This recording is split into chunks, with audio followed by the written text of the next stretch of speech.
Chapter 1322. Other than Ko Hua and her sister, after meeting the other 11 daughters of Ekis, Brando suddenly heard someone calling him from behind. He thought it was Huang Hua, but when he turned around, he saw a long-haired girl with a ponytail.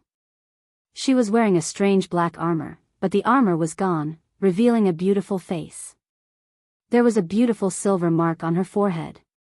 Brando remembered that he had met this girl on the battlefield before. At that time, her companions called her Andrea.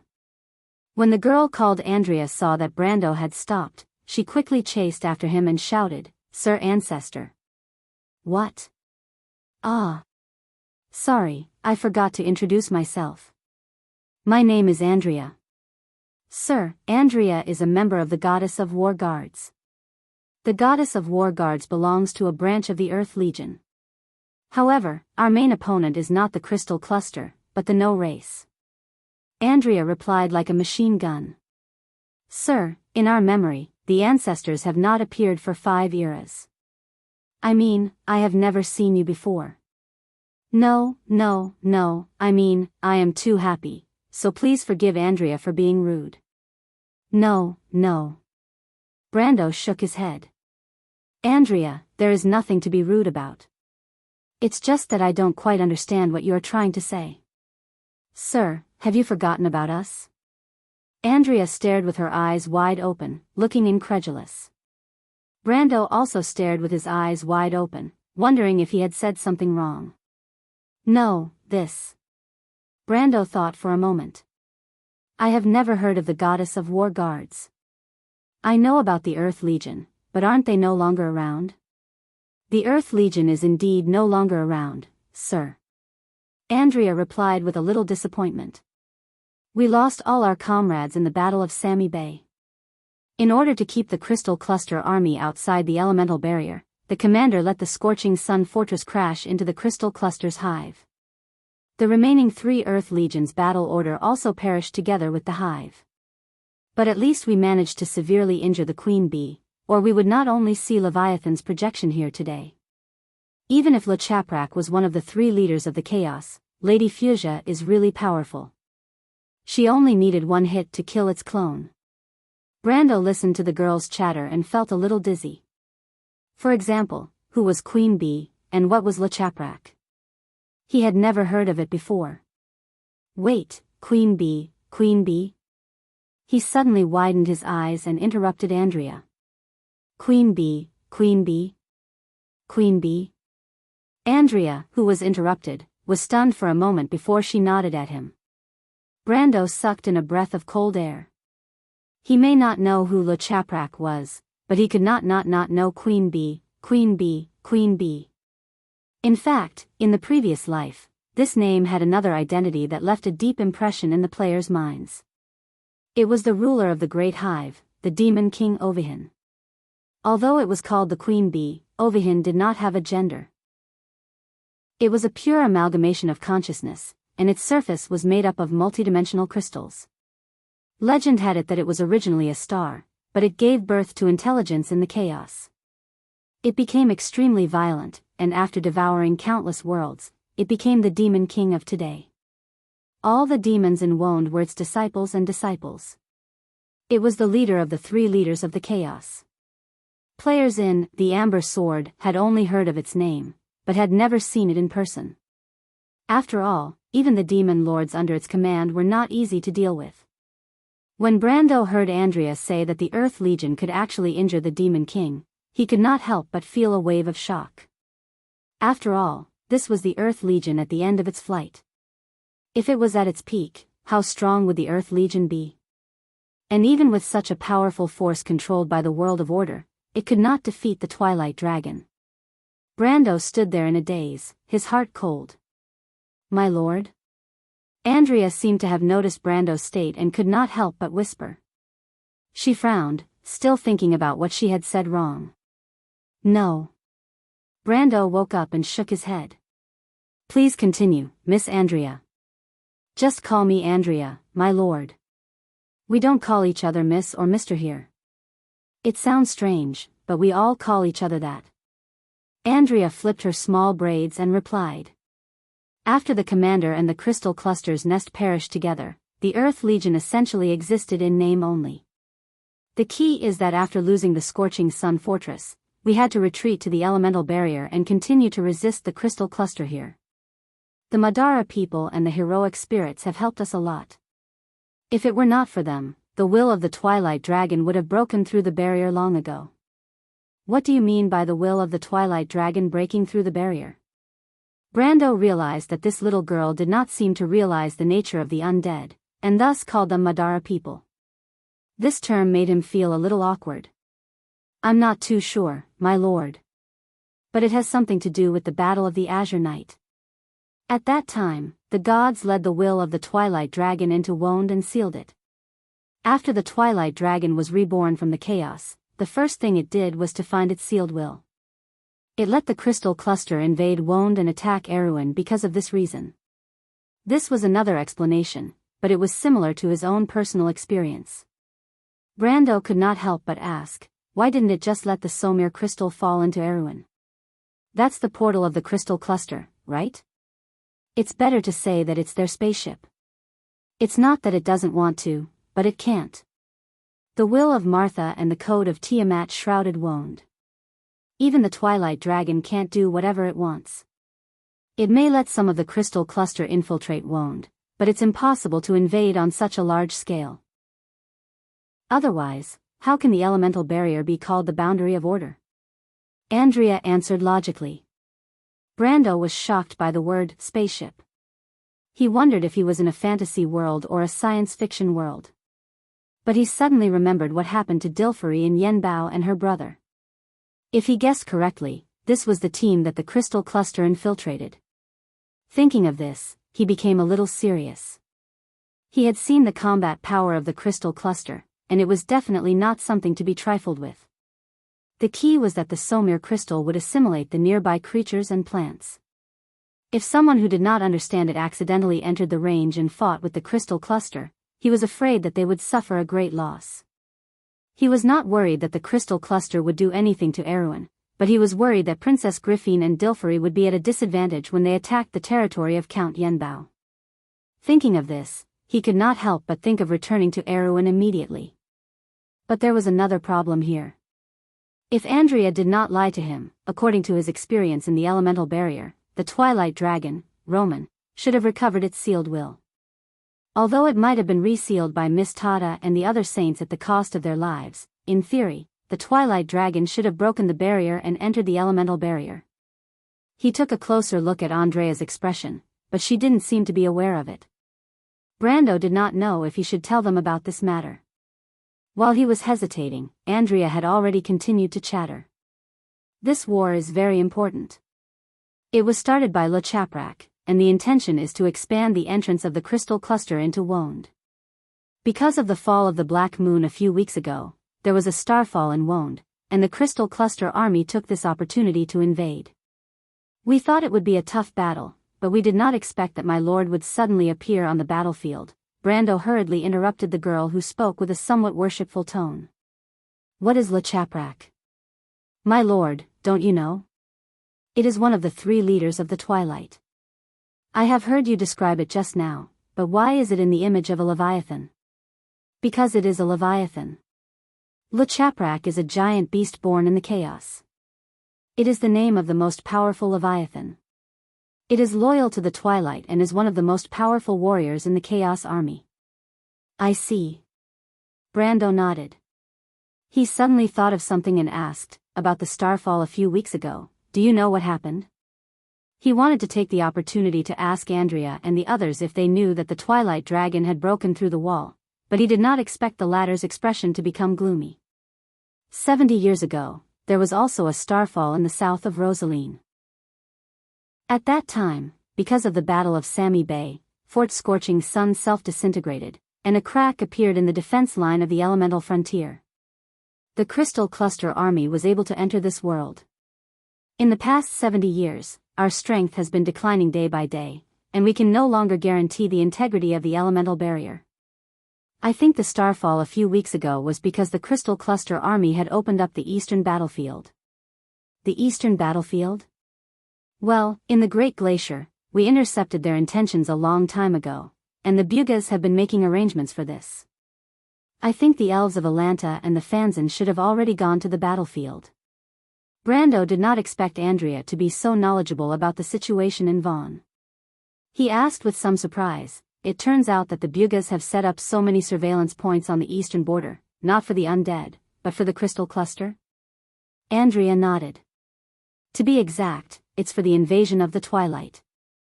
But why didn't they tell the mortals about these things earlier? Brando was a little angry. The silver folk had always been a little high and mighty, but this was nothing in itself. It was just that they should not have kept the agreement with Odin hidden until today, and kept the mortal kingdom in the dark without mentioning a word. This may sound a little noble, but it was unfair to the thousands of iron folk who were related to their own fate.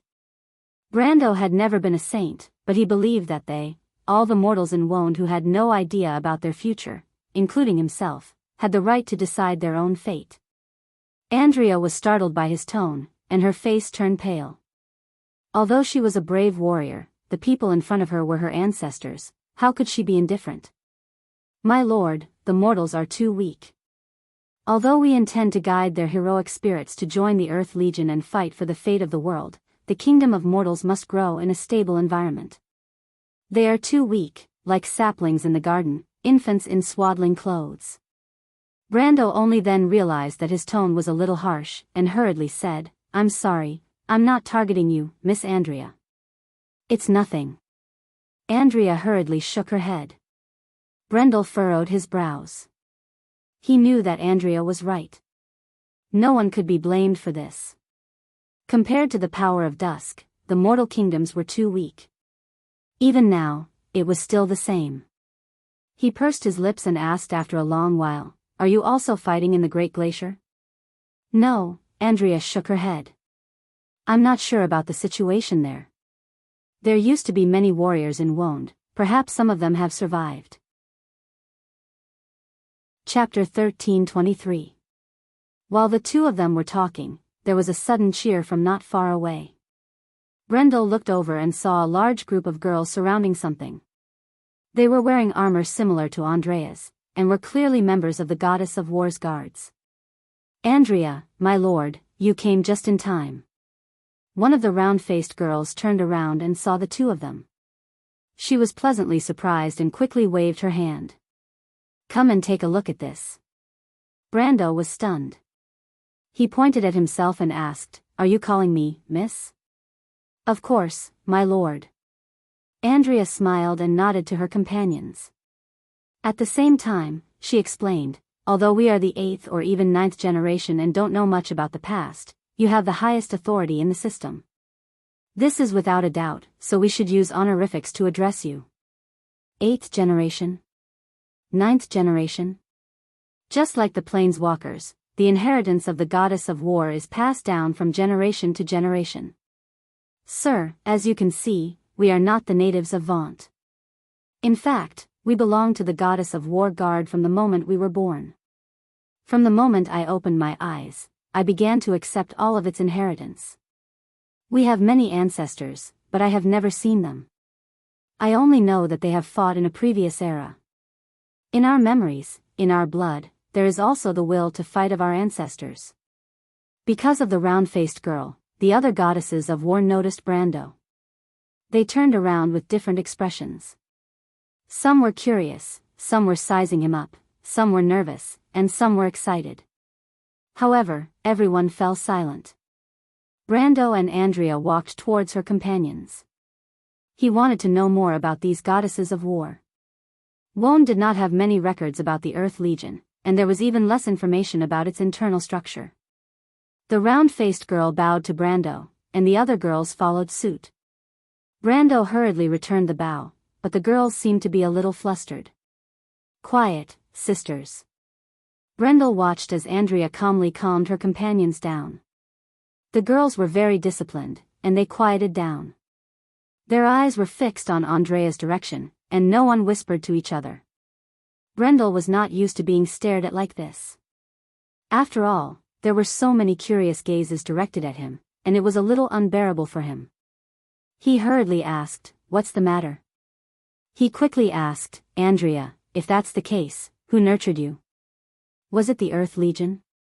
No, my lord. Andrea shook her head. It was Gaia's will. It was Mother who nurtured us. We were born in a place called Wartheim. According to the mortals, it is the kingdom of silver.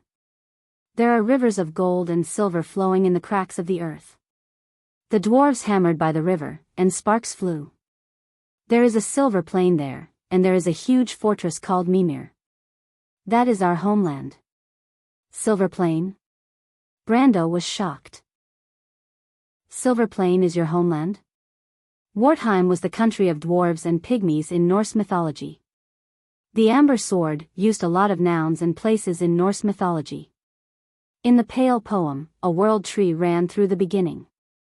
It was the beginning of heaven and earth. On its crown, the kingdom of God, Asgard, was the brightest jewel on the crown. That was where Martha's throne was. There were two legends about Asgard. One was Martha's golden palace, and the other was the Valhalla Hall of Valhalla. This was the most sacred kingdom of Martha and the gods. Later, when the gods died, the kingdom of God disappeared. Later, the only connection between mortals and the kingdom of God, Babel Fortress, fell in the war. The information about the past withered in the wind, and there was not a word left. Later, the world tree cultivated by the elves and druids was just a symbol and a substitute. Although it was called the world tree, it was far inferior to the former. Brando's own Valhalla fortress was also such a replica. Under Asgard was the kingdom of gold, the glorious plain, and Vanaheim, the homeland of the divine people. Legend said that the divine people created the gold and silver races here. That was how the kingdom of gold came about. But Vanaheim was completely destroyed in the Third War, and the divine people were left behind on the earth. This was the beginning of the Age of Mortals. Under Asgard and the Kingdom of Gold, above the atrium, there was a place called Alfheim. It was not located in the modern world, but in a place called the Holy Silver Valley. It was the country of the Silver Elves and the homeland of all elves. Legend said that after the elves died, their souls would return to this place. As for Alfheim, Medisha had spent her childhood there, but she rarely mentioned her homeland.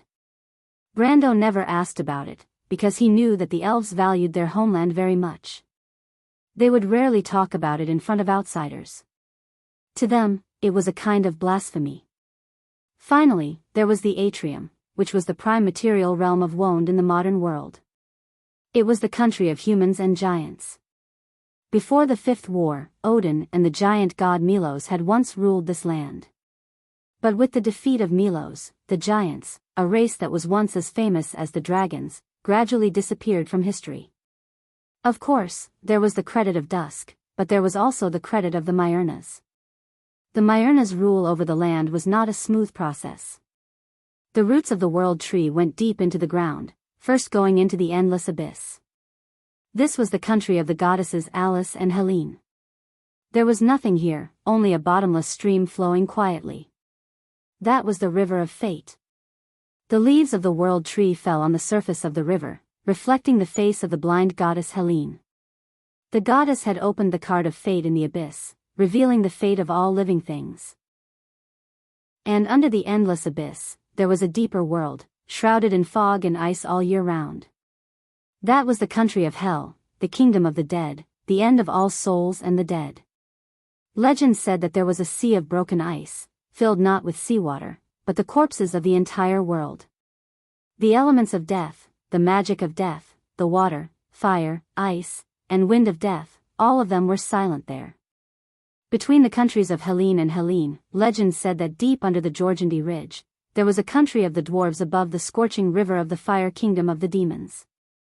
That was the Silver Plains, Wartheim, and also the homeland of the rune dwarf Odin. It was also very likely the homeland of the nun princess Magadal. But legend said that the Silver Plains was destroyed in a war because the venomous dragon Nidhogg bit off the roots of the world tree. Since then, its location had become the world's greatest secret, and the dwarves had lost their homeland. In fact, Wond seemed to be intact on the surface, but the few worlds that were connected to it had already been destroyed. First, it was the divine kingdoms of Asgard and Vanaheim, then the Silver Plains, and now the elemental barrier had been completely destroyed. If not for that, the Twilight Dragon and its army would not have been able to invade this world so easily. Andrea nodded silently, and replied with a little nostalgia, "Yes, my lord. Our homeland is the place called the Silver Plains by the mortals. But in fact, the Silver Plains is only a corner of Wartheim. There are many wonders in that world, such as the river of lava, which is connected to the scorching hell. At the same time, that river is the starting point of Won's time. It is the opposite of Helene's river of abyss, which is the end of Won's time. But, wasn't the Silver Plains destroyed because Nidhogg bit off the roots of the world tree?" "It was Wartheim that was destroyed, my lord," Andrea replied. "After Wartheim was destroyed, the Silver Plains was lost in the void. Like many other world fragments, it is also a world fragment floating above the Sea of Chaos. But the River of Lava has always maintained its connection to Wond. It passes through the home of the demons, the Scorching Hell, and the Jorgendi Ridge. So, the Silver Plains can still be found in Wond? Is the legend of the dwarves true?" Brando asked.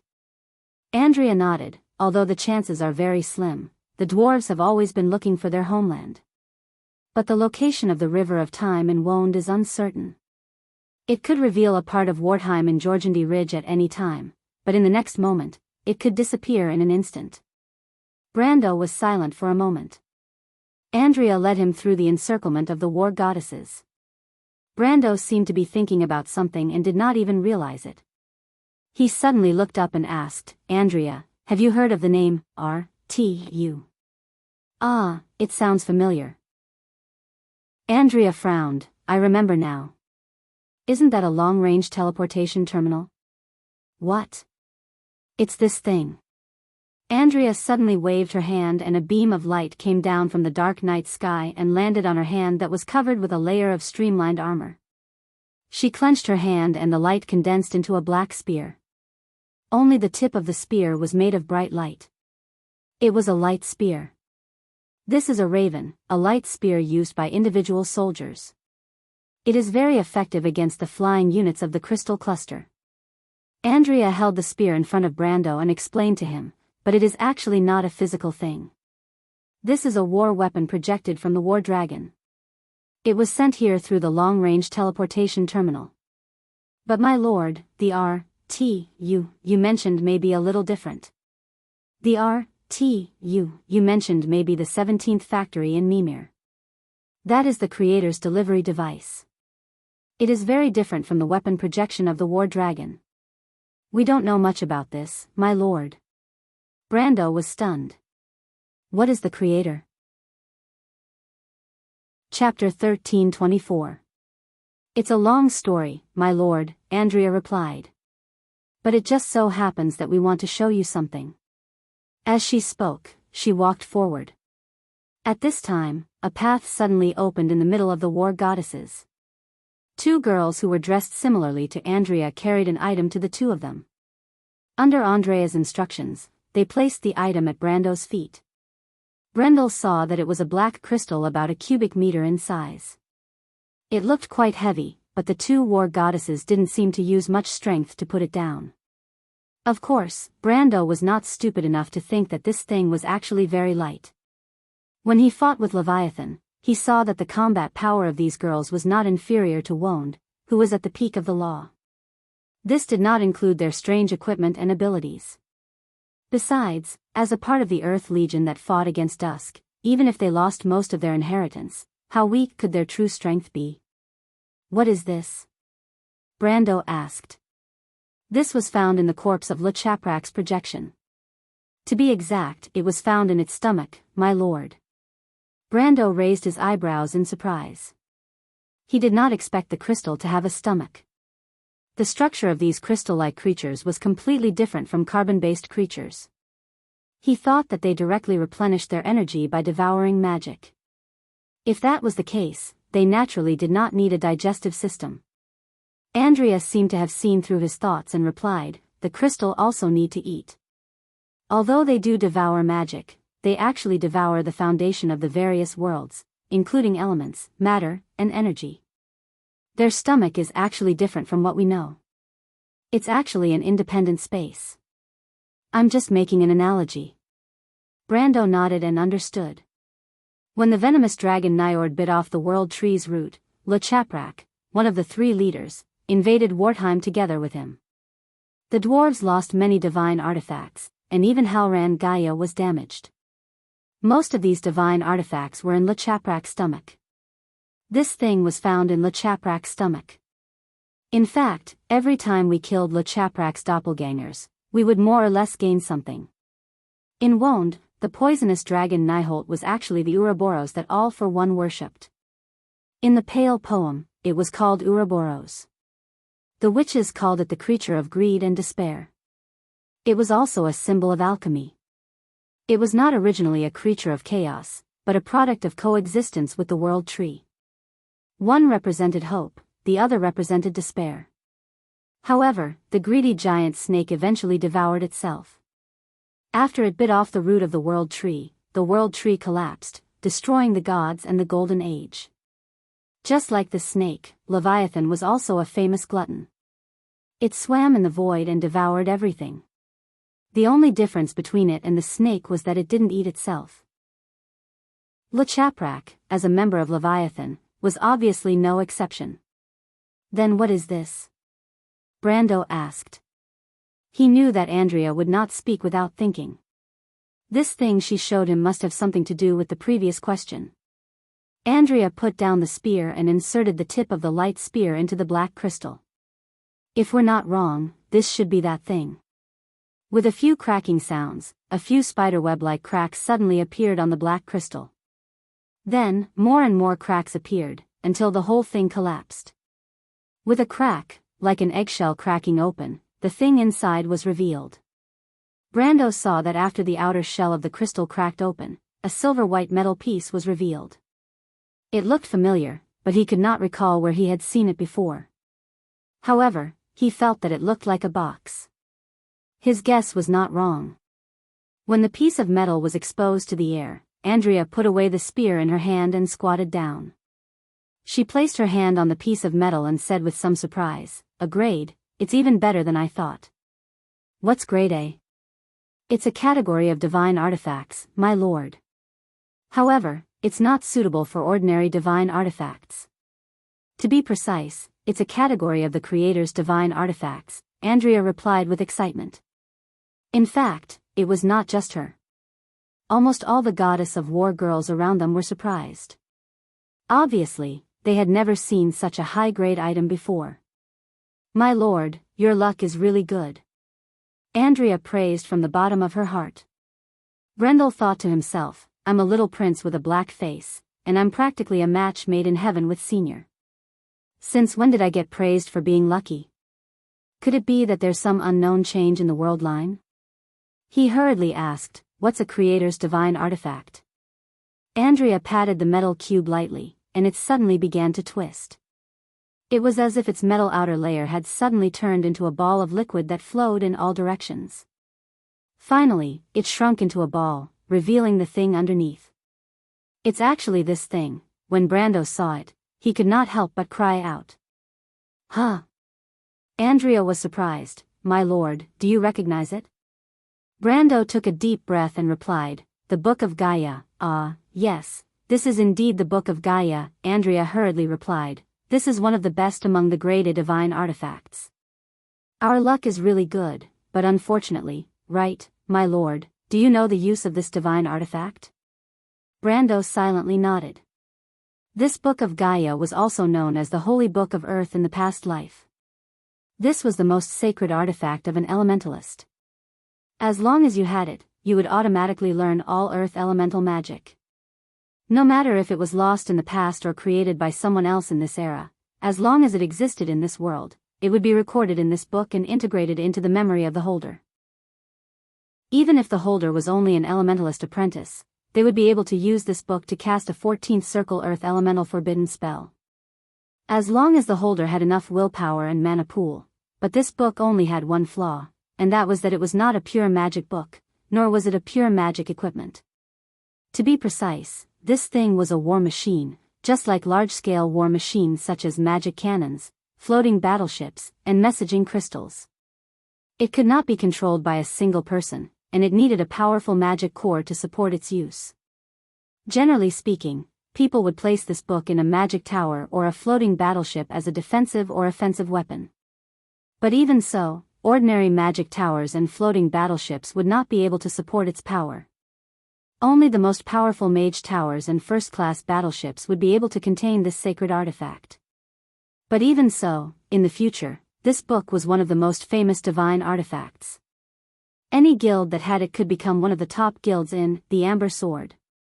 Think about it, this book was equivalent to a guild directly having a top elementalist that was almost equal to the level of a sage. And as long as there were enough mana potions, this mage could almost infinitely cast terrifying spells above the 10th circle with the support of a battleship or a magic tower. In fact, this was something that even a real elementalist would have a hard time doing. Brando remembered that this book was obtained by Diamond Force in his era. The reason why Diamond Force was known as one of the top 3 guilds in Wonde was largely because of this book. And at this moment, this book was lying quietly in front of him. Andrea saw Brando nodding, then continued, the Book of Gaia, the Book of Ocean, the Book of Flame, and the Book of Air. These 4 elemental books are also known as the Book of Revelation. There are many records about them in the mortal world. Many elementalists regard them as their lifelong pursuit. But in fact, these are not sacred artifacts for mortals. They were originally designed to exist as auxiliary weapons for the creators, so in fact, mortals can't use them very well. Unfortunately, she sighed and said, in the battle where the gods left the world, Factory number 17 was completely destroyed by Le Chaprak. The 12 creators created by the ancestors all died in the battle. In this world, no one can truly use these sacred artifacts anymore. The war goddesses all had expressions of regret on their faces. However, they weren't regretting the fate of these holy items. Instead, they were regretting the fact that their powerful companions in the past had all left this world. They were the only ones left who were still fighting alone. Perhaps at some point in time, this final spark of hope would be extinguished. Brando swallowed a mouthful of saliva. He suddenly asked dryly, "What exactly is a creator, Andrea?" "My lord, you should know about the origin of the golden race, right?" Brando nodded. The generation with the golden blood flowing in their veins are the warriors of the gods. They are the masterpieces of the divine people. But before the divine people, the first generation of divine people, in other words, the ancestors had already been creating warriors. Together with Martha, they first created 14,000 gods, then countless secondary gods, demigods, but below the demigods, they also created divine servants. This is the origin of the creators. The creators, from the very beginning, were the people who created the world. They were the ancestors of the Matatanians, and also the prototype of the Planeswalker law. In fact, the Planeswalker system itself was a mature product after the failure of the creators' plan. Although there was a follow-up plan, and Milos and the giants were the beneficiaries of this follow-up plan, but in the end, the gods replaced the Titans with the more mature Planeswalker system and the Golden Race. But the creators were still preserved as the strongest force. Until the battle where the gods left the world, a total of 12 of them were born, Andrea said. They are the 12 children of Mother Gaia, the 12 Titans, Cronus, Rhea, Oceanus, Thetis, Zupelion, Mordaunt, Iapetus, Cleos, Themis, Phoebe, and Kos. Although there was a 13th creator, the omnipotent creator, Eve, but unfortunately, after the destruction of Factory number 17, everything became a mystery, and this 13th creator never appeared again. Brando's heart pounded at this time, and he asked with a trembling voice, "Andrea, you mean our TU is Factory number 17? At least part of the long-range teleportation terminal, my lord. There are only 12 creators? Or 13? Andrea nodded. I have a question, for example, Brando asked carefully, for example, if there are still creators alive, what form should they be in? Andrea thought for a moment and shook her head. I don't know, my lord. I have never seen them, but they are very likely to be very different from us. As far as I know, they are the same as the first generation of gods. They are not real creatures, but creatures driven by the spark of God. Every creator has a powerful spark of God. Spark of God. P.S. There is a new moderator in the book review section, OTL. I only recently found out how Qidian's new system manages the book review section. When I went through it the other day, I found out that there were several applications, but I didn't know. It felt like an avalanche. Chapter 1325. Year 376 of the First Era. At the end of the Year of the Sword, everything withered and winter came. After a long time, we will remember what happened in this month. Opsum, north of the Evergreen Corridor, a small town east of Metz. Along the frost-stained mountain road near the town, people were retreating with their heads down. A few long lines were winding through the forest in the early winter. People stepped on the shallow layer of snow and creaking broken branches in silence. Rows of knights walked past. Their bright armor was stained with dirty blood, their spears were full of holes, and their flags were drooping with holes of all sizes. Duke Odwig's face was covered with dust.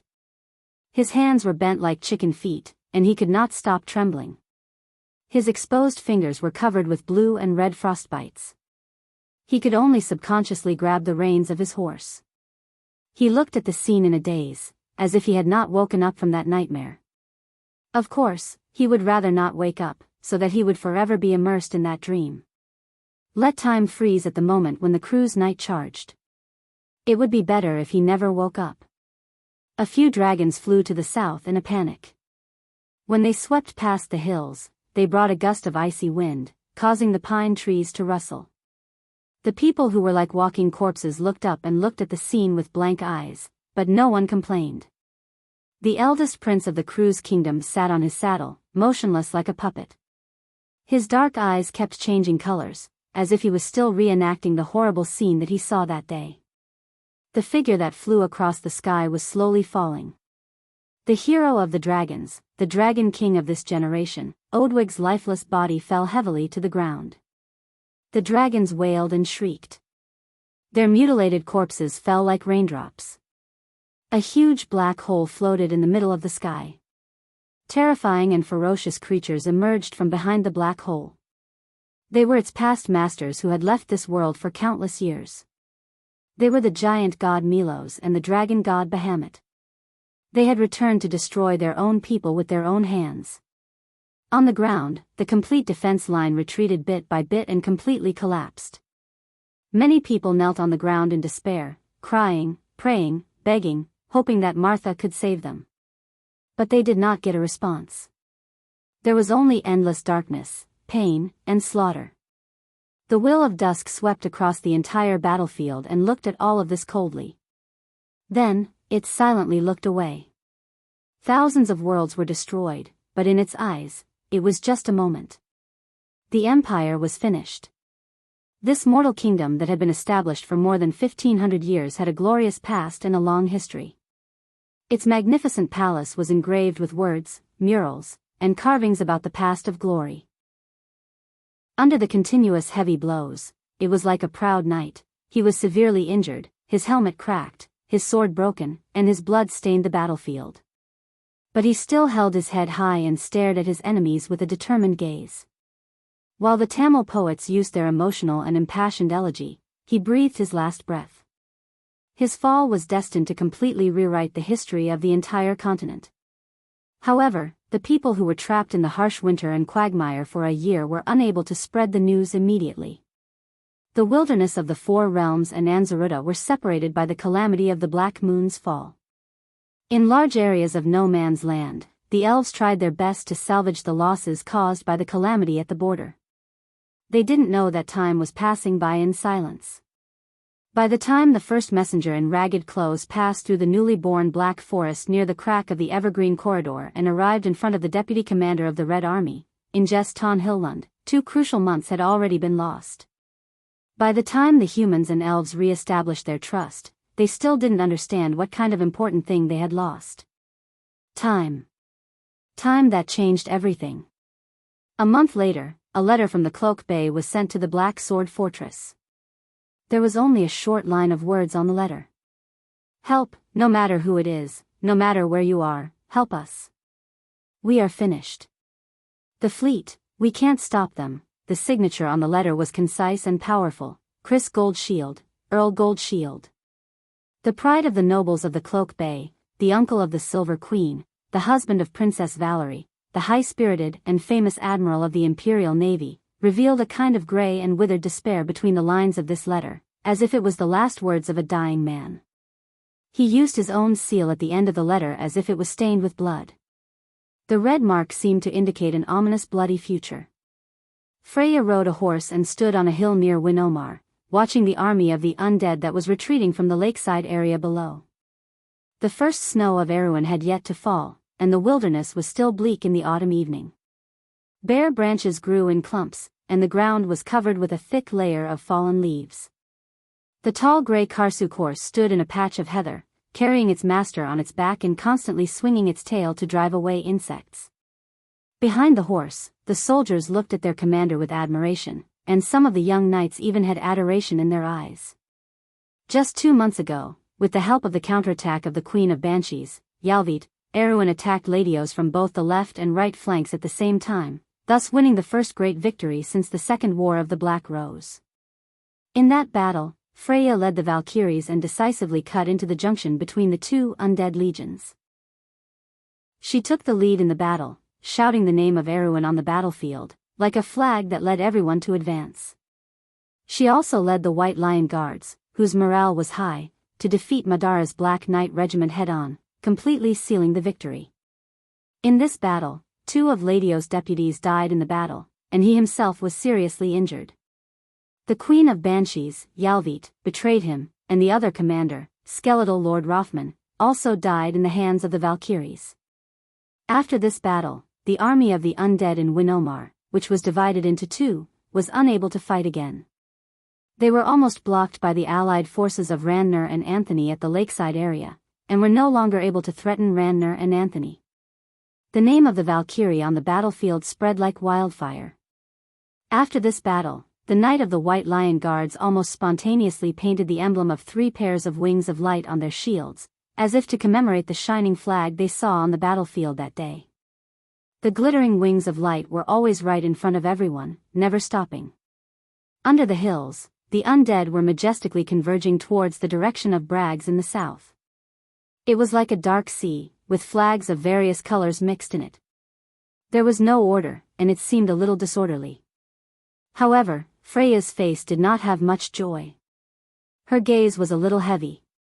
In the past half a month, ever since she received Brando's letter, she knew that the Second War of the Black Roses had come to an end. This was not bad news for Erewhon. Although they had achieved a decisive victory in the battle in Winomar, the Highland Knight on Bragg's side, in Karsuk and Viro, were losing ground. Unlike the blind optimism of many people, in this short year, especially the experience of serving as the Knight of Princess Griffin's side, Freya quickly transformed from the somewhat naive little girl from the countryside of Butchie to a qualified commander. Although she was perhaps still a step away from being a politician, at least it was enough for her to see some things that were more profound than what ordinary people could see, the factors that would determine Erewhon's future. She stood silently on the hills, feeling her growth. It was as if she could finally feel Brando's gaze, everything he had seen in the past, and breathe the fate of the future with him. But everything that used to be simple and clear had now become complicated. Erewhon was a small kingdom, but it had a powerful enemy. What it needed was not a trivial victory or revenge, but time and change. Peace was too precious for this country. It was so precious that it was almost unbearable. But the goddess of war was really worried about Brando. The letter mentioned the reason why His Majesty the Emperor of Madara and Erewhon had reached an agreement. Madara's invasion of Erewhon was due to a long-standing misunderstanding and mutual distrust between the two sides. Hatred had blinded the eyes of both the living and the dead. Under the instigation of some northern lords with bad intentions, it led to such a tragedy. Now that His Majesty the Emperor of Madara had made up his mind to pacify these northern rebels, he needed to call back the army to suppress the country. And the Black Rose of the Roman Empire and Erewhon, a small kingdom in a corner of the country, should put aside their disputes. There was no natural conflict between large and small countries. Madara still had many enemies, but Erwin was not one of them. Not only that, as the natural enemy of the Northern Lords, Erwin should also support His Majesty the Emperor of Madara and form an alliance with him. This was a suggestion to Princess Griffin, and her student, the future king of Erwin, Haruz. It was such a letter. It removed the dark clouds of war that loomed over the ancient kingdom. But Freya knew in her heart that it would soon cause an uproar on another battlefield in the kingdom. From Vero to Lantern Island, from Silman to Radnor, the royal faction had already taken action. It wasn't just the nobles. In fact, she had heard a lot of complaints over the past few days. The knights were complaining that their lord had robbed them of their glory. They should have wiped out Manowar's undead army in one fell swoop. Chapter 1326. In fact, in the army, other than the loyal White Lion Guards, Anthony's allied army, and the noble army from the north were all saying the same thing. Think about it, the hatred in Bucci, the blood shed in the First War of the Black Rose, how could it be so easily erased? Erwin's people needed revenge. Now that they were in front of the goddess of victory, they had no choice but to stop because of a letter and even form an alliance with their former enemy. How ridiculous was that? Freya was disgusted by such words. Where was the victory? Erwin was like a quagmire of despair. Manowar's partial advantage could not change the final result. Even this slight advantage was obtained by chance. Although everyone here called her the goddess of war, Freya's heart was clear and rational. She knew very well the reason why she won. It was not because of her personal bravery, nor was it because of her keen senses on the battlefield. It was not because of her excellent commanding ability, nor was it because of her unwavering belief in victory. The only thing that decided the outcome of the battle was Yalvit's betrayal. But the fanatical people often did not see this point. It was a pity that not every undead lord was Brunhilde's former companion. The case of the Queen of Banshees could not be more coincidental. The reason why it was called a coincidence was because it could not be repeated again and again. Erwin would not be so lucky every time. And when people were superstitious about this, they would suffer. But a mistake might not be a big deal to an opponent like Madara, but this small kingdom could be doomed eternally. Freya did not understand what the royal faction was planning, but the only thing she could be thankful for was that the war ended before all of this happened. Erwin might have pushed this fatal mistake further into the future, hoping that at that time, it would be strong enough to bear the consequences of its own actions. But now, the spearhead had moved away from Madara and was pointed at someone else. Someone she was familiar with, respected, and loved. Let's go, there's nothing to see. She took one last look at the scene below the hill, turned around, and said to the others. The knights put away their weapons one by one. They knew what the lady was worried about. Most of them were actually young people from Tonajul. These young people's families used to stand on the opposite side of the new power, but now, most of them benefited from it. And because of Princess Griffin, they were firmly tied to Brando's war chariot. Many of them had experienced the Battle of Silverman, and some had even experienced the early Battle of Menta and the Battle of Ampere Seal. They were the second sons of their families, and had joined the White Lion Guards with the mentality of being hostages. They had joined Brando's army, but what they received was far beyond their imagination. Now, they were knights, the sharp blade of the kingdom. They had real noble titles, land, and retainers. All of this was because of Tonajul's change. Whether it was to protect the honor of knights or their own interests, they were the most loyal followers of Brando and the White Lion Guards. More importantly, many of them understood that Her Royal Highness was also on their side. Therefore, although the glory of the 2 months of consecutive victories had come to an abrupt end, few of them had any complaints about their lord. On the contrary, they were full of resentment towards the rumors outside. Lord Commander, those country bumpkins don't understand how much the Count has sacrificed for Erwin. Don't be angry about that nonsense. Where were they during the Battle of Ampere Seal? Where were they during the Battle of Silverman? Humph, they're just a bunch of worms who reap without sowing. When the Count returns to Erwin, it'll be their turn to suffer. That's right. Those rumors outside were deliberately spread by those clowns from the royal faction. Otherwise, how many people would know about the contents of the letter? If the Count hadn't persuaded His Majesty the Emperor of Madara, who knows how long this war would have lasted. There's no such thing as a bloodless war in this world. It's just that the blood doesn't flow to those high and mighty lords. Naturally, they wouldn't feel any pain or itch. That's right. During the First War of the Black Rose, the population of the area around Bragg's decreased by 30%. All kinds of taxes were directly reduced by more than 70%. Karsuk was even worse.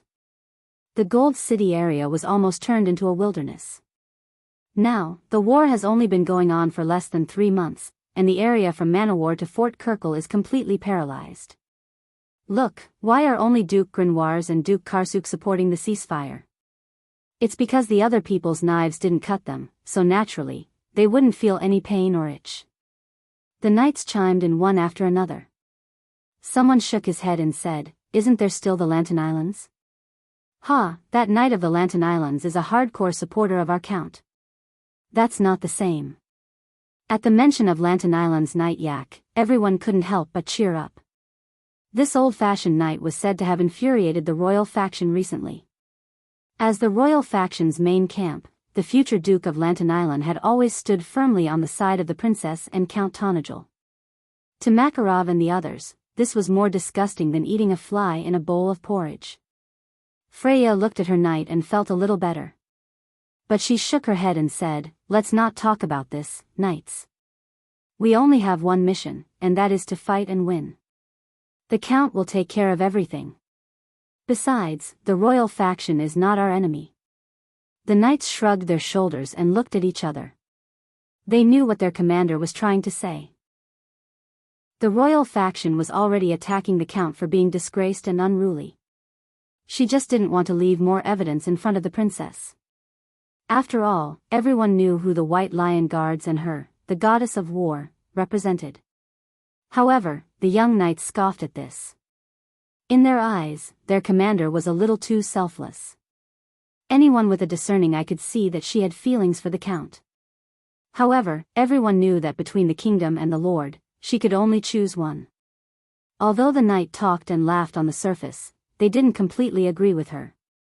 Most of them were nobles from Tonajul, and their way of looking at things was very different from Brando, who had experienced 2 lifetimes. They were also not idealists like Erwin's goddess of war. Of course, most of the young Erwin were extremely loyal to the White Lion Guards. It wasn't a problem for outsiders to call them the Princess Knight, but that was only when Griffin and Brando were on the same side. Who could represent Erwin? That was a problem. But to these young knight, it wasn't a problem. To them, whoever brought glory to Erwin could represent Erwin. The battle between the central and local governments had never stopped since the birth of the kingdom.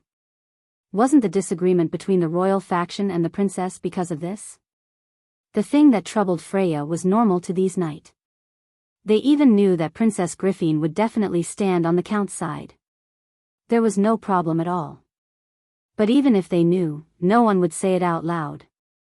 Freya wasn't a noble and naturally didn't understand the rules of the game. But to these young knights, this knowledge was innate. They turned their horses around and prepared to leave. But at this moment, the bushes behind them suddenly parted, revealing a few knights. The knight was shocked and instinctively wanted to draw their weapons, but Freya reached out and stopped them. The person who came was Brunhilde. She was the head of Brando's Valkyrie Knight. But behind her, there was an unfamiliar female knight. She was also riding on a wind-riding colt.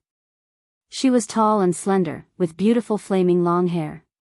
Her aura was very different from the other Valkyries who were brave and fearless. She gave people a strange feeling of calmness and quietness. Freya knew the woman's identity the moment she saw her. Yalvit, the Queen of Banshees. She was one of the 3 most famous Valkyries in history. She was Brunhilde's assistant and also the brains of these Valkyrie sisters. After the destruction of Valhalla, she exiled herself to Madara and became an undead lord as a heroic spirit. Freya only knew about this history recently. "Miss Brunhilde, is there anything I can help you with?" Freya looked at the Queen of Banshees and asked. Brunhilde shook her head, but Yalvit, who was behind her, stood out and smiled. "The one who is looking for you is me, Miss Freya." "I just received a personal order from His Majesty. Mr. Brando asked me to bring you to see him." "Miss Yalvit, what did you say?" In front of Brando was a long corridor paved with obsidian. Its arched roof was very high, and 17 pillars formed an open space. On both sides of the corridor, there were dark rose windows with broken glass inlaid with legends and stories about the past. But those were not the glorious scrolls of the Golden Flame Holy Temple that were about the legendary battles between the previous kings and the mortals. Instead, they were some obscure, depressing, and even dark legends. He took 2 steps forward and raised his head to look at this holy temple that had existed for thousands of years.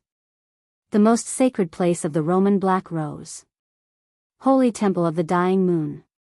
P.S. I accidentally caught a cold. I originally wanted to rest, but after thinking about it, I insisted on writing 2 chapters. The weather is cold, everyone take care of your health. Chapter 1327. In the middle of the gloomy hall stood a majestic statue of a goddess. The goddess wore a linen robe and held a fir staff in one hand. Her other hand hung naturally by her side, and a giant spider crawled at her feet. This was the image of the goddess of the dead moon, Klss. Legend has it that Klys was one of the many incarnations of Martha in the mortal world, so the undead often believed that they worshipped Martha. The atmosphere in the temple was somewhat solemn. Under the arches, many acolytes in black robes were prostrating, softly chanting scriptures in praise of Klys. The chanting of scriptures from far and near gathered together, echoing in the hall. Brando looked at this scene with a solemn expression. The sound of footsteps came from behind him. Andrea was not far behind him, just a few steps behind. She looked around the hall and asked a question that was unrelated to the hall. "Why did the Queen of Madara suddenly summon us?"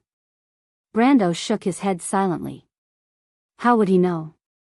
Maybe it was a whim, or maybe it was because there was substantial progress in the negotiations between Delphian and the former, or maybe there was a reply from the envoy sent to Erewhon, or maybe it was because of some other reason.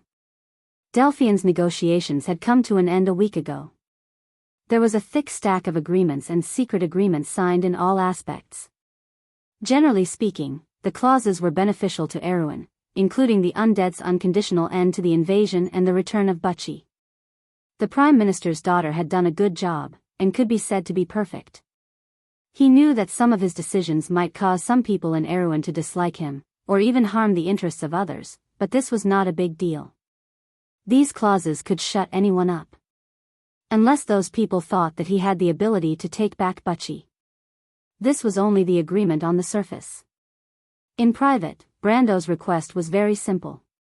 During the War of the Black Rose, including the undead lords who participated in the massacre of Erewhon citizens before the war, they had to be punished. Regarding this point, he did not intend to compromise from the beginning. If repaying Butchie was Erewhon's bottom line, then this was his bottom line.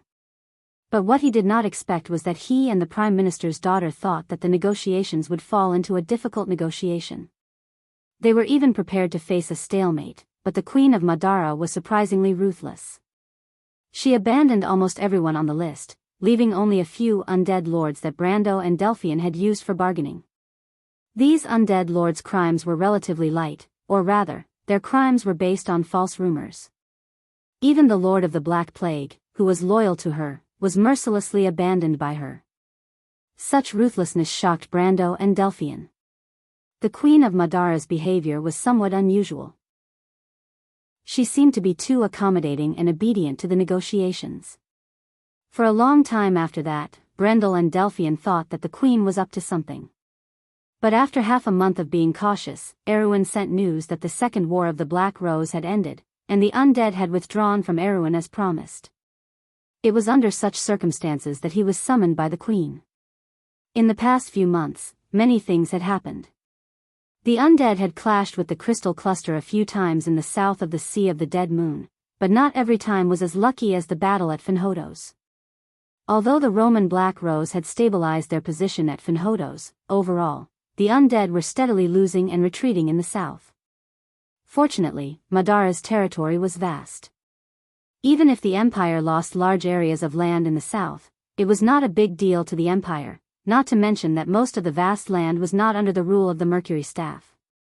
After that, they returned to the land of Everdeath with the Queen of Madara. Overall, the central area of the Empire of the Dead Moon was still stable and was not greatly affected by the upheaval of the empire.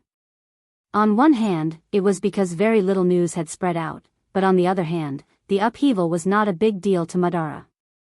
After all, it was year 376 of the First Age, not 60 years later, and not the middle of the Second Age. In this era, the Mercury Staff only ruled the land of Everdeath, the central area of the Sea of the Dead Moon, and some of the prosperous areas bordering Erewhon. The Queen claimed that the undead of the north and the east and the liches of Balakarivo were the enemies of the empire. Was that not a normal thing? The undead living here thought that the empire was just blowing the horn of war against the north and the east. From this point, Brando had seen the Queen's brilliant tactics. Of course, Delphian, who had clearly seen this on the battlefield and proposed this condition, was naturally classified as the same type of person as the Queen, a woman who was not to be trifled with. This type of people included the Wind Empress, the Silver Queen, Constance, his mother, Amandina, Medicia, and the little Roman who gave him a headache.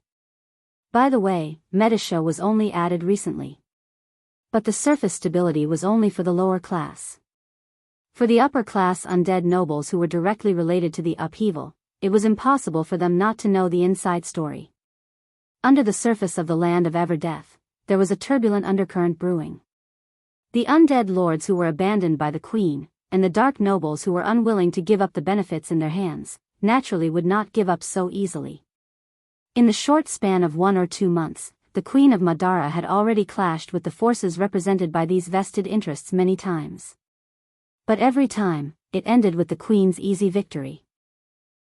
Within 2 months, the corpses of 4 high and mighty undead lords were thrown on the central square of the seat of Everdeath, and another escaped to the ranks of the undead. From the beginning to the end, she was not fighting alone. Insursta, Tarkus, and the families behind them stood firmly by the Queen's side. With Delphian's analysis and guidance, Brando quickly found a clear thread. He discovered that the Queen was borrowing the power of the new nobles to suppress the old undead lords. These people were abandoned by her one by one in history, crushed by the wheels of history. And now, she was only speeding up the process. After understanding this, he was a little speechless. The undead army that he eliminated on the battlefield had now provided the Queen with room to play.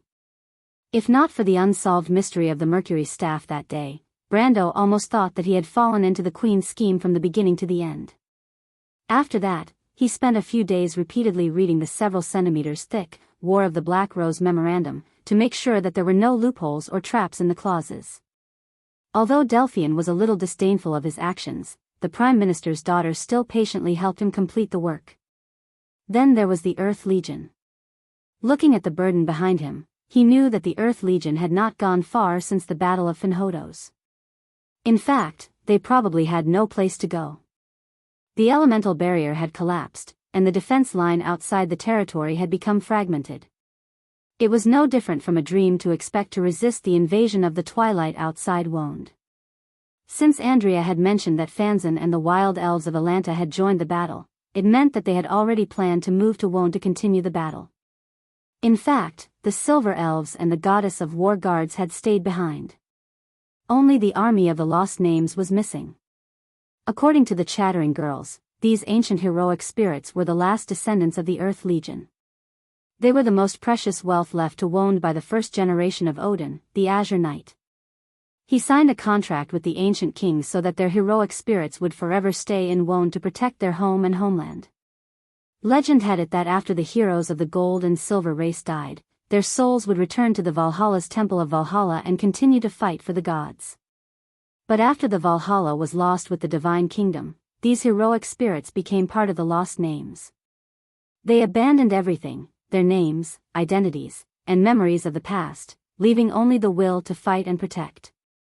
The seven-pole dragon queen, Fuchsia, stayed behind to teach Medicia and Hippamra how to become real planeswalkers. Although the latter two were just planeswalkers, the evil dragon queen from the era when the Myrnas ruled the land, said that there was no difference. There were still many things to learn, but her time was limited. She told Brando that she planned to bring Metisha and Hippamra to a place, the Radiant's sacred pool, the sacred land of the Matatanians, the Planeswalkers' arena. Although it had been abandoned for a long time, there were still many laws left in the void. If Metisha and Hippamra wanted to quickly mature and become real Planeswalkers, it might be the best place. Brando had some doubts because Tumen did not mention this place to him that day. Fuchsia's arrogant personality naturally did not bother to explain it to him. She only said, "Do whatever you want," and left him to worry about it. She did not need to ask for the opinions of Metisha and Hippamra. In her opinion, Planeswalkers did not need to ask for the opinions of Planeswalkers. As long as Brando allowed it, that was enough. Brando had his reservations, but he was still very curious about this Planeswalker dragon from the ancient era. First of all, he knew that Planeswalkers were all divine people. Was Fuchsia one of them? If she was, then it would be interesting. That meant that divine people was not just a name for a race, but an existence that represented power and authority. Chapter 13:28. But Fuchsia's answer dispelled his thoughts. The evil dragon told him with disdain that his Planeswalker authority came from the divine people of the later generations. This was actually a sign of the decline of the Planeswalkers and the Truth Symposium. The Planeswalkers' authority was bestowed upon them and not innate. In the era of the Myrnas, most of the Planeswalkers' inheritances came from here. For example, Odin, Kelsey, and Tumen were not pure-blooded divine people. And it was precisely because of this reason that Planeswalkers had declined from generation to generation, because in fact, the existence of this great profession in Vaunt had already lost its foundation. Although it was struggling at death's door, as long as the divine people did not return to this world, then one day this name would completely become history in Vaunt, just like what he saw in the game. In the end, the Seven Dragon King also told Brando the name of his deck. He told Brando that in his era, the 5-color deck represented Return to Ring, which was the most popular deck. Just like Tumen's Return to One, his deck was also a multicolor deck named 5 Colors of Dawn. Brando seemed to have fallen into a long silence. Andrea, who was behind him, also did not say a word. This young girl who grew up outside the elemental boundary and had almost never lived in Wonde was very unique. She knew a lot about Wonde's country, politics, history, geography, and even natural history. She knew a lot of ancient knowledge and knew all the versions of the Pale Epic. She was not much worse than the knowledgeable Buga Tower Guardians. However, she knew very little in certain aspects. She liked to talk, and once she opened her mouth, she could not stop.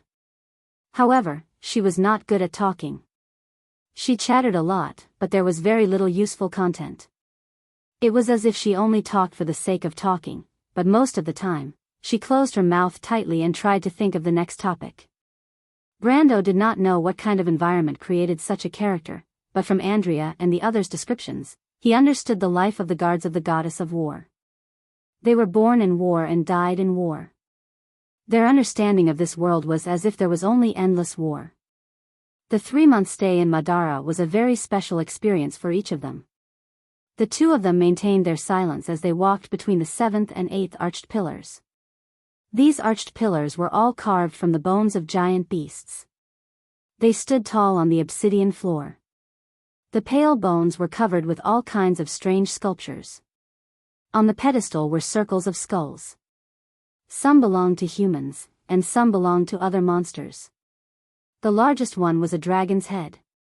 There were a total of 17 arched pillars here, and 17 skeletal dragon corpses were pressed under the arched pillars. The humming of the acolytes surrounded the pillars, which were so thick that it would take more than a dozen people to wrap their arms around them. The ferocious sculptures on the pillars lingered on the arched ceiling of the hall. This surprised Brando. He did not expect the followers of the dead moon to be so devout. This was because he had not seen such a scene in the Holy Cathedral of Fire, the Holy Cathedral of Wind, or anywhere else. Even in the morning and evening prayers of the Leo Palace, it was rare to see such a look of reverence on the faces of the priests and priests. Brando could easily see that it was reverence, a deep fear and worship of the mysterious existence. In the era of the gods, such reverence was understandable. But after the gods left, it had been many years since such an expression appeared on people's faces. The atmosphere in the hall was a little oppressive.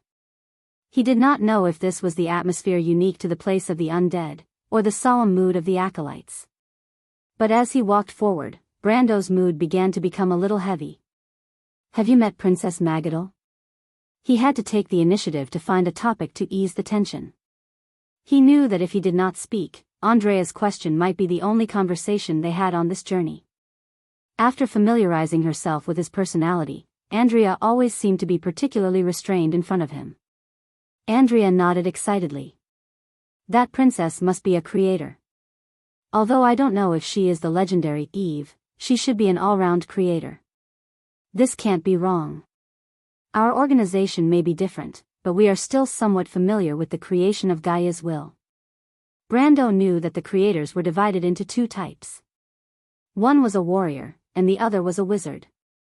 Just like the two main classes in Wond, although there was also the ranger, nightingale, and magic swordsman, in essence, Wond only had two main classes, magic and physics. The rest were just branches of these two main classes. Among the 12 titans, 8 were warriors and 4 were wizards.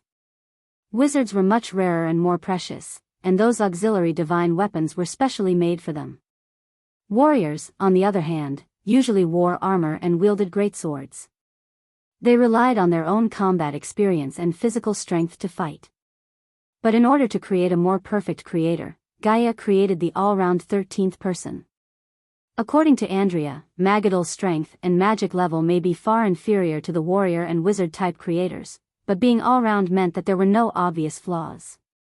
Especially when it came to fighting alone, she completely surpassed her predecessors in all aspects.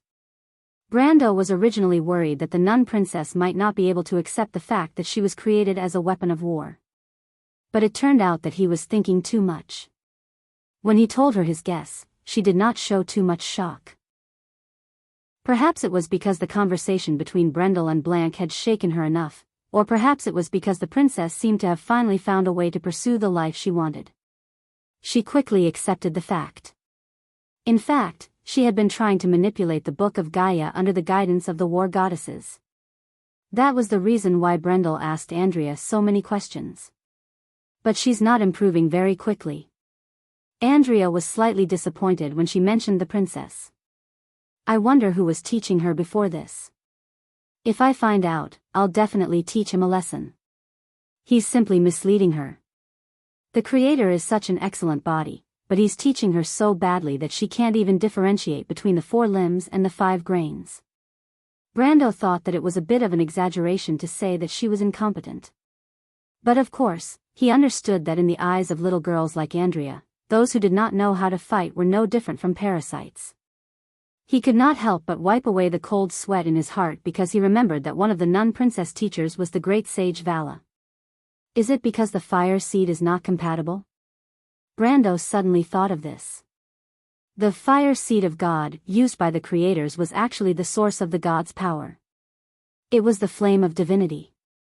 Although the heart of the dragon was high grade, it did not reach that level, not to mention that the latter was originally a substitute. However, when he replaced the heart of the dragon for the nun princess, the core of the latter was even worse. It was almost like a magical transmission device, which was not as good as the heart of the storm in his body. But according to Andrea, the moment the creators were created, they should have a fire seed of God. Andrea nodded and said, "That's part of the reason. However, the heart of the dragon isn't that bad. Sir, in my opinion, Her Highness' current situation should be the fault of those who taught her. They actually taught her to be a pacifist. This is simply unforgivable." Brando secretly thought that the pacifist was unforgivable. Although there were many enemies in this world, there were always some who had good intentions. If the whole civilized world was full of muscles like these violent girls of the goddess of war's guards, it would be too terrible. He thought for a moment, and wisely decided not to answer this question. "What does Princess Magadal think?" he asked. "It's okay, Her Highness is not particularly depressed. As long as her confidence is still there, then the rest is a matter of time. Andrea gritted her teeth. But we don't have much time. Brando nodded. Indeed, there was not much time left for this world. At this time, Andrea suddenly stopped and asked, compared to this, my lord, I am more concerned about the whereabouts of that young lady. That lady? You're talking about Freya? Brendel finally realized what she was talking about. Andrea nodded. Yes, I still remember you called me Freya at that time. My lord, is that her name? Yes, at that time I mistook you for someone else, because the light wings behind your back were too similar. Brando now knew that the light wings these girls of the goddess of war used in battle were called the wings of Tiamat, which came from the remote projection of Tiamat. In fact, it was the power given to them by the dragon of war. In fact, Freya's inheritance also came from the dragon of war. I can't wait to see this sister, my lord. Andrea replied excitedly. Brando did not understand her excitement. Don't you have many companions? Why are you so excited about Freya? Because she is a sister who grew up in Wonde. My lord, this has a special meaning to us. What meaning? This is the goddess of war's coat of arms, my lord. Andrea pointed to the silver mark on her forehead. Our coat of arms is divided into 3 flame patterns, but my lord told us that this young lady has 5 flame patterns on her forehead. Do you know what this means, my lord? Brando shook his head. Her inheritance is earlier than ours. She could be the previous goddess of war. If her inheritance is complete, then she could be much more powerful than us. Andrea said excitedly. The key is that Miss Freya's inheritance came from the war slate, which means that this kind of inheritance can be replicated. Your inheritance can also be inherited through the war slate? Brando asked in surprise. No, not necessarily, but there is such a possibility. The war slate is actually just a medium to store information. It was created to provide the golden folk and the creator with a means to quickly absorb knowledge. Oh yes, I haven't told you yet, but the one who is most compatible with the war slate is actually Princess Magadal. She can absorb the inheritance of any number of war slates without any hindrance. The princess is a perfect warrior. What a pity. She wanted to complain again, but Brando quickly interrupted her because they had already arrived at their destination. Chapter 1329. The Queen of Madara and a priest of the goddess of the dead moon stood beside the podium. The priest was wearing a black and purple robe with a black cloak that was fastened with copper buckles on his shoulders. There was a black dragon pattern that extended to the bottom of the robe. Brando's pattern represented the status of the priests of the goddess of the dead moon in the holy temple. The lower-level priests usually wore purple moon patterns, while the higher-level priests could use cats or skeletons, the difference between the ordinary priests and the executioners. The higher-level priests and priests could use spiders, hydras, and waves. The undead worshipped the sea of the dead moon. However, only one person in the entire dead moon holy temple could have a dragon pattern, and that was the Lord Officiant of the dead moon holy temple. Brando squinted his eyes. He did not expect that the 2 most powerful figures in Madara would meet him at the same time. Although he could not remember who the Lord Officiant of the dead moon holy temple was, he at least understood that in this era, the Lord Officiant's authority was not below the Queen of Madara. He might even be more powerful. After all, before the birth of the Mercury Staff, the dead moon holy temple had enjoyed a transcendent status in the kingdom of the dead for thousands of years. Seeing the 2 of them, Andrea naturally shut her mouth. Brando bowed to the 2 of them. The queen was indifferent, but the Lord Officiant of the dead moon holy temple returned the greeting. The etiquette of the undead was very special. They clenched their right fist and placed it on their chest, and lowered their head naturally as if they were mourning. This process lasted for 2 to 3 seconds, and was the highest etiquette for the undead to show their respect for the eternal death and rest. The Lord Officiant was a human. As everyone knew, the goddess of the dead moon, who represented eternal death and rest, could only be a human priest. There were no undead in the dead moon holy temple. Even the lowest level staff and apprentices in the holy temple were all humans. This was also a miracle in the empire. But for the past 1,000 years, the Holy Temple had been operating according to this rule. The goddess favored the kingdom of the dead, but she would not allow the dead to appear in her kingdom. The undead were well aware of this and adhered to this rule. Day after day, the clergy of the Holy Temple of the Dying Moon gradually became the majority of the human dark nobles in Madara. However, although they were humans, Brando knew that this did not mean that they shared the same interests as most of the creatures on the continent. Just like most undead wizards were humans, they were also the enemies of Erwin, Saint Tossel, and Cruz. Not only that, but they were also the leaders and decision-makers of all wars. They also happened to be the ones who caused the most disasters of the kingdoms. The Dead Moon Holy Temple played the same role. In Wonde, every war had a religious background, and the undead were no exception. Before the Mercury Staff appeared, they were the ones who united the undead and launched an attack on Wonde. After the Mercury Staff appeared, they once again stood behind the scenes. Brando knew that without the support of the Dead Moon Holy Temple, the Queen would not have been able to unify the land of the dead in such a short time and become the ruler of Madara in name. In the following decades, the Dead Moon Holy Temple stood firmly behind her. They repeatedly sent down the goddess of the Dead Moon's oracles to remove all obstacles for the Mercury Staff until this huge empire was established. After Brando bowed, he saw Delphian standing at the side. The Prime Minister's daughter noticed Brando's gaze and gave him a look, indicating that the negotiation was successful. Brendel heaved a sigh of relief. He was more afraid that the Queen would go back on her words. Even though the Mercury Staff was still in his hands and he still had the upper hand, who knew if this domineering woman would disregard everything and attack them after returning to her familiar territory? In the past 2 months, he had been warned more than once by the Queen's actions, which told him what it meant to be unpredictable. The Queen of Madara naturally noticed the subtle interaction between Brando and Delphian, but she did not care at all. "This is Archbishop Philip." She briefly introduced him to Brando. From the Queen's cold tone, Brando understood that the person in front of him was the sincere Philip. The latter was the Archbishop of the Dead Moon Holy Temple from the end of the First Era to the first 40 years of the Second Era. His greatest achievement was to support the Supreme of Madara to unify the empire. However, Brando did not know when exactly he became the Archbishop of the Dead Moon Holy Temple, but he did not expect him to have already ascended to this position. In history, Philip was a very low-key person. He was born in a dark noble family in the realm of eternal death. He joined the Holy Temple at the age of 12 and became a clergy apprentice. After that, his path of promotion was not remarkable. He rarely made mistakes and was devout and deeply trusted by his mentors. His path of promotion was not smooth, but he did not encounter any major setbacks either. It was as if he was diligent all the way to the center of the Holy Temple. The process of him ascending to the position of head priest was even more lackluster, because in this era, the Undead Moon Temple could not find a more outstanding genius.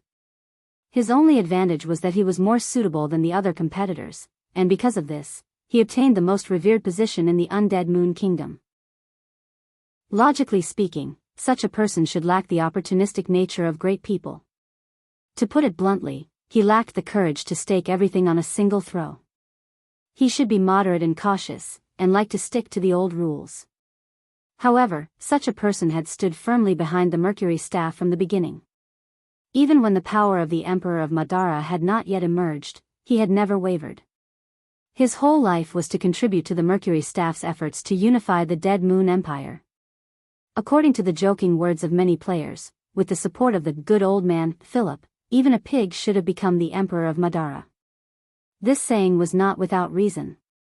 Before the rise of the Mercury Staff, the Dead Moon Holy Temple held almost all the power of speech in the Dark Kingdom. As the Archbishop of the Dead Moon Holy Temple, the only difference between him and the later Emperor of the Empire was that he did not have absolute control over the undead lords. Other than that, he was no different from the Supreme. However, a person who held such power and influence had chosen to create a person who could stand above the temple. It was as if he had taken the initiative to hand over the authority of the temple to someone else. Some people believed that he did this to achieve the unification of the empire, but there were also people who questioned whether he had such lofty ambitions. There were also people who believed that he had received an oracle from the goddess of the dead moon. However, there were all kinds of theories that could not describe the Lord Officiator of the Dead Moon Temple. Until he stepped down from the position of Officiator of the Dead Moon Temple and gave it to someone else, all the legends about him seemed to be a confusing puzzle. Speaking of which, this was the first time Brando had met this famous person in history. However, in this era, there were too many heroes and legends. At least compared to the woman beside him, Archbishop Philip was nothing. In his mind, this archbishop's presence was exactly like that. His experience was like a legend, but it could not stand up to careful scrutiny. The feeling he gave people was that he was very ordinary. Compared to ordinary people, he was mysterious and unfathomable. However, compared to the real legendary heroes of this era, he was just a so-so. But no matter what, anyone who had heard of this person would more or less be curious about him. They were curious about what kind of belief he had in his heart at this moment, and what kind of belief supported him to stand firmly behind the Mercury staff until the Dark Kingdom was unified. At this moment, Brando looked at the Archbishop and could not help but have such a thought in his mind. Philip seemed to be a little dull and did not notice his gaze. After returning the greeting to Brando, he took off the hat of his robe, revealing a somewhat pale face. It was the face of a middle-aged man without any distinguishing features. There were some grayish-brown patches on his cheeks, which looked like livor mortis. Due to the long-term erosion of dark magic, this was a prominent feature of the clergy of Cleiss. But it was this seemingly submissive middle-aged man. After Her Majesty the Queen of Madara introduced him to Brando, she turned her head and looked at him, as if she was asking for his opinion. Brando noticed this strange scene. He could not help but look at the old man. He saw Philip nodding stiffly.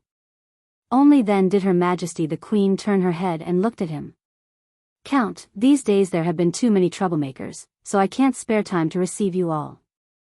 If there is any neglect, you won't blame me, will you?" Brando naturally would not take Her Majesty's polite words seriously. He shook his head. Her Majesty the Queen nodded with satisfaction. "That's very good. The promise I made to you on the battlefield that day has now been fulfilled. I believe Mr. Count will not turn a blind eye to the sincerity shown by Madara, will you?" Brando nodded again. "Now, the army of Madara has withdrawn from Erewhon. Those sinners that Mr. Count wants to punish have now been handed over to you. I have also fulfilled all of your requests. I have made a huge concession, but I believe Mr. Count also understands that a deal is mutual, right?" For this sentence, Brando could be said to have been waiting for a long time. He knew that Her Majesty the Queen was not a person who would always give in. She appeared to be weak on one side, which could only mean that she must have other plans on the other side. But these days, he had not figured out why Her Majesty made such a big concession. Perhaps in the eyes of others, it was to get back the Mercury staff. But as the person involved, Brando knew very well that the Mercury staff was handed to him by Her Majesty the Queen herself. If that was the case, then she needed another explanation for what she had done that day. Chapter 1330. Although Brando could not guess the answer, he at least understood that there would be a moment when the answer would be revealed to him.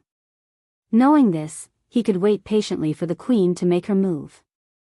But it turned out that she did not let him wait for too long. And that moment, it seemed to be now, there was a moment of silence in the Hall of Eternal Death. The chanting of the acolytes seemed to have become louder. For a moment, there seemed to be a voice in the void that responded to the chanting. That voice rumbled like thunder. The hall roared. Brando thought it was an illusion at first, but then the 17 pillars began to tremble. Some of the believers lost their balance and fell to the ground. He looked up and saw dust falling from the dome of the hall. But in such a situation, no one screamed and ran away. The acolytes only chanted louder, as if they wanted to suppress the thunderous sound. The tremor only lasted for a few seconds, and then it calmed down again. Earthquake? Brendel was stunned. He looked at Her Majesty the Queen and Archbishop Philip not far away, but both of them looked indifferent, as if everything that had just happened was an illusion.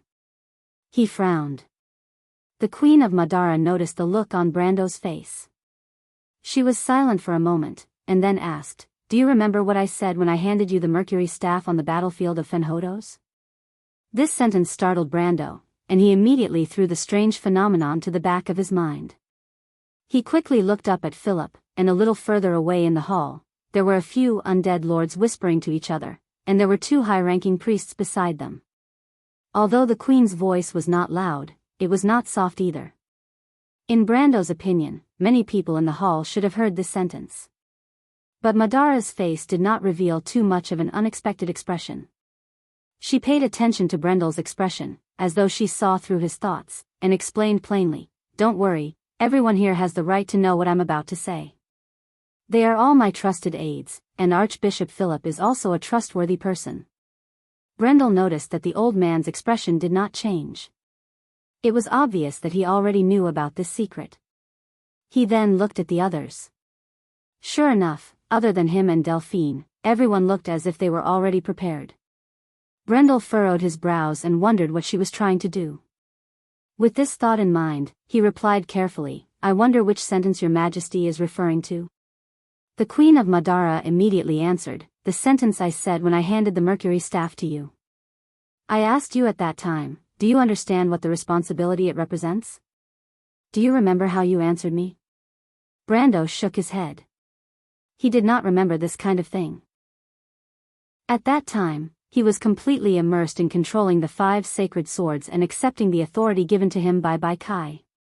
He only vaguely remembered that the Queen said something related to the responsibility, but at that time, he did not take it to heart. "You said the same thing to me back then, Count." The Supreme of the Undead said, "You shook your head at me, but it doesn't matter. I still gave you the scepter that represents the supreme power. Because no matter whether you understand it or not, since you have made a choice, you must bear this responsibility." "What do you mean? Do you understand what the Mercury staff represents?" the Queen of Madara asked. "Are you talking about the symbolic meaning of the staff in the Kingdom of the Dead Moon, Your Majesty?" The Queen shook her head. "That's not the most important thing. You have 5 of the 7 sacred swords. You should understand what kind of path this is. It's full of thorns and is not a smooth path. Originally, I could bear all of this for you, but you refused. From the moment you chose to walk the path of ascending to the throne, its responsibility followed you like a shadow." "Ascending to the throne?" Brando frowned. "What are you trying to say, Your Majesty? Didn't anyone tell you that in every era, Wand has a king? In our era, the sages divided it into 4. That is why the world is in chaos. But it doesn't matter. The crown has always been there. After Odin, it is waiting for the next successor, a person who can lead everyone and change the fate of the whole world. You should know who I am talking about, right?" Brando was silent. It was not the first time he heard of such a thing. Miss Tada, the Dragon Queen, and Haku had all said similar things to him. He did have the blessing of the 5 sacred swords, but what he wanted to do was to save the Roman people. If it was like what Lute said, that gathering the 7 keys to open the door was an opportunity, then he would seize it at all costs. But he had never thought of inheriting Odin's path and changing the fate of the whole world. It was not that he belittled himself, but he believed that the opportunity that Martha left for the mortals was definitely not such a choice. Because no one could control the fate of others. This era of mortals was born because of this. Ever since the star fell to the earth, Odin and the 4 sages, as well as the many divine citizens of the Truth Symposium, the gods and their followers, as well as the countless successors behind them, countless people had sacrificed and bled, struggling and shouting unyieldingly. The mortal world had staggered forward and reached this point. But in this era, they had to turn back and let everything go back to the beginning? No. Brando silently denied this in his heart. He did not think that this was the right path, just like his sonorous refutation in front of the Silver Queen that day. Because in this era, countless people were fighting for their own fate, for their homes, for their loved ones.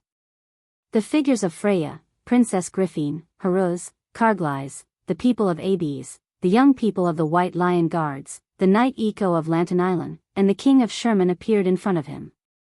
Even in this small kingdom, people were still fighting for a chance to live, even if what they did was not worth mentioning in this magnificent era. Just like the fate of Erewhon, a small, remote kingdom could not move the footsteps of the whole world. People's eyes were always fixed on the long term, and ignored the short term and precious things. Perhaps it was just like the Queen of Madara in front of him. She only needed one order, and all of Awin's hard work would come to naught. And he himself had grown to such a point. He felt the power of the sage for the first time on the battlefield of Fenhodos, and was now only one step away from the final threshold. Just like the queen could crush Erewhon, an ant, with a flip of her hand, and now his power seemed to be able to easily change the fate of Madara. This was also what he was doing now. That small kingdom seemed to be no longer able to hold his footsteps and hold his gaze. Everything that he had done in the past to be able to do now seemed to be easily achieved with just a word. The feeling of controlling the fate of others was indeed fascinating. But this was not what he wanted. The redemption that Erewhon needed was not this, because he deeply understood this point. The future of this ancient kingdom was not based on his words alone. Perhaps he could make Erewhon glorious today, but in the distant future, it would once again fall into this cycle. The decay and rise and fall of the kingdom was like an unsolvable loop, going back and forth. Everything that the four sages had done had already given the mortals an answer, hadn't they? The lonely fool had been waiting for such an answer for 1,000 years. But its answer would never be to repeat the past. Brando's eyes seemed to see Erewhon's most glorious era. King Eric was in front of him.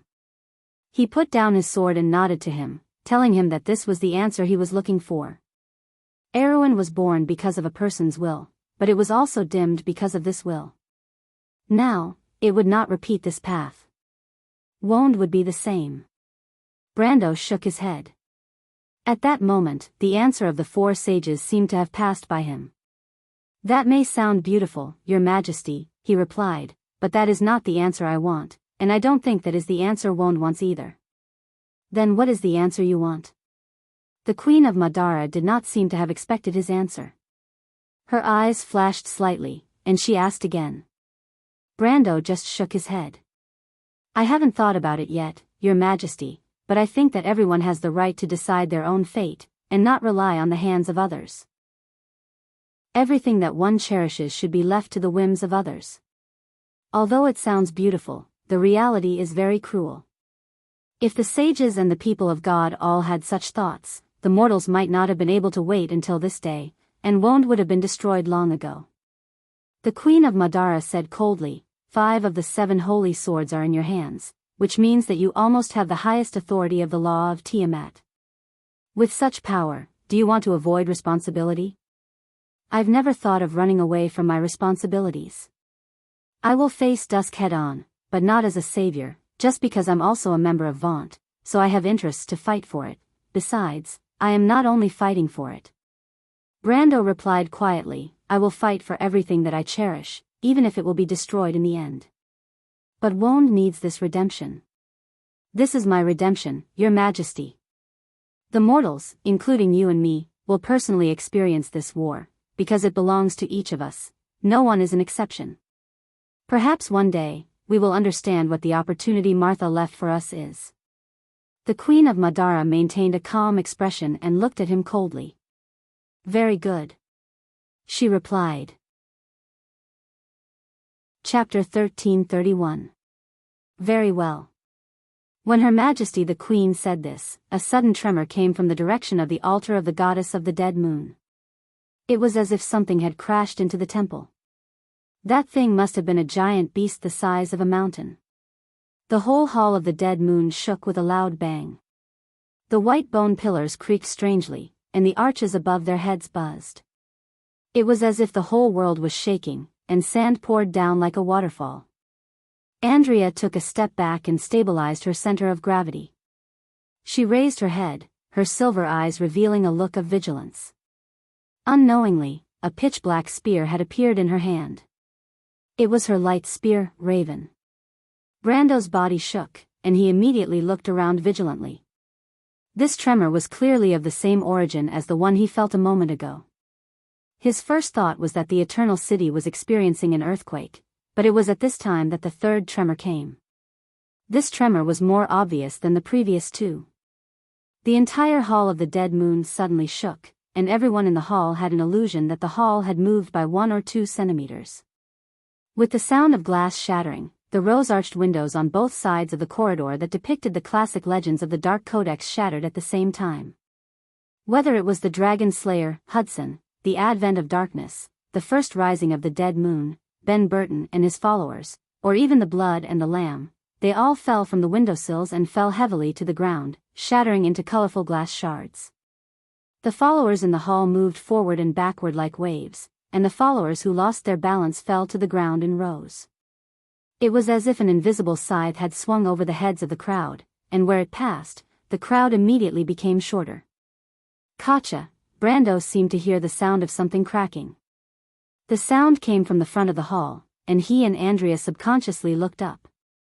The two of them were surprised to see that on the holy statue of the goddess of the Dead Moon, which was more than 10 meters tall, there was a crack that was a few centimeters wide starting from the neck.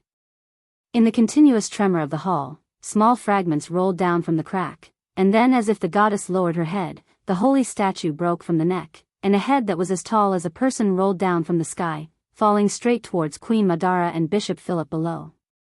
Andrea was so shocked that she did not realize what was going to happen next. Brendel, on the other hand, did not have such a deep impression of the situation. He reminded her immediately, "Don't worry about it too much. Be careful." But he immediately realized that as the Queen of the Dead Moon Empire, it was impossible that she did not have a protective holy object on her, and the falling stones were unlikely to cause any harm to her. The goddess' head fell from the sky, and it looked very frightening, but in this world of magic, its power was not even comparable to a stone shot from a catapult.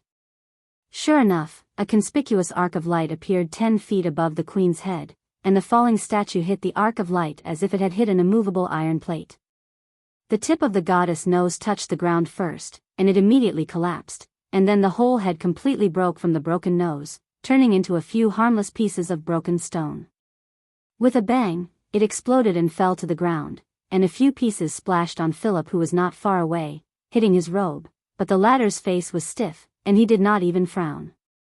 This calmness, even in the face of a landslide, deeply shocked Brando. How could such a person be a mediocre person? He could not help but think that he must have seen a ghost to believe the unreliable rumors circulating outside. How could such a mediocre person become the bishop of the Dead Moon Temple, the second most powerful person in Madara, and possibly the most powerful person in this era? But why would such a person be willing to assist a person with no background and origin to become the Queen of Madara? Was it just for the Mercury staff? Brando was more willing to believe that perhaps the bishop had really received an oracle that allowed him to see through the fog of the future, and see Madara, the unification of the Dark Dead Moon Empire. Lady Kleiss. At this time, Andrea suddenly cried out. Only then did Brando realize something. He looked up and found that only half of the statue of the goddess was left. Her upper body was completely cracked, and after rolling down from her head, the parts above her waist also fell apart, turning into several pieces that fell down from both sides. One of the pieces hit the giant spider at her feet and smashed it into pieces. Her 2 arms fell to the ground and broke into several pieces. One of the round forearms was still rolling on the obsidian floor, down the steps below the altar, and all the way to the hall below. It finally stopped in front of a young acolyte of the Dead Moon. He looked as if he was scared stiff as he stared at the arm of the goddess, as if he was not looking at a statue, but at the bloody broken arm of the real goddess of the Dead Moon, Kleiss. When Brando saw the expression on the acolyte's face, he suddenly realized what had happened. The statue of the goddess of the Dead Moon had collapsed. Perhaps this did not sound like a big deal, and could at most be regarded as an ominous sign. But Brando knew that this was not the case, because this was a world of magic and gods. This was the central hall of the Dead Moon Temple. Although this statue had not appeared for thousands of years, it actually symbolized the authority of the goddess of the Dead Moon, Kleiss, in this world. But now, it had shattered. In the thousands of years of history of the holy city of the undead, this was not the first time it had been tested by a disaster. Since the establishment of the holy city of the undead, it had experienced hundreds of big and small disasters, including natural disasters and man-made disasters. During the year of the Brown Lion, the holy city of the undead once had a fire in the holy city, which had just been rebuilt not long ago. 90% of the holy city of the undead was reduced to ashes, but only the Great Hall remained unscathed. When the fire spread to the 33rd step outside the Great Hall, it was miraculously extinguished, followed by heavy rain that lasted for 2 days and 2 nights. At the beginning of the First Era, the Wind Elves invaded the land of eternal death. That was the only time in the last 1,300 years that the Dead Moon Kingdom had been invaded. The Wind Elves killed the undead Lord Skeletal Gangrene, and their army was once directed at the Holy City. At that time, the Wind Elves' commander declared that he would completely destroy the temple. But not long after he said that, civil strife broke out in Saint Tossol. The elves' attack was thus left unsettled, and the Holy City of the Dead Souls avoided a catastrophe. Then came the year of the Croaking Frogs, which happened less than 300 years ago. The great earthquake in Eka's Canyon affected the Holy City of the Dead Souls. 70% of the buildings in the city collapsed, and even half of the main hall of the temple collapsed. But this statue was not damaged at all, and stood tall among the broken walls. Later, when the believers of the Dead Moon rebuilt the temple, they used this statue as the center to reshape the hall, and that was how the majestic and magnificent Dead Moon Temple was built today. But today, this statue of the goddess collapsed with a loud bang.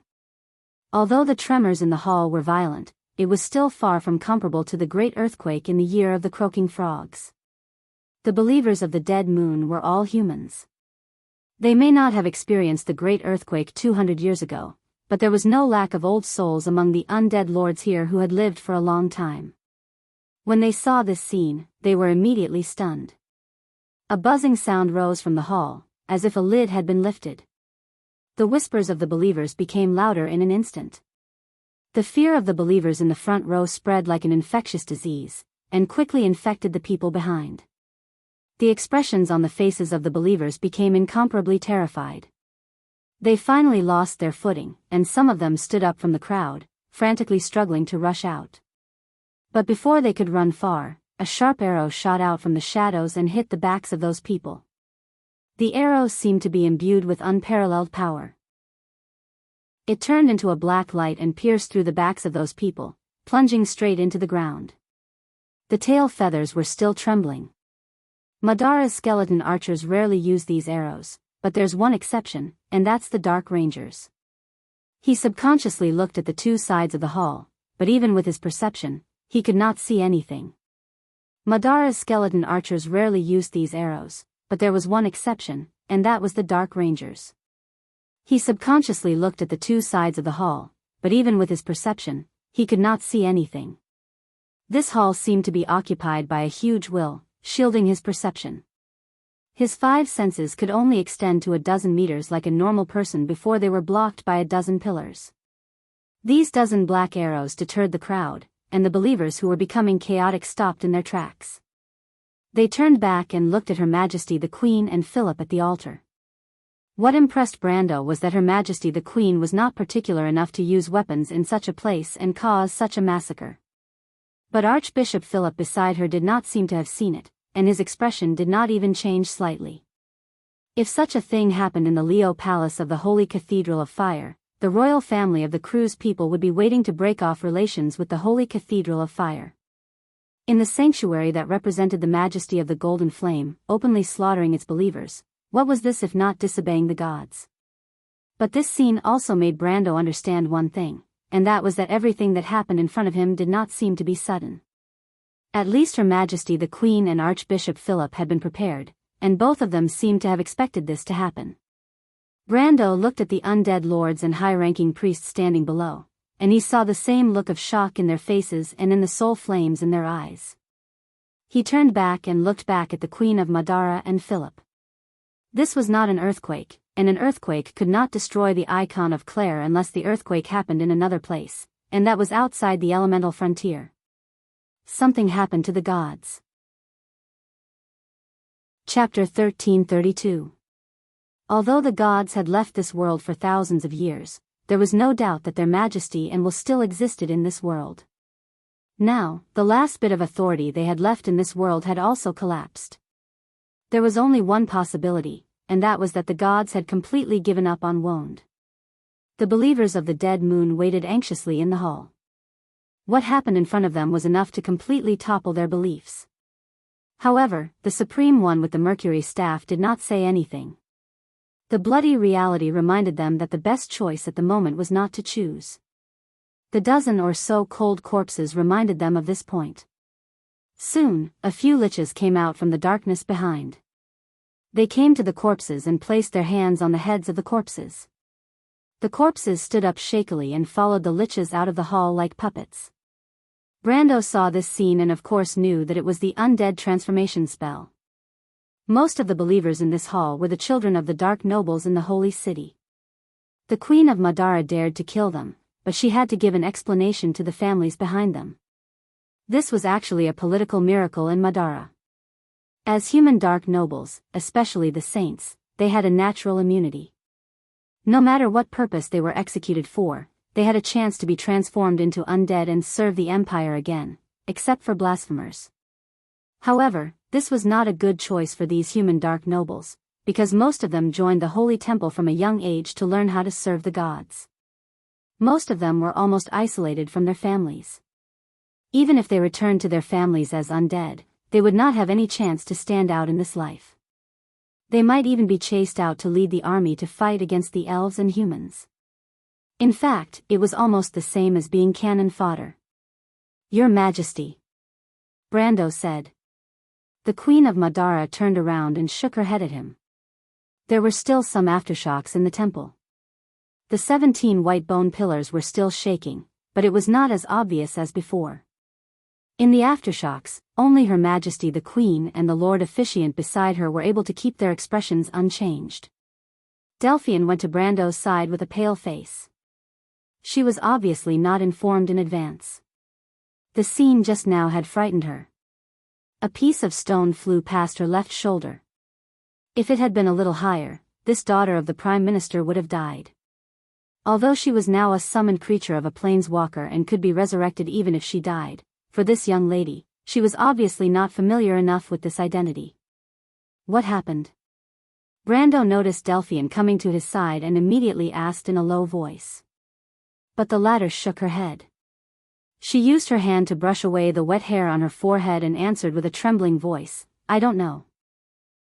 Because the negotiations have already come to an end, Her Majesty the Queen will only meet you." Now that I think about it, she deliberately delayed the end of the negotiations until today. She and Archbishop Philip must have planned this. The two were almost whispering. Brando used his own law to seal the space, and he did not care if Her Majesty the Queen and Philip, who were a few steps away, noticed anything. "Why?" he asked. "I don't know." Delphian bit her lower lip and shook her head. "It's too sudden. But don't worry, I don't think Her Majesty the Queen is targeting us." Brando actually thought the same. He felt that the woman in front of him did not need to go through so much trouble to deal with him. He looked up and saw Her Majesty the Queen pick up the Mercury staff. But she did not speak. The one who spoke was Philip, who was beside her. The Archbishop, who had always been a wooden figure, took a step forward and stood in front of Her Majesty the Queen. He looked up and said sternly, "Be quiet. Return to your seats and continue chanting. You must remain pious. No matter what you see or hear, you must not doubt the faith in your heart. Your Lord, your God, is calling for you. Go back, return to your seats, and pay your respects to eternal death and rest." His tone was not loud, but there seemed to be some kind of magic in his words. The believers looked at each other, but the bloodstains on the ground were enough to remind them what they should do. Soon, the hall reverberated with the low and oppressive chanting of prayers. Philip turned his head and looked gloomily at the remnant of the icon. Brando found the opportunity to speak again. "Your Majesty, you have to give me an explanation." "I will." Her Majesty looked at him and replied coldly, "But not now. I don't have that much time to explain everything to you. You have to answer a question of mine." "If it's the previous question," Brando replied, "then I have already answered you." Her Majesty the Queen's cold gaze swept over him. I hope you will fulfill your promise. But responsibility is responsibility. You will understand this. Could Odin use a simple excuse to deny everything he has shouldered? But in the history we know, he and the 4 wise ones did not choose to act as cowards. Naturally, I won't either. I hope so. She lifted her chin. The hall of the Temple of the Dying Moon had already cracked open. A beam of silver-white moonlight descended from the vault and shone on the altar, making Her Majesty's face appear snow-white. Philip, take them to the sanctuary of the Silent Death. Soaps, Netta, protect the Archbishop. Wait, what does this mean? Brando froze for a moment. This woman was the one who summoned them, but after asking him a few strange questions, she wanted them to leave. He did not care what the Queen was up to, but he was not someone who would be easily manipulated.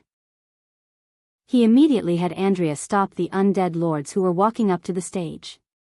He frowned and looked at the Queen on the stage. I said, I will explain everything to you, but not now. Queen Madara also frowned. Madara has already satisfied all your requests. I need your attitude now. Can't you even do this? What do you mean? The hall shook again. Behind Klysa's holy statue, the dark wall creaked. Some bricks protruded out of the wall and fell to the ground. Brando watched as a crack of a few meters appeared on the wall. It was as if something was behind the wall, ready to break out. Madara turned back to look at him, and then turned around with a calm expression. Are you really going to discuss this with me here? But... Brando hesitated. Let's go. I don't have time to talk nonsense with you. You are not a child, Count, Queen Madara replied coldly. When I gave you the Mercury staff, did I say so much nonsense? Brendel froze for a moment and suddenly realized that it seemed to be true. Although he had always regarded Her Majesty as a great enemy, she really didn't seem to have done anything against him other than giving such an order on the battlefield. But the final result was still beyond his expectations. He looked at the Queen and nodded silently. I hope your explanation is satisfactory. After he finished speaking, he looked around and took in everything in the dilapidated hall. At this moment, he had a premonition that perhaps the scene that was playing out here today was not limited to the holy city of the undead. But it did not matter. He could wait for the Queen's explanation. With that, he turned around and left the hall with Andrea and Delphian. The lords of the undead wanted to stop them, but before they could get close, they were pushed away by an invisible force and crashed into the crowd of believers, causing a commotion. The expressionless Philip glanced at the Queen of Madara, but the latter ignored him and nodded her head silently. The officiator immediately followed after them. The hall was still trembling from the tremors, and from time to time, sand and stones would fall from the dome of the holy cathedral. The believers trembled in fear, looking at Brendel and the other 2 walking in the middle of the hall with fear and envy, wishing that they were the ones who left at that moment. The sanctuary of the Silent Death was located in the core area of the holy sanctum of the Dying Moon. A place like this was often a sacred place for meditation in a holy sanctum. Delphian happened to be there recently, and she gestured to Brando as she walked, telling him that there might be some situation there. There was a long corridor outside the holy sanctum. Brando looked back and saw that Philip had not caught up. He waved his hand at the latter, indicating that she did not need to be so careful. What's going on? When I was there a few days ago, I saw the undead building something there, my lord. What is it? I only saw it from afar, but I thought that since the undead could let me go there, it shouldn't be anything important. I only thought that they were repairing the interior of the holy sanctum. Brando frowned, but his thoughts were similar to Delphian's. Since Her Majesty was not afraid of Delphian seeing it, there should not be anything too fishy about the sanctuary of the Silent Death. However, this matter piqued his curiosity. Since Queen Madara had already made arrangements there, she must have been preparing for today's matter. The sanctuary of the Silent Death was to the north of the holy sanctum of the Dying Moon sanctum. After passing through the long corridor, one could see the main entrance of the sanctuary. However, the moment Brando stepped into the sanctuary of the Silent Death, he seemed to have sensed something and heard a shrill scream from the void. He froze and turned around, but Archbishop Philip's deadpan face suddenly appeared in front of him. "Lord Officiator, did something happen?" "They're back, Count Philip." To Brendel's surprise, the Lord Archbishop actually responded to his question and slowly opened his mouth to answer. "They? The gods." Chapter 1333. "Master?" A clear and surprised cry came from behind. Brendel turned around in surprise and saw Huang Hua, with her black hair draped over her shoulders, walking out of the place of death. She wore a red swordswoman's uniform with a golden phoenix on it. She held a sword in her hand, followed by Mr. Liu and Fang Qi. "Huang Hua, why are you here?" Brando was stunned and asked.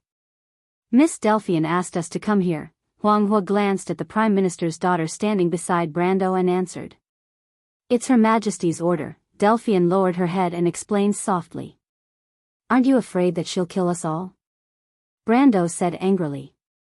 The Prime Minister's daughter did not speak. She looked at Brando calmly. Brando understood what this woman meant from her eyes. She deliberately tied Huang Hua, the Princess of the Nine Phoenixes, to her own chariot so that Queen Madara would not act rashly. What an unnecessary move. Delphian did not refute, but Huang Hua defended her. "It's not Miss Delphian's fault." "Master, it's Huang Hua's idea." Brando shook his head. Although his student was smart, she was still too naive in front of Delphian, a scheming woman. She was betrayed and still wanted to count the money for others. However, Delphian was his subordinate, and he did not want to expose her in front of her. He just turned his head and glared at her. "Lord Officiant, what does Her Majesty mean?" He turned his head and asked. Before he finished speaking, the ground suddenly shook violently again. With a few cracking sounds, a few holes a few inches wide extended from one side of the wall. Brando's words were stuck in his throat. He turned his head and saw that the wall of the hall had begun to tilt. Andrea, who was in that direction, also looked up and saw this scene.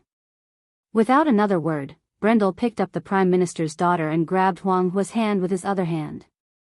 He called out in a low voice, "What are you waiting for? Run!" With that, he dragged Phoenix Hua and charged into the sanctuary of solitary death. Someone was faster than him, and that was Andrea. She spread her wings of light and overtook everyone in an instant. After a few steps, they would reach the gate of the sanctuary of solitary death. Inside the gate was an open patio about 300 feet wide. On the green meadow, there were plants like laurel, black roses, and heather. Brando landed on the meadow and threw Delphian and Phoenix Hua onto the meadow. He then used the threads of law to stabilize the two. Behind him, the long corridor to the south of the Sanctum of Silence collapsed with a few crisp cracking sounds. Dust rose high into the air, and after a series of coughs, Fang Qi and Sir Liu emerged from within, their faces covered in dust. Brendel looked past the two of them, knowing that the collapse of a building would not be able to hurt an elemental awakened powerhouse. But he soon saw the spotless Archbishop Philip slowly walking out of the smoke and dust with a calm expression. Seeing that the three of them were fine, Brando had time to remove the threads of law and let Phoenix Hua and Delphian slowly land on the ground. The Princess of the Kingdom of Nine Phoenix bowed respectfully to him. "Thank you for saving us, teacher." Brando waved his hand carelessly. He did it purely because Phoenix Hua was still young. But in fact, even if he did not do anything, the former might not have been injured. Teacher's kindness is as heavy as a mountain. "Phoenix Hua is not being overly courteous," Phoenix Hua replied seriously. Brando could only accept her bow helplessly. His student and her ruse seemed to be two extremes. One was timid and difficult to make his own decisions, while the other was scrupulous and abided by the rules, like a little adult. He looked up and observed the environment of the sanctuary. In fact, Andrea, who had entered the sanctuary first, had already been looking around. Like most religious buildings in Wonde, the sanctuary of the Dying Moon Sanctum was built in a small garden. This kind of courtyard in a majestic building was popular in the year of the return of the light. Its luxurious and serious style quickly became the standard of religious buildings. The monks of Wonde believed that being close to nature was conducive to harmony of mind and body. It was the best environment for meditation and quiet prayer. The believers of the Dying Moon followed suit and built such a sanctuary in the Dying Moon sanctum. However, the style of the undead was very different from the style of humans and elves. A good courtyard garden was turned into a gloomy cemetery by the undead. Black and white roses were scattered on the dark green meadow, and there were also thorns as thick as an arm. There were also a few tombstones. Those who were buried in this place must have been saints of a certain era. By the way, if the saints were not expelled from the Dying Moon sanctum, they would not be resurrected as undead. This was a blasphemy to the goddess, and it was a tradition of the Dying Moon sanctum. At the other end of the courtyard, there was a pale Baroque garden pavilion covered with gloomy vines. Brando glanced over there and did not see what Delphian said the undead were building. He turned to Archbishop Philip and asked, "Lord Officiator, what exactly is going on?" But before Archbishop Philip could answer his question, Andrea suddenly shouted, "Let's see who's in charge. Be careful." A solemn expression suddenly appeared on Archbishop Philip's usually wooden face. The man turned his head and looked at the ruins that were filled with smoke and dust. The others also looked in that direction. Brando's senses were the strongest, and he was the first to see a few long shadows extending out of the smoke and dust. It happened to be the southern wall of the Silent Death Sanctum, which no longer existed. But on the east and west sides of it, there was a small sanctum that had collapsed. A hideous opening extended out of the ruins, as though a knife had cut the grass and opened a bifurcated gap in the courtyard garden's meadow. At this moment, the strange shadows extended out from the crack. They were like black blood flowing on the meadow, but all of a sudden, they seemed to be pulled up from the ground by an invisible force. They stood up in a strange posture like chewing gum, and they were even laughing shrilly at the same time. The mouths of these shadows were also very strange. It was like a crack without any thickness, but the insides were blood red. They had 4 eyes, and the insides were burning with raging flames. They laughed shrilly as they surrounded the Silent Death Sanctum. Brando saw this and could not help but curse inwardly. Spawn of the evil god. He suddenly thought of Philip's words and his heart skipped a beat. The spawn of the evil god in Wonde did not refer to a specific type of monster. In fact, it was a general term for a group of monsters. They could be the descendants and heirs of the evil god, or they could be the hatchlings of abominations, or the evil thoughts that escaped from the nightmares of the gods. They had all kinds of strange appearances, so it was impossible to judge them from their appearance. But they all had one thing in common: they had incomplete dark divinity. Most people who knew a little about religion would be able to recognize these disgusting things at a glance. But it was useless to recognize them because most people could only wait for death when faced with divine creatures. Moreover, these shadows were not the descendants of those trash evil gods, demigods, lesser gods, or divine servants. Brando could already smell the dense power of law and order on their twisted bodies. In his previous life, he had only seen similar things a few times in the dreams and evil thoughts of the true gods. However, that was the evil thoughts of the gods. It was something that could not be avoided by any god.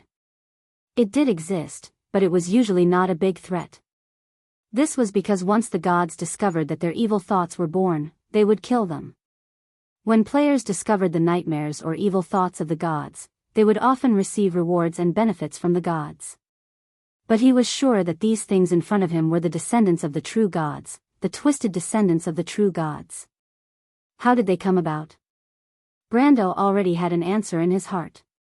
He looked at Philip with a heavy expression and asked, "Lord Archbishop, you said that the gods had returned. Did you mean the goddess of the dead moon or everyone?" Archbishop Philip turned around and looked at him, but his wooden face seemed to be wearing a human skin mask. His cheeks twitched, but he did not speak. "The goddess of the dead moon has fallen? You already knew?" "She was only reawakened by someone, Count Philip." Archbishop Philip replied with an indifferent expression. As he spoke, he pulled out a scepter from under his robe. "Reawakened? Reawakened, that is the spirit of the gods, the spirit of the gods." Andrea muttered softly. She seemed to be very scared, her face was a little pale, and she kept repeating this sentence. The spirit of the gods? Brando had never seen the goddess of war show such an expression before, so he asked.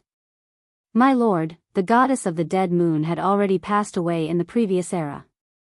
There is only one possibility for her to be reawakened. That is what the black prophecy said, the wolf walks in front, and the calamity follows. This is the calamity of the gods. The deceased gods are like spirits that have been reawakened. They once created this world, but now they want to destroy it with their own hands. That is only a legend, Miss Andrea. Brando shook his head in disbelief. Although Baba Shah and the others believed in the black prophecy, he had always ignored this prophecy. After all, a prophecy was a prophecy. Half of his soul came from another world, so he had a strong resistance to things like the future and prophecies. However, Andrea shook her head vigorously and said with certainty, My lord, there is such a possibility. There is such a possibility. If that legend is true. Chapter 1334. The gods won't really die. They just lose their power and sleep in the deep space. Legend has it that the Twilight Dragon planted a seed in the world of order in the previous era. The gods beat him at his own game and wanted to use that cage to seal him. That seed should have been destroyed, but it is said that he didn't die.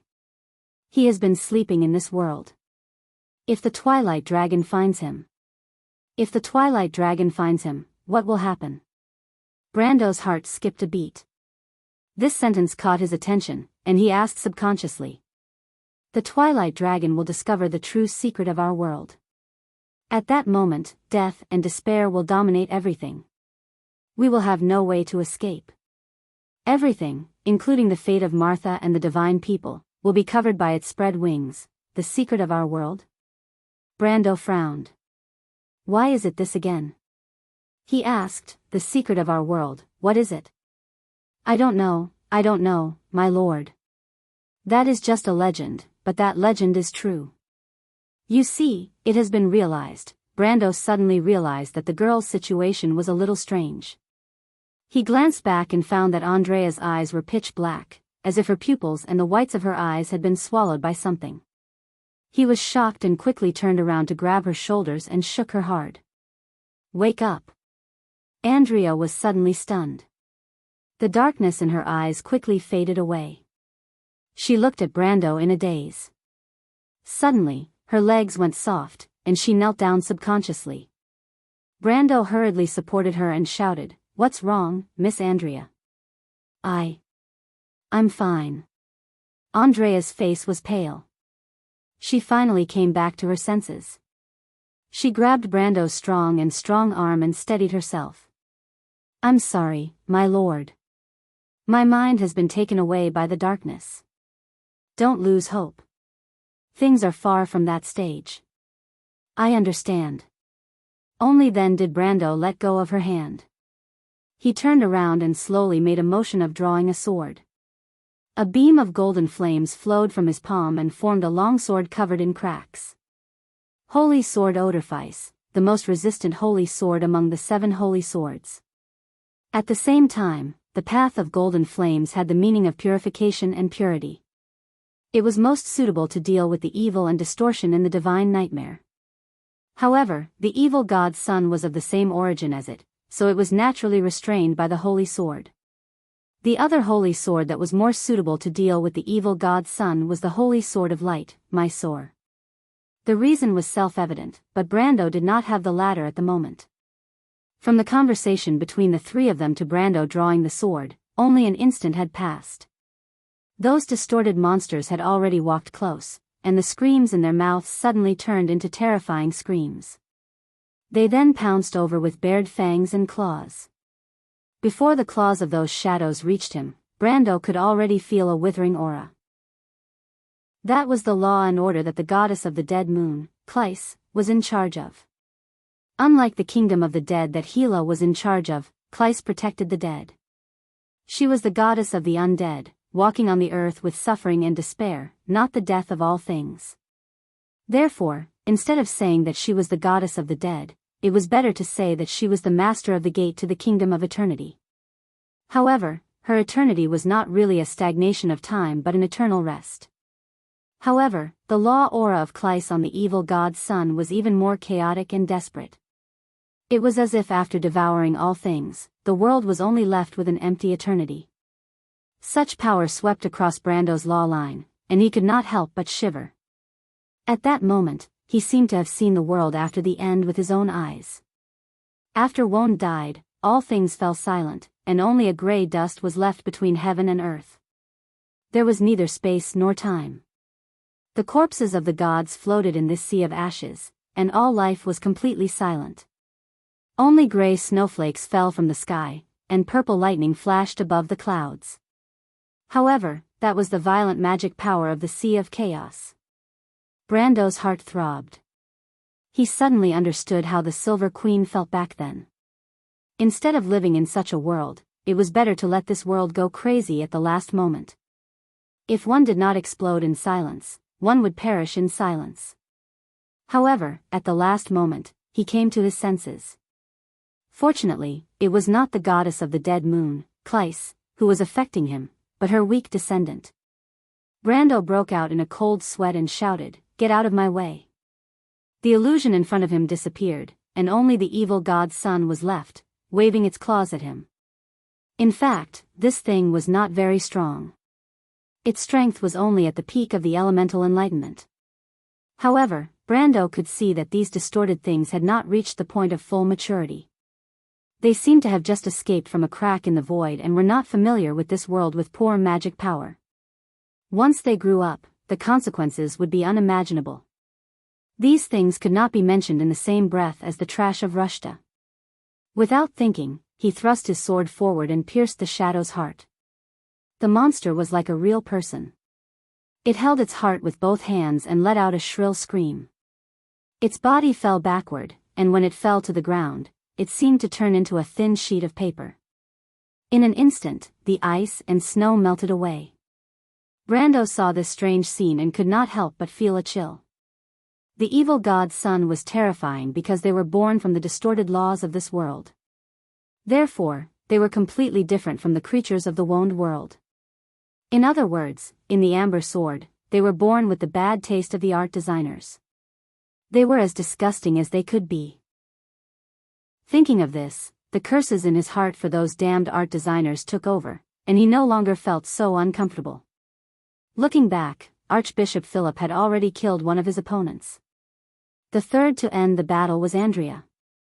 Although her previous performance was a bit abnormal, she was still a young girl from a fighting race, so dealing with the Dusk race was a piece of cake.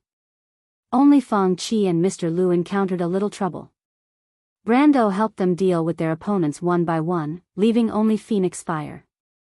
Mr. Lu saw this and wanted to help, but Brando stopped him and shook his head at him. Mr. Lu understood. He looked at the princess of the Jade Phoenix race with some worry, but in the end, he did not help. Brando was not very worried. The descendants of Kleis and Phoenix Fire were similar in strength, but the nature of their power was very special. It was difficult for ordinary people to deal with them.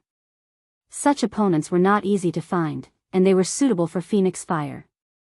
Especially when these monsters were not mature yet, their threat was correspondingly reduced. After a while, Phoenix Fire would be no match for them. Soon, only the son of Diablo was left in the courtyard. Brando asked everyone to step back and leave enough space for Phoenix Fire to fight. Then, he turned around, holding the holy sword, and asked Archbishop Philip, who was beside him, word by word, "What's going on? What is going on right now? Lord Officiator, is the evil god about to descend upon the city?" Unlike before, Brando's voice now contained unspeakable anger. If there was no reasonable explanation, he would not mind killing the Archbishop of the Waning Moon Temple before dealing with Kleis. He knew very well that if the goddess of the Waning Moon descended in this city, everyone here would be doomed. He might be fine, but Metisha, Hipamra, and Lady White Fog would not be spared, let alone Phoenix Fire and Mr. Lu. Thinking of this, he could not help but deeply believe that this was another conspiracy of Queen Madara. But Archbishop Philip did not turn his head and replied calmly, "It's not that bad, Count. The scene you saw earlier was us trying to find a way to seal the goddess, but there's not much time. Her Majesty the Queen will explain all this to you. You conceal your goddess, the clone of the legendary Martha? Brando asked sarcastically. Clyce is not the clone of Lady Martha. That's just a rumor. Count, the undead believe in Martha only because we are the same as you, the people of order. We are not the same as you cold-blooded and heartless guys, Brando replied. Did you plan all this from the beginning? Plan? What good does this do for us? You mean to make me believe that all this happened by chance? That's not entirely true. In the smoke, a somewhat hoarse voice suddenly replied. Brando frowned and looked up. He saw a woman's figure coming out of the smoke. He recognized at a glance that it was Queen Madara, but the latter was alone and seemed to be injured. She pressed her chest with one hand and supported herself against the wall with the other. She limped to the front of everyone. When she completely revealed herself from the smoke, Brando could not help but be stunned.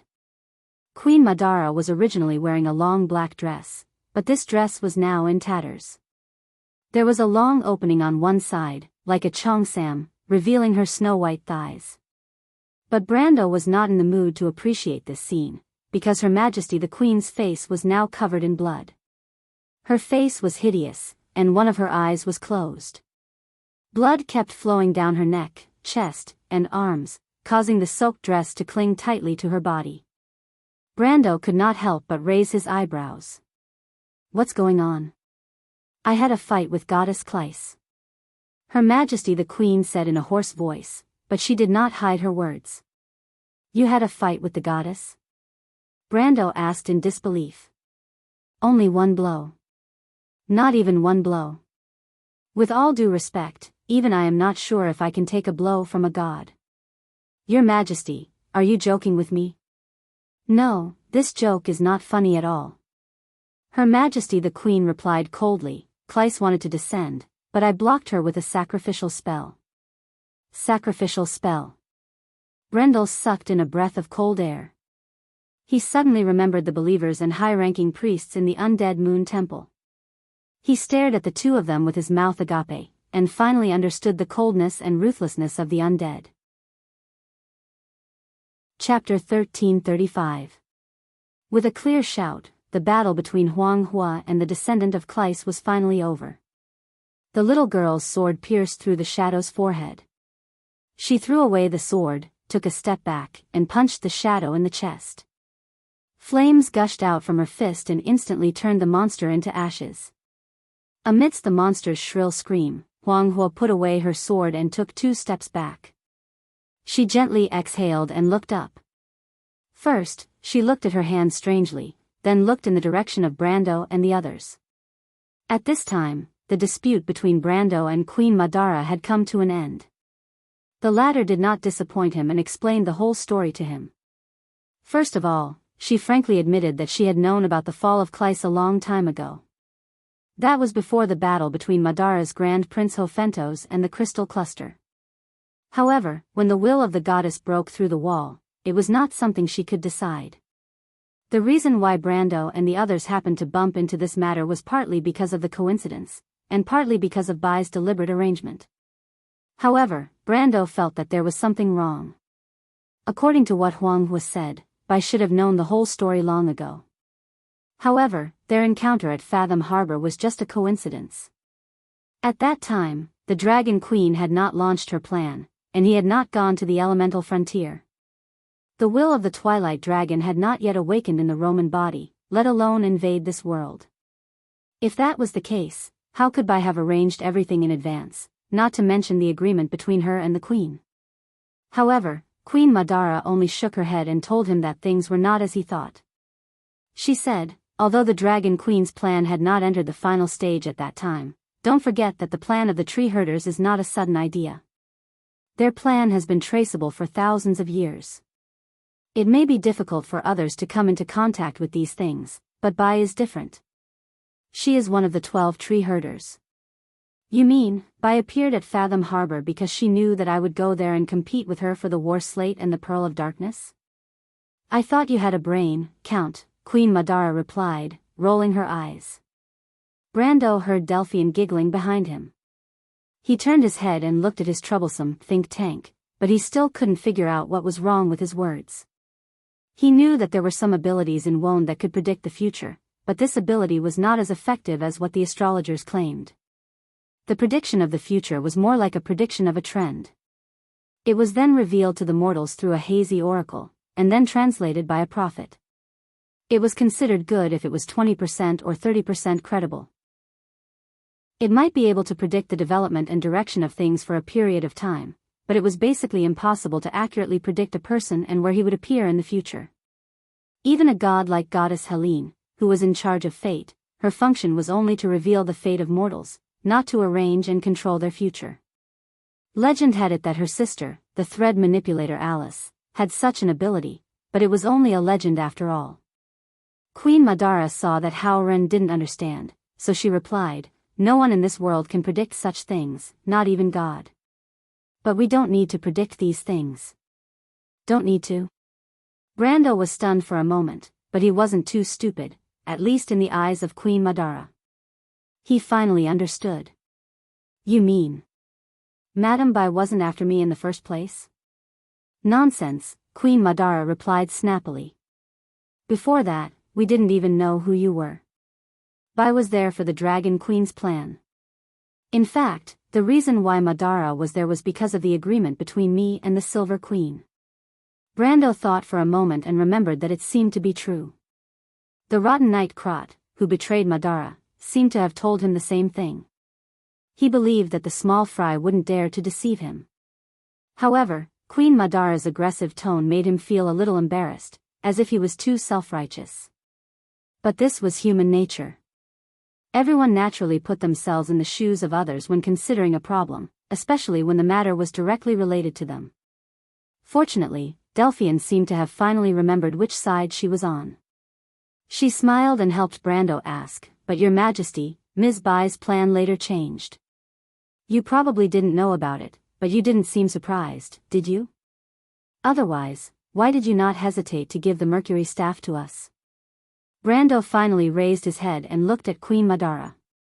Although he didn't want to admit it, he had to admit that the Prime Minister's daughter had asked the question he wanted to ask the most.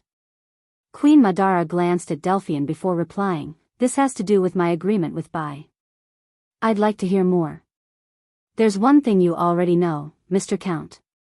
The plan of the Silver Queen and the Dragon Queen originated from the agreement between Odin and the four sages in the era of the War of the Holy Saints. As the Holy Ones, they were the ones who kept the agreement. Their goal was to complete the unfinished plan of the Dark Dragon. Whether this plan succeeds or not, we have to at least put it into practice, because we can't judge whether what we're doing now is right or wrong." Queen Madara raised her head and looked at him sarcastically. "Not everyone can be like you, firmly believing that what they have chosen is right, especially when this choice is related to the future of our world. Hasty self-adherence and stubbornness will only lead us to eternal damnation. Are you wiser than the divine people? Or are you more far-sighted than the gods? You've got one thing wrong, Your Majesty. What I insist on is not right, but justice," Brando replied, shaking his head. "And it is precisely because there are so many meanings of right and justice that we should exercise the power it gives us with caution. We should let more people participate in it, to make decisions and make judgments. I think this is what the gods want for our future." "I don't want to convince you, Mr. Count," Queen Madara replied. "But I hope you remember what I said earlier. It's not my original idea, but a principle. You should have heard from Bai about the various major organizations of the divine people, but you still don't understand how they work, do you?" Brando thought to himself that he had already heard about how the divine people were organized, but not from Bai, but from Lady White Mist and Ovina. But he still nodded patiently. The power of the twilight is so strong. In the darkest of times, the gods had already foreseen their fall and the end of the Golden Age. These great consciousnesses realized a problem. After they passed away, how could their successors not make mistakes? The sound of collapsing buildings came from afar. Dark clouds surged in the sky above the city of the dead. Occasionally, a bolt of lightning would streak across the sky, splitting into countless tiny branches and striking the ground. The lightning lit up the eyes of everyone present. Soon, the sound of people yelling to put out the fire came from afar. In the center of the city of the dead, in the most densely populated area of Madara, for a moment, it looked no different from Rushta. But Queen Madara didn't seem to care about her kingdom or what kind of disaster her people were suffering. She only calmly told a story from the past. Mr. Count, when the gods were still alive, when the divine people were at their most glorious days, our world would still make mistakes in the face of the twilight, let alone after they passed away. You only need to imagine, in the days when the great consciousnesses weren't protecting us, a small mistake could lead us to eternal damnation. Under such circumstances, Mother couldn't help but have such a thought: how could she let her children continue to fight against the Twilight Dragon after she left? Brando thought of the great consciousnesses and his heart wavered. She was the mother of all things. In the legends of the Pale poem, she did indeed have such a great heart. She was an omnipotent existence that surpassed all wills and wisdom. However, she had personally bestowed a spirit to this world and created her children. She had also sacrificed everything for them. For the creatures of Wond, was there anything more noble than this? How did Mother do it? That's history from countless eons ago. Who could possibly know about it? But after that, the gods and the divine people agreed on a principle, and the arbiters I was thus established. Its duty was to supervise. This principle was that no matter what, no matter how big or small, as long as it could determine the future of our world and change the fate of our world, we must judge it with suspicion. No matter how right it seems on the surface, or how crazy or absurd it is, as long as there is a possibility, we must be prepared. Countless years later, we don't know if this was Mother's decision. Queen Madara shook her head and said, but this decision led to many things. One of them was the split between the Truth Parliament and the World Tree. All for one and tree herders were born as a result, and this was one of the reasons for the arrival of the mortal era. The divine people argued and finally decided to follow this principle and split into two. Chapter 1336. The queen raised her head, and a purple light seemed to be reflected in the depths of her eyes. She replied softly, that's why you see the descendants of the divine people, the gold and silver people, handing over their authority to the mortals. On the other hand, the tree herders are recreating the bloodline of the divine people. Even someone as arrogant as my father was hesitant in this plan, and he was eventually defeated by the four sages. Brando finally understood what was going on, but he still could not understand this logic. In a situation where their own strength was not enough to resist external aggression, it was ridiculous to divide their limited power. The queen turned her head and looked at Brando. Do you find it difficult to understand, Count Brando? From the perspective of ordinary people, it is indeed so, but are the ancestors and the sages really that ignorant? The problem is that if we choose a wrong path, the more we advance on this path, the closer we are to destruction. We cannot judge whether we are right or wrong, so when one side chooses this path, the other side has the obligation to observe and evaluate how this plan will ultimately lead us to. At the same time, they have to be prepared to stop the whole plan at any time. This does sound a little ridiculous, but this ridiculousness is based on the confusion and uneasiness of our lowly selves, just because we can't see any hope. Think about it. Everyone is preparing for a war that is bound to be lost. We have to invest in many sides in order to carefully maintain the survival of this world. So I really envy you ignorant mortals. It is because of your ignorance that you can go on fearlessly. It is as if there will always be a sunrise tomorrow, and hope will always exist. But in reality, the sun has long been extinguished. Perhaps tomorrow, it will never rise again. For those who know all this, this is a matter of despair, but they can't make it public. Just like a father and mother in a family, they have to support the family alone and protect their children. My father and my mother shoulder this responsibility, and I have been surrounded by this nightmare since the moment I was born. Count Brando, can you understand the feelings of a group of people like us?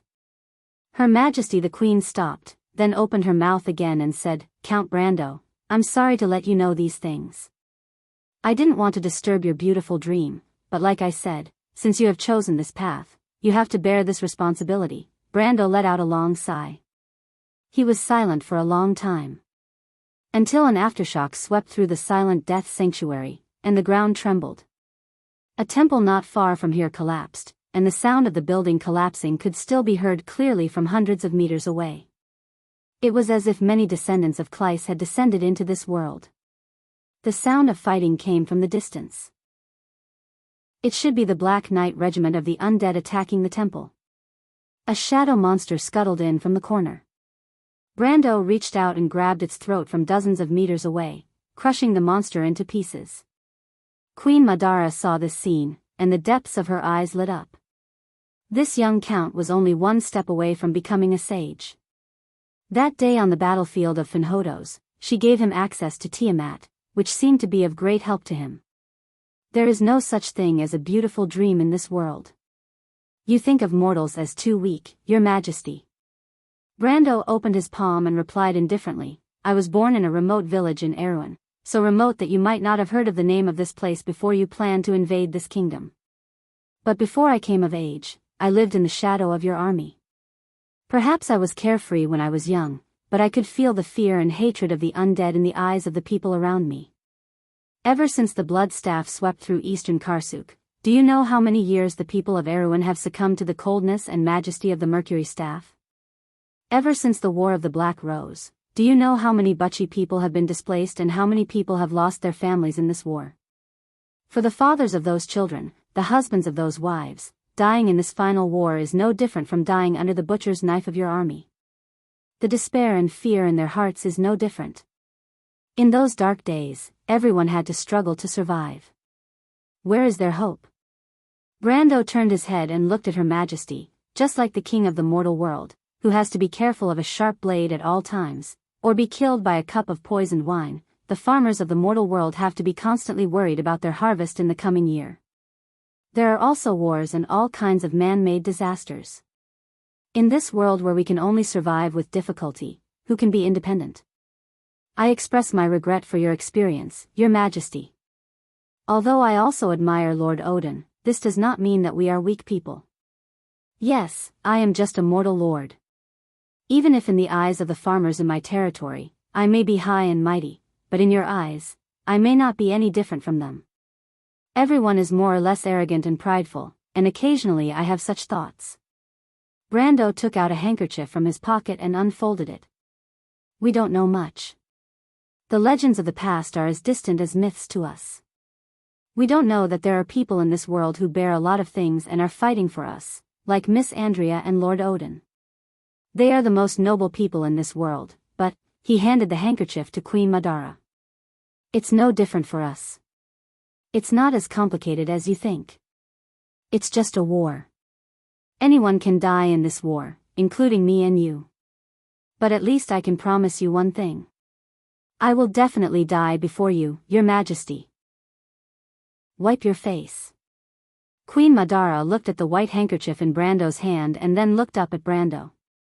His face was serious and serious. You're right. The sun may not rise tomorrow, and our world may be destroyed in the very next moment, but there's nothing to worry about. I'm prepared to fight and die for it. As long as there are no regrets, it's not as terrible as imagined, is it not? Queen Madara hesitated for a moment and silently took the handkerchief from his hand. But she did not move. She just clenched the handkerchief tightly. Well, Brando looked at the queen and replied, I believe what you said is true. But now it is your turn to make me believe, Your Majesty. About my plan with White? About everything. Her Majesty frowned as Philip stood beside her. She hesitated for a while before replying, just like the principle I told you before, the agreement between Odin and the four sages. If there is an executor, there will naturally be an overseer, and I am that overseer. This plan was not born in a day. It has existed for a long time. My father, Odin, represented the will of the Truth Parliament. In fact, it was a continuation of the era of the gods. The powerful Myrna Empire ruled the world with the power of the gold and silver people to resist the Twilight Dragon. And the Tree Herders' plan went one step further, to recreate the gods and return to the era of the gods. After the outbreak of the War of the Holy Saints, because of the agreement between the gods and the gods, my father did not want to cut off the hope of the mortals. So he eventually failed. But he made a promise with the mortals and the tree herders, and that was the gamble 1,000 years later. Still because of that principle? Queen Madara nodded. The reason why it had to wait 1,000 years was because my father wanted to give the mortals a chance to reproduce. They were too weak at that time. My father revealed part of the past and future to the 4 sages. After understanding Won's fate, the sages agreed to this agreement. As the one who fulfilled the agreement, Eloranta chose to become the holy saint. And Gretel left his holy sword and brought it out of Cruz. Saint Tossel, the Wind Empress, turned into a heroic spirit. She glanced at Brando. You received the inheritance of Saint Tossel, right? If I'm not mistaken, Mr. Count. Brando was shocked. This was the first time someone saw through his secret, but he did not deny it. He just nodded silently. Fanzan should also have left something behind, but this sage of the 4 sages has always been a man of few words. We have no way of knowing what he left behind. I heard that in the last days of his life, he seemed to have seen something. Some people said that he left this world and went to a distant place, but I don't know if it's true. Hearing this, Brando understood most of it. He said, so you and Haku already knew about the Dragon Queen's plan, but you didn't stop her. You just made some preparations outside of this plan. Is that right? Yes, because I have to represent the other side of this principle. When the Dragon Queen's plan failed, I had to ensure the feasibility of another plan. What plan? I don't know. This plan was born out of the establishment of Wond when he was still a mortal. Wond's mortal was first proposed by the Truth Symposium, but the Truth Symposium eventually split because of this. I only know its name. It's called the Wond Plan, the Wond Plan. Brando's memory fragments seemed to be floating in his mind, like sparks of fire. The second half of this plan was actually out of the control of the gods. Another Great Will took over, but it didn't leave a name. I think it might be Martha, but it could also be another god. Because this plan was carried out in secret, even its executors didn't understand what it meant. Because of this, it was placed after all the other plans. Even my parents only left a glimmer of hope for it according to the oracle. This glimmer of hope was the Roman, your merchant lady. What?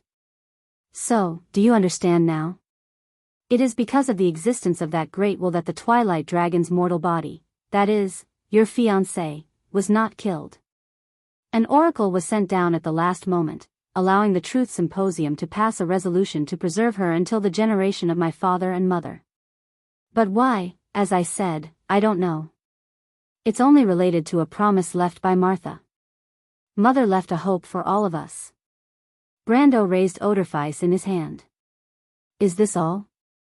That's all, Madara replied. That's why White went to the Metz region, other than to fulfill his promise to keep an eye on the Dragon Queen and the White Queen's plan. He was also looking for the legendary Orb of Darkness that was lost in the eastern Metz region. She looked at the handkerchief in her hand, picked it up, and gently wiped the blood on her face. So because of the Dragon Queen's plan, she will definitely go out of the elemental domain. For us Watchers, we will only calculate the failure of the plan, and not what will happen if it succeeds. But as for why we met you, Mr. Count, perhaps this is the hope that Lady Martha left for us, because this is our destiny. Chapter 1337. The earth hummed in resonance, and a long streak of lightning formed a distant scene in the dark sky. After the War of the Fifth Era, the gods began to leave our world. The last to leave was Martha. This was the twilight of the gods.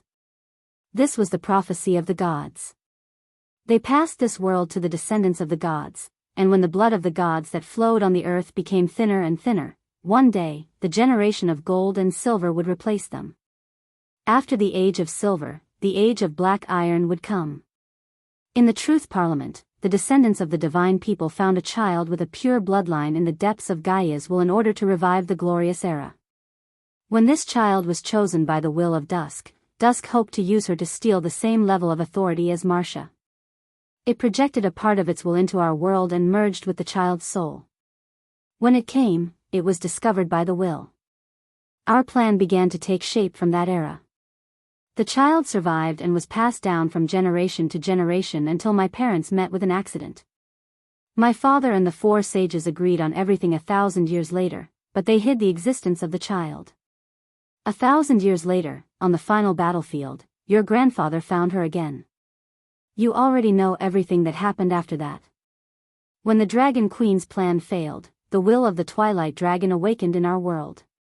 With the blood of the ancestors, it seized the authority of our world. It found the place where the gods died and brought them back from the void. But what it brought back was no longer the great will that cared for us and protected us, but the will of chaos, puppets, and empty shells that were controlled by the Twilight Dragon. Just yesterday, the stars of Wond had been extinguished forever, replaced by the rising constellation of the dragon god Bahamut. After tens of thousands of years, it shone again in the sky of Wond. The gods have returned, but what they brought was not glory and hope, but cold and lifeless despair. Madara put down her handkerchief and replied coldly. The white handkerchief was stained with blood. This is blasphemy.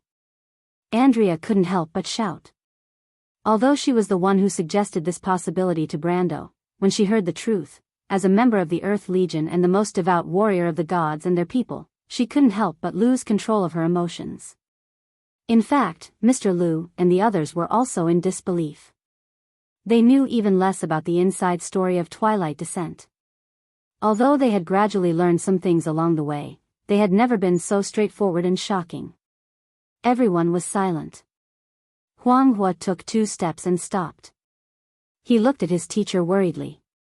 How are the dragons? For some reason, Allah's figure appeared in front of Brando's eyes. That willful little female dragon, just like when they parted ways in Ampere Seal. Her golden curly hair was shining, and her eyes were full of slyness.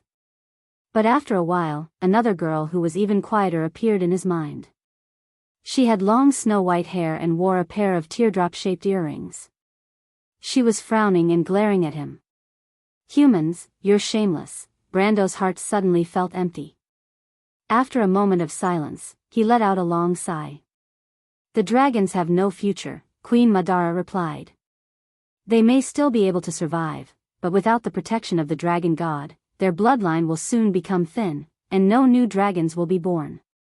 Perhaps in 1,000 years, the mortals will see the last dragon in this world close its eyes. Of course, if we can wait until that day. So, in the end, what is your countermeasure? Yes, in my opinion, we still have 2 ways. Queen Madara looked at him, a deep light flashing in the depths of her purple eyes. One way is to restart this world, just like what the gods did in the past. Although the Twilight Dragon has seized power, we also have a new Martha. The Twilight Dragon was sealed by the Holy One, and is one of the 3 remaining supreme authorities. As long as you and Ekis agree, we will start again. But it is foreseeable that in the next era, our power will be even weaker. Not to mention, Ekis' power will be unstoppable. Mortals may be enslaved by it, but at least the civilization can continue to pass on. Ekis came to see me, Brando replied. She said this to me, but I will not agree. I will not agree to this path. Then there is only one other way. In the prophecy, a great king will come to our world. He will open Martha's treasury and guide his people. The will of the gods will crown him in the clouds. At that moment, the whole Wond will sing for him. He will defeat the Twilight Dragon, and our world will usher in an incomparably bright future. Brando looked at Queen Madara, and their eyes met in midair. The will of the master of the Mercury staff was firm and unshakable. Brando's eyes were also calm, as if thousands of years had passed in his eyes. At this moment, he saw history, the present, and the future at the same time. But there was only one answer. And that answer, he had already decided. If it were you, Your Majesty, what would you choose? Just like your father? No, now the world depends on your choice, Count. Brando sighed and shook his head. You have already decided? I have already decided, haven't I, Your Majesty? At this moment, many people in this world are also making their own decisions. These decisions may not be important to Wond, but in the end, they will change the course of history. Queen Madara thought of Brando's words, but she was obviously not satisfied with the answer. Won needed a king, not a brave warrior. Don't talk big, she said, thinking of her father. I know your determination and will, but your death will not help this world. What we need is not faith and ideals, but the strength to resist the Twilight Dragon. But if we do not have faith and ideals, and if the civilized world does not have order and compassion for the weak, even if we defeat the Twilight Dragon, what difference will there be between our world and chaos? Don't change the topic, Your Majesty. The problem now is that we have no way to defeat the Twilight Dragon. The Queen's tone began to contain anger.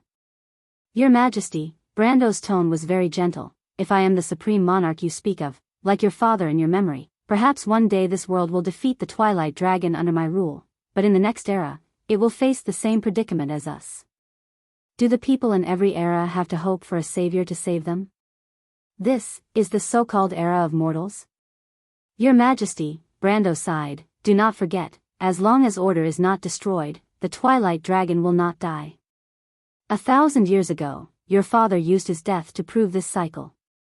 What happened to the kingdom founded by the 4 wise men?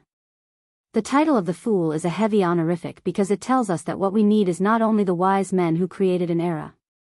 He shook his head. I think we have made a lot of mistakes in the past.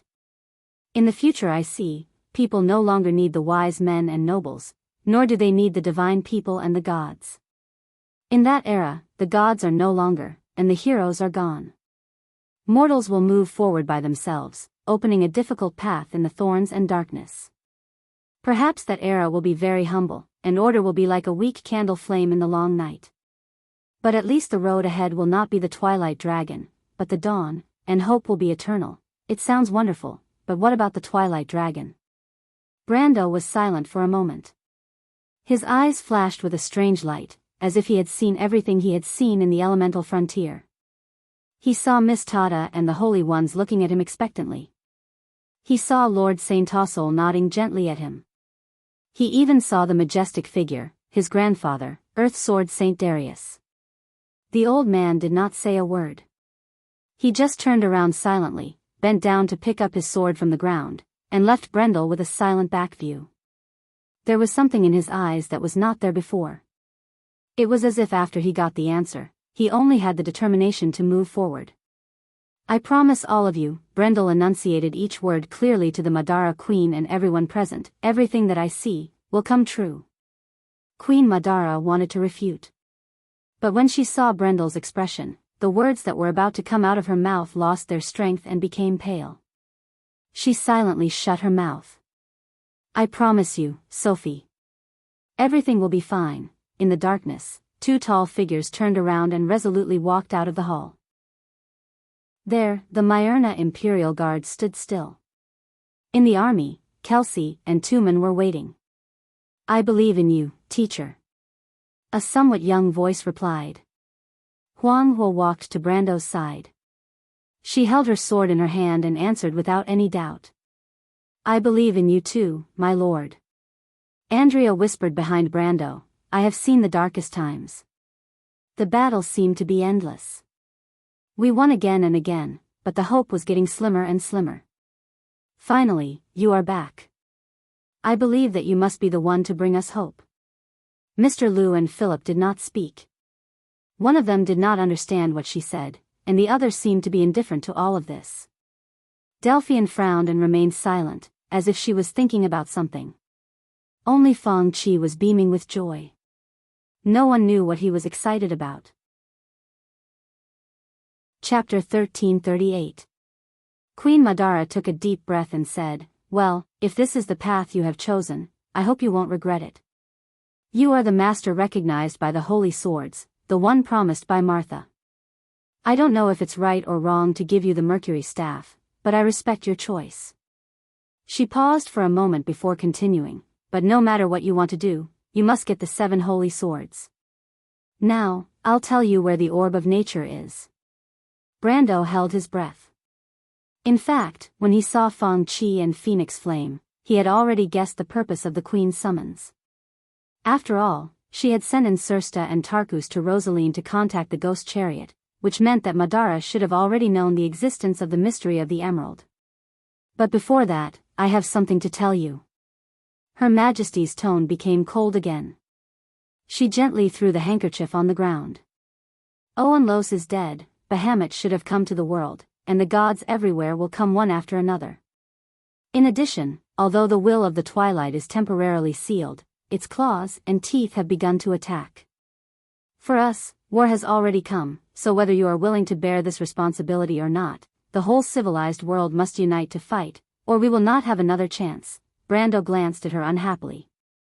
But at this time, the undead of Madara are invading Erewhon and fighting the wind elves of Saint Tossol. No, now Erewhon no longer has my army, you should understand this. What's more, the so-called War of the Black Roses broke out because of something else. I will tell you the reasons sooner or later, and who told you that we are fighting the wind elves? You are not fighting Saint Tossol? Are we crazy? Brando was taken aback. In history, Madara fought Erewhon and Saint Tossol at the same time in the Second War of the Black Roses, and Erewhon was not the main battlefield of the Second War of the Black Roses. It was not as deadly to the kingdom as the later Battle of the Oblique Forest and the Battle of Cipher. In fact, the Second War of the Black Roses in history referred to the war between the undead and the wind elves. Although the undead did not have much of an advantage in that war, Queen Madara used it to consolidate her authority and consume the forces that opposed her in the empire. But he only froze for a moment before he realized that his thoughts were somewhat bound by the history of the Amber Sword.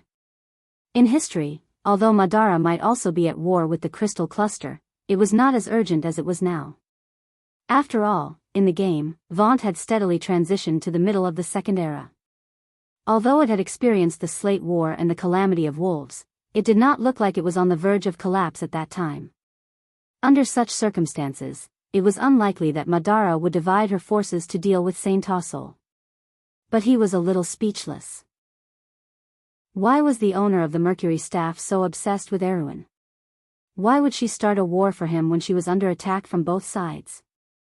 After all, the First War of the Black Roses could be explained as a war for her to establish her authority, but the Second War of the Black Roses had no meaning, especially when the undead did not attack the wind elves of Saint Tossol. Brando really could not see any strategic intentions. In that case, Your Majesty, what do you plan to do? We must ensure that before you find the 7 keys, this world will not fall, and the seal of the Twilight Dragon is our last chance. But this time, the will to protect this world is no longer there, and even the gods are standing on the opposite side of us. Only the mortal world is left. To be honest, I don't know if our desperate gamble will succeed. If there is no other choice, we have to ask Ekis for help. Brando shook his head. That was not what he wanted, but he already understood what the Queen meant. So, the world of order needs an alliance that can connect the people of Erewhon, the people of Cruz, the people of Fanzan, and the Wind Elves, the 4 holy temples, and all the intelligent races in this world. Just like the Sacred Covenant 1,000 years ago, the mortals will once again fight for their own destiny. Queen Madara nodded slowly. She replied, although this is far from what I originally envisioned, this is the only way. Fanzan and Eloranta have already formed an alliance, and Saint Tossol's attitude is unclear. Between the 4 of us, we need a middle force to connect them. I originally hoped that the people of Cruz could block the will of the Twilight Dragon, and then the Silver Folk would call for this alliance. Unfortunately, the people of Cruz have lost this opportunity, and the Silver Folk will soon face their own troubles. But your proposal reminds me that maybe you are a better choice. Us? You want the people of Erewhon to lead this alliance? Delphian suddenly reacted and asked in disbelief. Brando immediately reacted. The Queen's intention was still on him. But this time, he pondered for a moment and did not object. He only asked, what should we do? Queen Madara was slightly stunned, as if the prepared speech did not come in handy. Do you think I will object? Brando saw the look on the Queen's face. The Queen looked at him with her purple eyes, and after a long while, she replied, you should understand that an alliance is not the best choice, and the best way to integrate the power of the civilized world is an empire. And everyone will support you, the descendants of Fanzan, Gretel, Saint Tossol, and Eloranta. They will not oppose you, because you are the chosen one of this world. Martha, our mother will personally crown you. Brando smiled. The world of civilization and order will stand together, just as described in the Sacred Covenant. Your Majesty, if people need a flag, I will stand in front of everyone. This is my responsibility, but it is not to decide their fate and life and death. Do people really need a high and mighty monarch? Queen Madara was speechless. Let's not talk about this first, but I want to hear your thoughts, Your Majesty. The Queen hesitated for a moment before replying. It's actually very simple. I hope that the civilized world will believe in us. I will let the undead army pass through their land and join their camp. Resist the army of dusk in the Alkash Mountains. This is our only chance. Brando gasped, resist the army of dusk in the Alkash Mountains? What about the Sea of the Dying Moon? Are you planning to give up the Sea of the Dying Moon? Kleist will descend on this land. Without the protection of the goddess of the dying moon, this land will no longer mean anything to us. Perhaps one day we will return, but that will be after we have won the great migration of the undead. This phrase flashed through Brando's mind.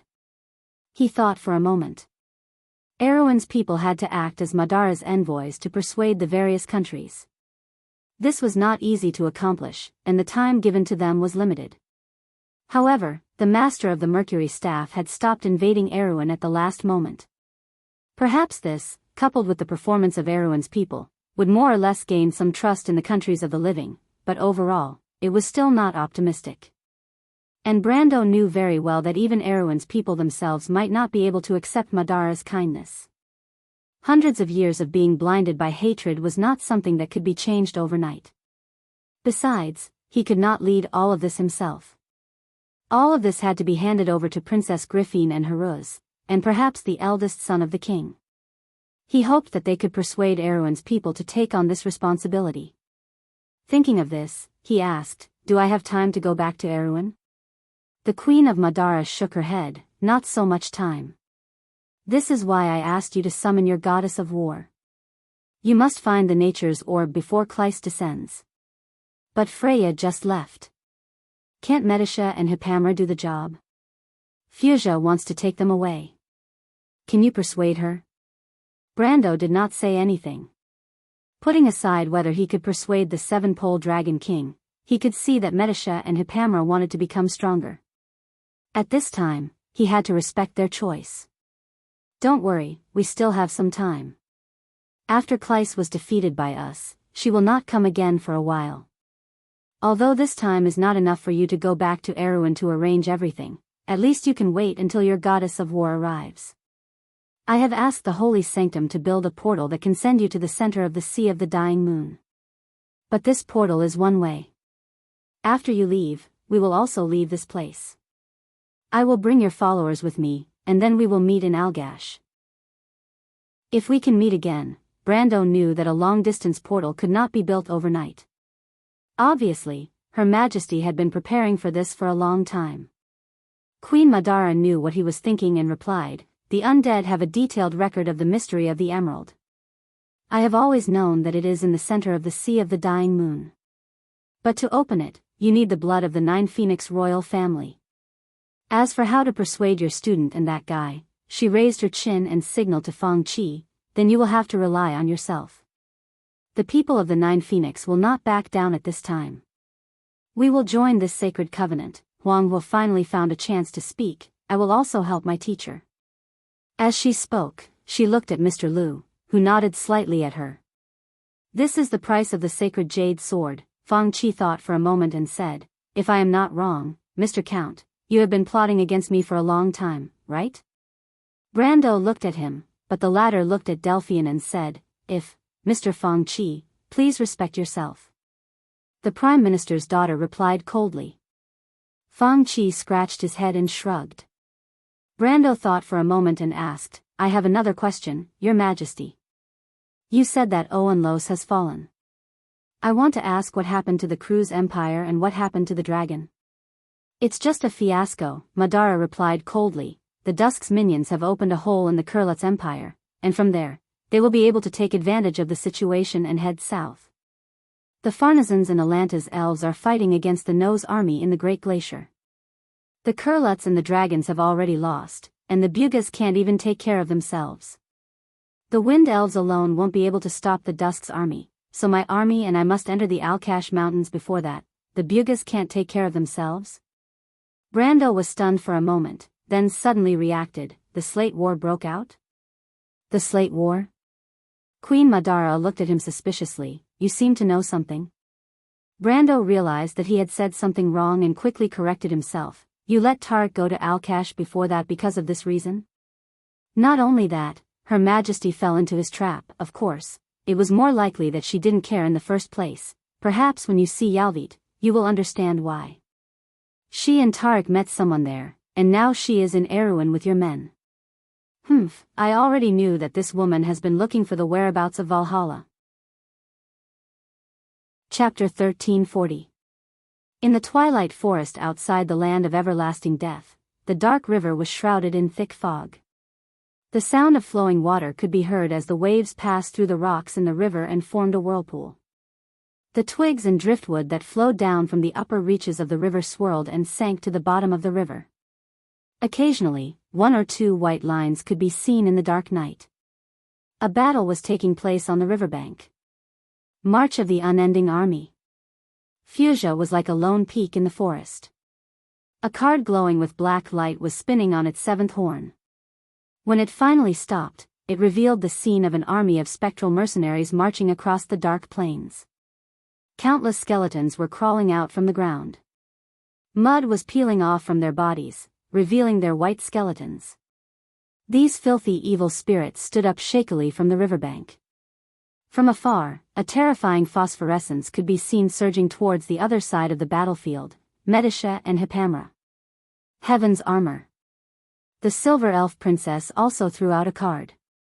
She stretched out her hand, and the card instantly hung in midair.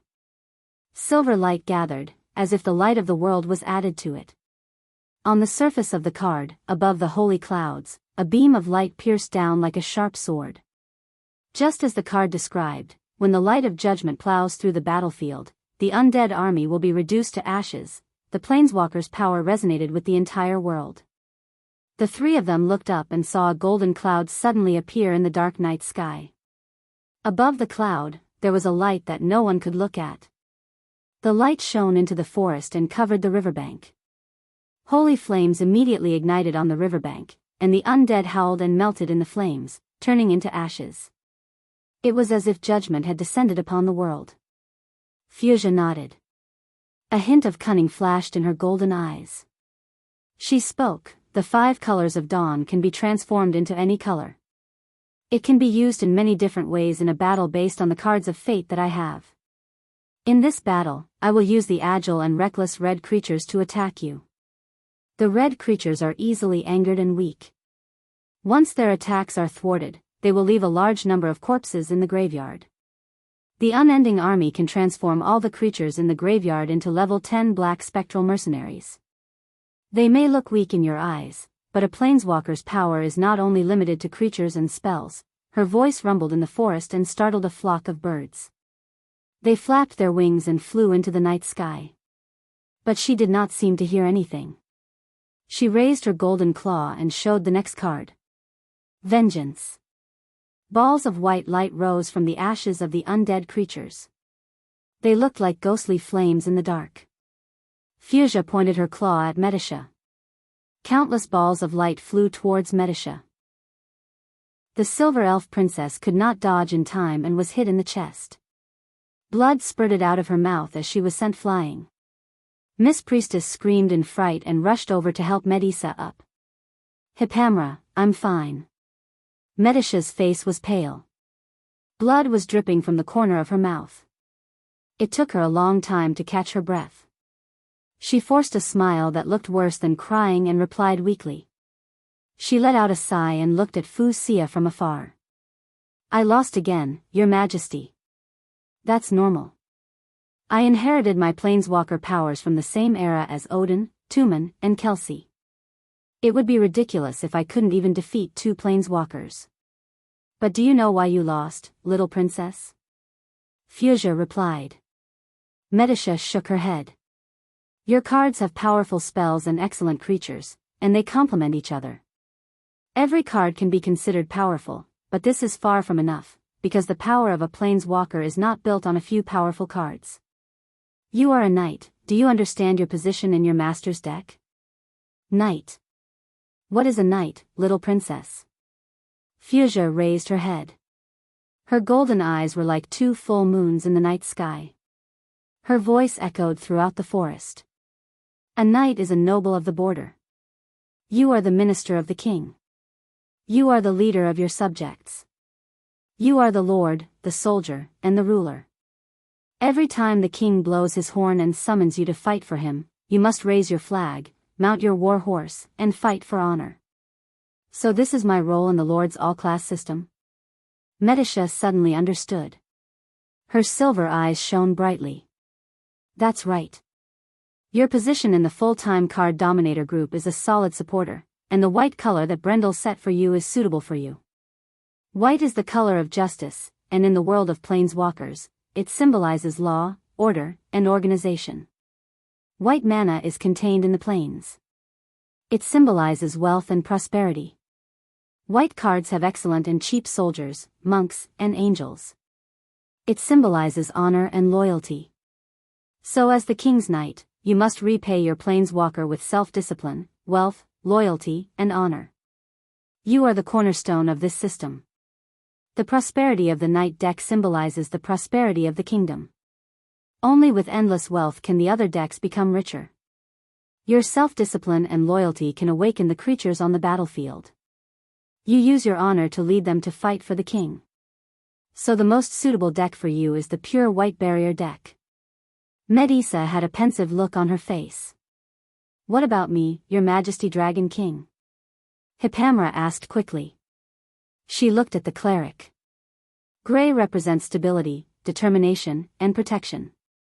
Gray cards are strong in defense but weak in attack. It is slightly cumbersome. Although you are the cleric of Himalud, you don't have to restrict yourself to a fixed way of thinking. I will send you to the Temple of Yahweh Island. There is a long-lost mountain sanctuary there. Before the year of eradication, the clerics there faced the power of the raging sea every day. You will understand the fusion of the earth and the sea there and learn to use the gray and blue control deck. When do we leave? Medisha suddenly asked. She raised her head and stared at the dark sky with her golden eyes. Ever since the necropolis of Waning Moon 3 days ago, the fire had never been extinguished. The sky was dyed red by the flames as if it was the end of the world. 1 week later. How long will the trial take, Your Majesty Dragon King? Not too long. The trial will be completed in the realm of time of the people of Madatanya. The long time there is only a moment in the prime material plane. You will be able to complete the trial in half a month at most, if you can come out alive. Medisha's eyes lit up. Can we leave earlier? Earlier? How much earlier? Now, immediately. She frowned slightly and said, I have to remind you that the trial of the planeswalker is very dangerous. You better be well prepared. Medisha turned around and looked at Hippamra. Both of them nodded at the same time. We have thought about it, Your Majesty Dragon King. For the past 3 days, the city of everlasting death was shrouded in shadows. Flames were burning in the city near and far. Golden smoke billowed into the sky, reflecting the night sky red. 3 days ago, the goddess of Waning Moon's scheme was thwarted, but she still left an indelible scar on the city. After the Temple of Waning Moon collapsed, a bottomless abyss replaced its original location.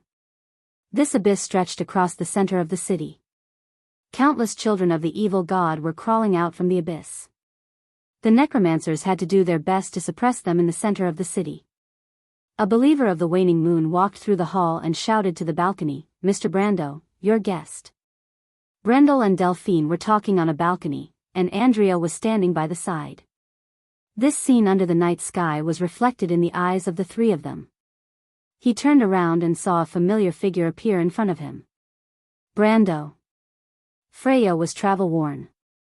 The tiredness on her face seemed to have been swept away.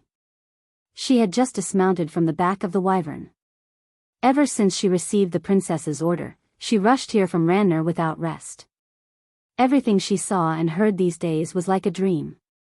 She could not believe the words of the Queen of Banshees, Yalvit, but the fact that the undead signed the peace agreement, withdrew from Erewhon, returned Bucci, and punished the war criminals was an ironclad fact.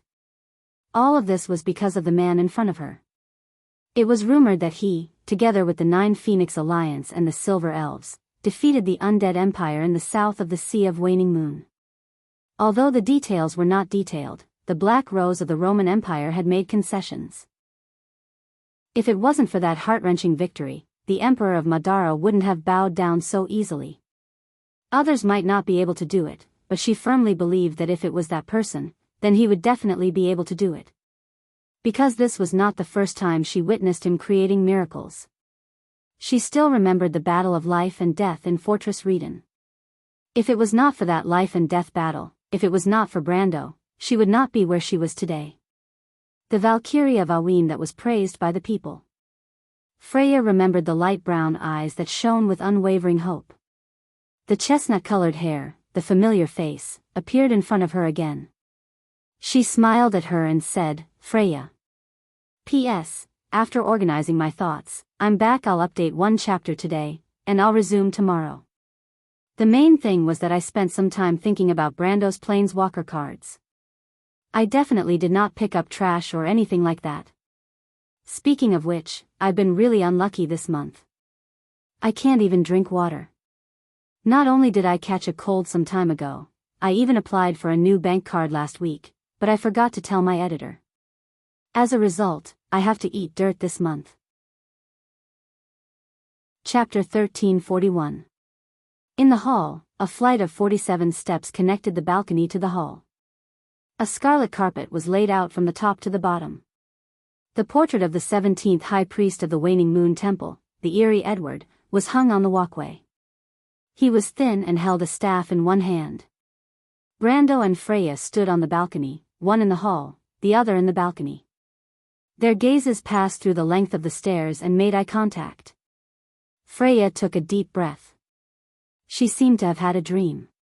This dream started from Bucci, to Fortress Reden, to Bragg's, to the Royal Knight Academy, to Ampere Seal, to Ranner, to the battlefield of Manowar, and then here. The scene in the dream changed until now. Brando, am I dreaming? I'm standing here, this is the capital of Madara. Did you really do it? Just as you promised us, Bucci has returned to Erewhon. The village has been rebuilt, and everyone has returned to their homeland. We followed the path that we escaped from that day and returned to the embrace of the Pine Mountains. That nightmare of Madara, is it really over? Brando lowered his head to look at the young girl who had tied her light brown hair into a ponytail at the back of her head. Her long ponytail had been cut short after the Battle of Ampere Seal, leaving only the part that reached her shoulders. The shaved hair was placed on the snow-white tombs of the Holy City, together with the withered Erewhon lilies. Freya's eyes were brighter than they were in that era. She was more confident and determined, like a shining brown gemstone. Her pair of heroic eyebrows were raised high. There was no confusion, weakness, hesitation, or the deep fatigue that he remembered most deeply. She wore a well-tailored knight's uniform, a dark blue jacket and snow-white breeches. Her chest was pinned with the black pine medal and the candlelight medal. A vulture's tail drooped down from her shoulder, commemorating the glory of the Battle of Ampere Seal. It was a symbol of the veterans of the White Lion Legion. Erewhon's Valkyrie stood upright. Although she was travel-worn, her sword, belt, armor, and accessories were all new and tidy. Only her boots were stained with some dust from the ashes of the city. When she got off her horse, she inevitably passed through a few streets that had turned into ashes. After 2 years of war and experience, the ignorant country girl seemed to have found the footprints in history and grew up. 2 unrelated figures gradually overlapped at this moment, and became one. You're not dreaming, Freya. The war is over. Although it was out of my expectations, those who deserve to be punished have all gone to hell. From now on, the war between Awin and the undead is a thing of the past. Brando sighed and replied. For this answer, Erewhon's people had sacrificed too much, and he had also sacrificed too much. Compared to the blood feud in his previous life, this ending was somewhat unexpected. He also never dreamed that he would one day sit together with his sworn enemy and discuss the future of the kingdom and the world. But sometimes, fate was just so bizarre.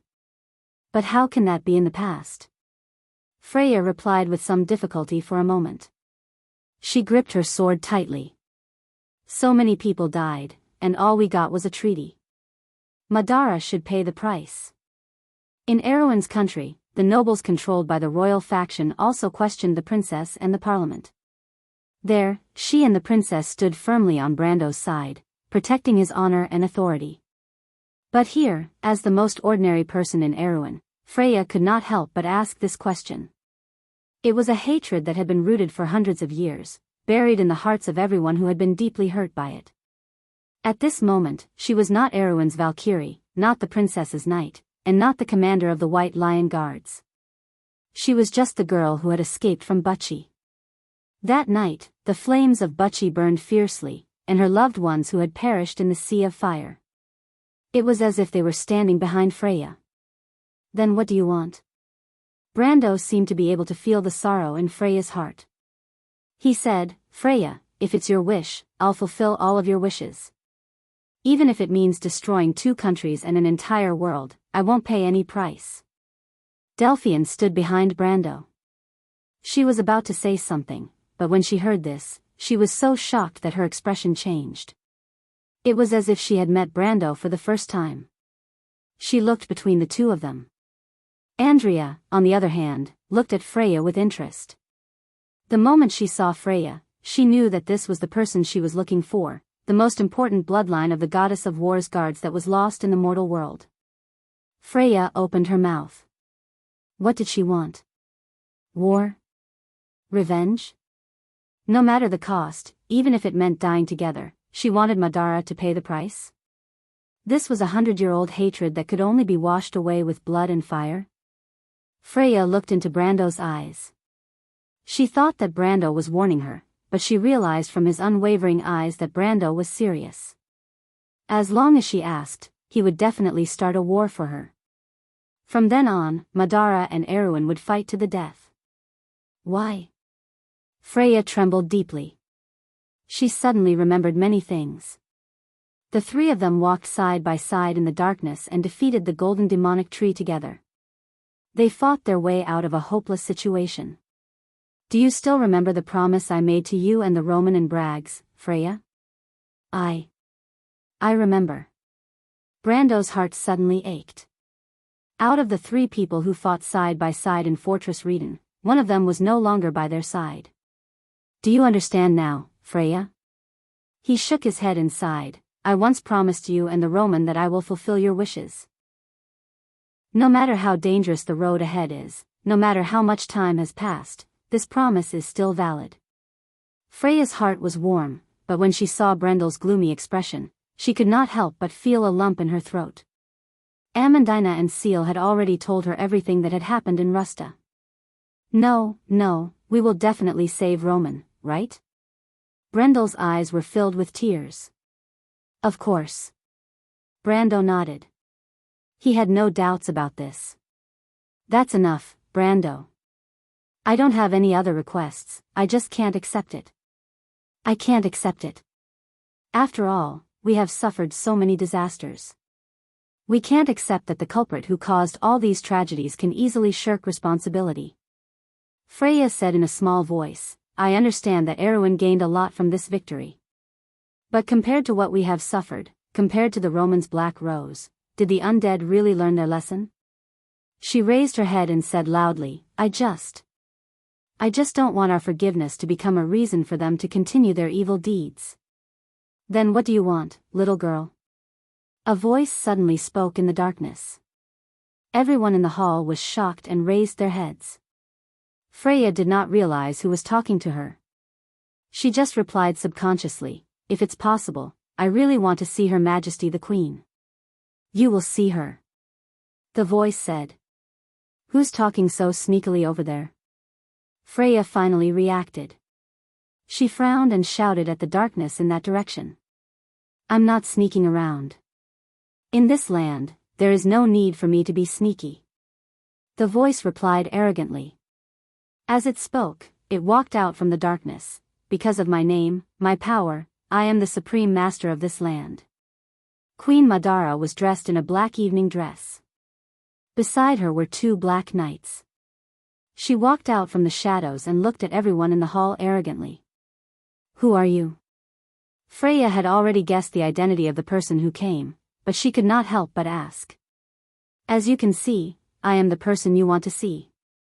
Queen Madara replied coldly, now I am in front of you, the envoy of Erewhon. Little girl, what do you want to ask? Freya pulled out her sword and pointed it at Queen Madara. The 2 black knights were shocked. They wanted to rush forward with their swords, but Queen Madara reached out to stop them. She still pointed the Lionheart sword at her snow-white neck. She raised her head and looked at Brando on the balcony, but Brando's expression did not change. He put one hand on the hilt of Oderfeis and only looked at the black knight behind her coldly. Queen Madara believed that if the 2 black knights behind her dared to pull out their swords, they would be reduced to ashes in the next moment. Queen Madara ignored the sharp edge of the sword and looked directly at Freya. What do you want, little girl? Freya did not say a word, but she suddenly sheathed the Lionheart sword and put it back into its scabbard. Queen Madara seemed to understand something. She snorted coldly and said, I see. It seems that you mean I am the culprit behind all of this? Your Majesty. The 2 black knights shouted in unison. But Queen Madara only waved her hand at them. She raised her head and said to Freya, yes, I am the instigator of the War of the Black Roses. The blood feud of Buchi should be counted on me. I will not repent for it.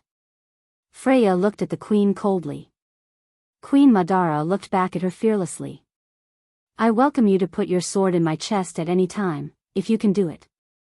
Of course, you too, Mr. Count. The same goes for you. Her tone was arrogant as if she was still on her throne, and her tone was full of contempt for death. Queen Madara was standing in the hall, but she seemed to be looking down at everyone present, even Brando who was standing on the balcony. However, in this war, I need you to stand with me. Madara, Erewhon, and the 4 holy cathedrals. I need you to help me persuade the descendants of the 4 sages. I will kill you. Freya's eyes were full of hatred. You will pay for everything you have done. But Erewhon and Madara will also stand together, Brando said softly, as if he was stating an established fact. His voice echoed in the hall like the ravings of a ghost. We will do our best to persuade the 4 holy cathedrals to face this war that belongs to the whole of Wonde. Freya turned around and nodded silently. The queen chuckled. She also turned her back to everyone, waved her hand, and did not say another word. She walked out of the hall with the 2 black knights. In the darkness, only the sound of footsteps could be heard. Chapter 1342.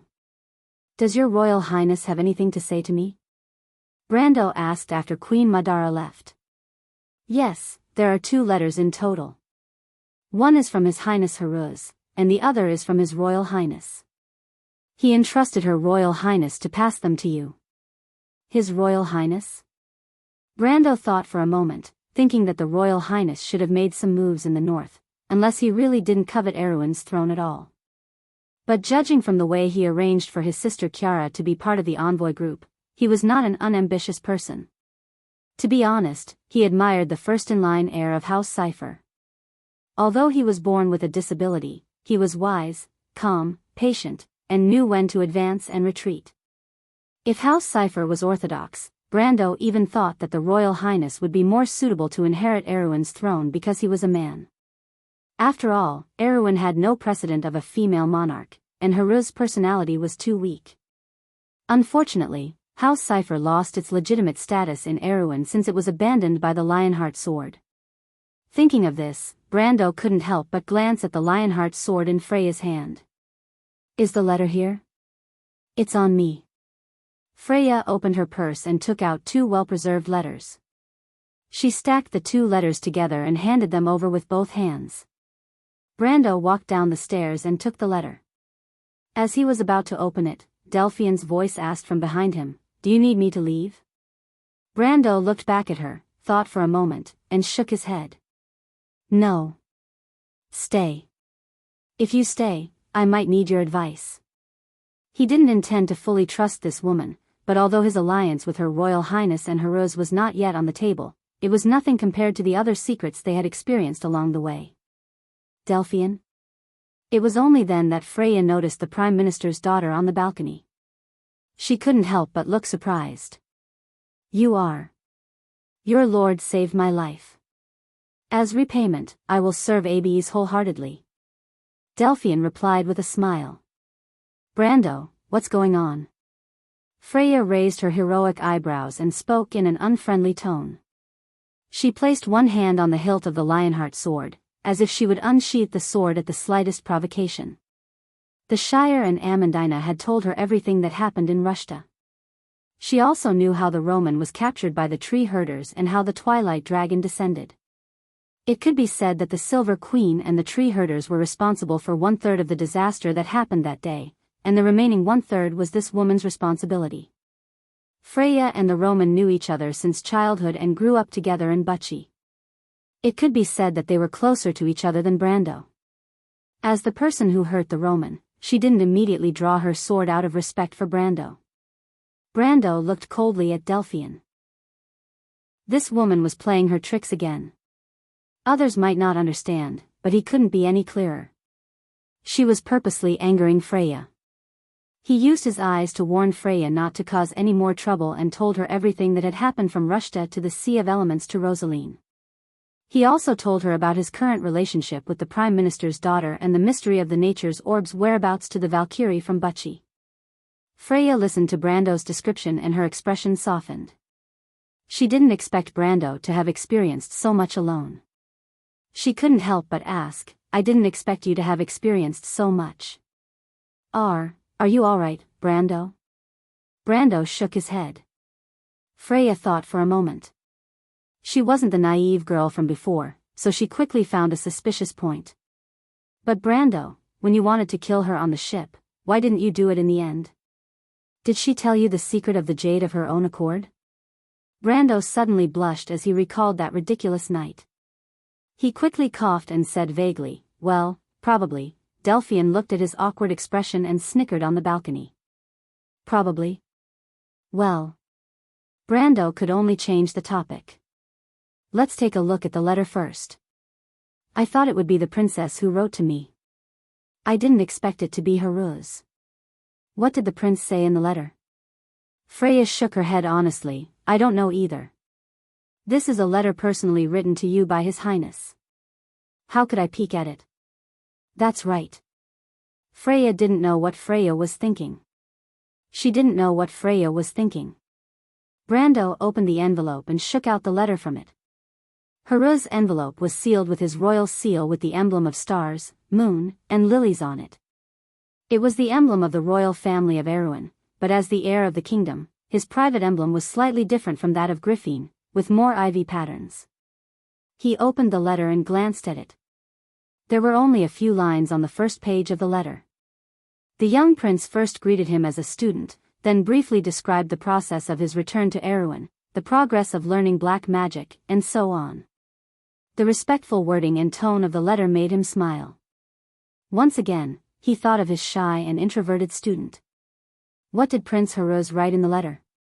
Freya asked curiously when she saw the smile on Brando's face. Obviously, this polite and shy young prince was also very popular in the Abes territory. "It's nothing. He's just sending his regards." In the letter, he mentioned that Lady Freya is an excellent and noble knight, unlike his teacher. "I'm sure you'll only know the contents of the letter after I open it." "What does that mean?"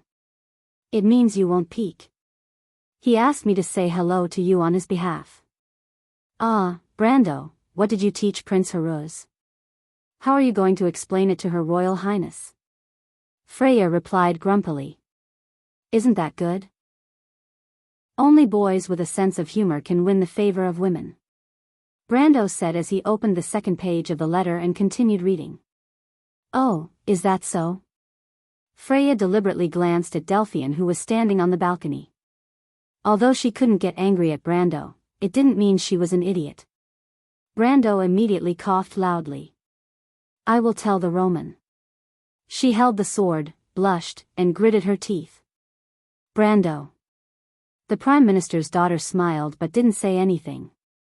But at this time, Brando raised his eyebrows and made a soft sound of surprise. He suddenly closed the letter with a very strange expression on his face. Freya noticed Brando's expression and stopped joking. She asked seriously, "What's wrong?"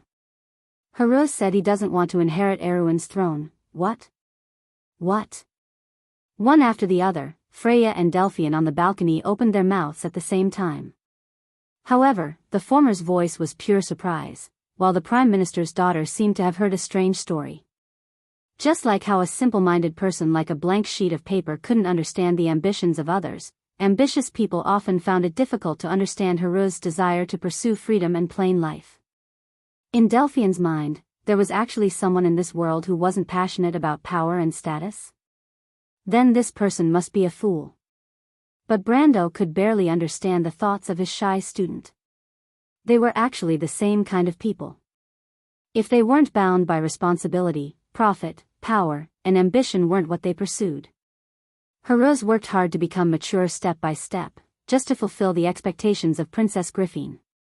And when he understood the responsibility he shouldered, perhaps the bond between the king and his subjects would be added. However, these were not what the young prince wanted. He was a little lost in thought, and then said to the others present, Haruz said in the letter that he is not the person Erewhon needs. Erewhon needs a real hero, but that hero is not him. How can he be so willful? Freya was so surprised that she almost couldn't close her mouth. What about Her Royal Highness? Her Royal Highness didn't object. As the king of Erewhon, he has the right to pass the crown to the successor he entrusted, as long as this person has enough qualifications. Delphian suddenly said, for example, the successor of the royal blood, or a prince. A prince? Delphian looked at Brando. If the seigneur marries Princess Griffin, he can be that prince. In Erewhon, no one is more qualified than him for this position. Freya opened her mouth in surprise and looked at Brando in disbelief. Indeed, Brando nodded, this is also one of Haruz's ideas. The other candidate is His Royal Highness, the eldest son of the king. If Haruz abdicates himself, House Cypher will have a legal position. But he looked at Freya and Delphian, and changed the topic, we are not suitable. Freya had not yet reacted to this shocking news, only Delphian asked in confusion, why? Isn't this a good opportunity for us? My lord, if you want to save Erewhon, you have to have it first. And as long as the Count becomes the master of Erewhon, you can use its power, and it will help us rescue the Roman lady, isn't it? Brando glanced at her as if he could see straight into her heart, but he shook his head and did not say anything. He just opened the second letter, the one sent to him by the eldest son of the king. To his surprise, this letter was in 2 copies, one of which was sent to him by Princess Chiara. Although he had always been biased against the northern nobles, he had always had a good impression of this little princess. After all, although Princess Chiara was a little capricious, she had saved his life. Without giving any promises at all, she had given him Cypher's heart, which was extremely important to the Cypher royal family. This kindness alone was not something he could ignore. However, Princess Chiara's letter did not mention anything about Cypher's heart. She only chatted with him about a bunch of interesting things she had encountered these days, and then told him that she could live in Abyss for a while as a magic apprentice. Coincidentally, her teacher was Amandina, who was recommended by Garlock. Of course, in Brando's view, this was not a coincidence at all. It must be the arrangement of the eldest son of the king. He could not help but shake his head, unable to figure out what the eldest son of the king was planning. Then he began to read the second letter. When he opened the letter sent to him by the eldest son of the king, Brando could not help but raise his eyebrows slightly, looking very surprised. In the letter, the eldest son of the king talked with him about the situation in the north of Erewhon. Overall, it was not too bad, but it was not too good either. Since the disaster of the fallen moon, a large number of refugees from Cruz had poured into the north of Erewhon through Anzaruta. Due to the abnormal weather after the arrival of the magic tide, the crops in the north of Erewhon failed, resulting in a large-scale famine. On the other hand, although the nobles in the north were bound by him to stand on the side of the Corvado royal family in the War of the Black Rose, with the end of the war and the onset of famine, the nobles in the north began to be less respectful than before the war. The nobles in the Grey Mountain and Balta had even threatened to take back Ampere Seal, so that they could survive the unbearable winter with the wealth of Ampere Seal. The eldest son of the king also mentioned in the letter that he and the princess should be careful of the royal faction, because according to the information sent back by his subordinates, some of the royal faction might be in contact with the nobles in the north. Although Brando was a little surprised that the eldest son of the king would remind him and the princess, what really surprised him was not this, but the last paragraph of the letter written by the eldest son of the king. Count Henry, thank you for fighting for the fate of Erewhon. You and I both know what the fate of this kingdom is. The dispute between Cipher and the Corvado royal family has been going on for 100 years, and now it seems that it has reached the final moment. It is like a carriage that is driving into the abyss. I and you in the south each hold the reins of the carriage. For a long time, we have carefully restrained this carriage so that it will not fall into the abyss of no return. But today, the moment the two families decide the winner, the north and the south will completely go in opposite directions. His Royal Highness is kind, but he does not see the blood and fire that this kingdom will face in the future. I believe that you must understand this. What Erewhon needs is not you and me, but a king who can bear the past grievances and history of the two families. And this lady is right beside you. I believe that with your sharp eyes, you must have already known her name. Your esteemed friend, Levin Ornessen Cipher. Brando held the page in his hand and was in a daze for a long time. His heart was like a stormy sea, and for the first time, he admired the first successor of the Cipher family. Perhaps in history, if he and not Queen Anna had stepped on the stage of history, Erewhon's history might have been different. Chapter 1343. The person mentioned in Levin's letter, Brando might have been puzzled before the trip to the elemental frontier, but now he knew very well that it was Amandina, the descendant of Baitiamaza's husband and the two children left behind by his ex-wife. She had the blood of the Cipher royal family, and at the same time stood firmly on the side of the traditional southern forces in Abies, Ampere Seal, the dispute between the princess and the royal faction, and the subsequent Second War of the Black Roses. It could be said that she had the reputation of having both sides. Levin's letter said that she was a king who could carry the past grievances and history of the two families.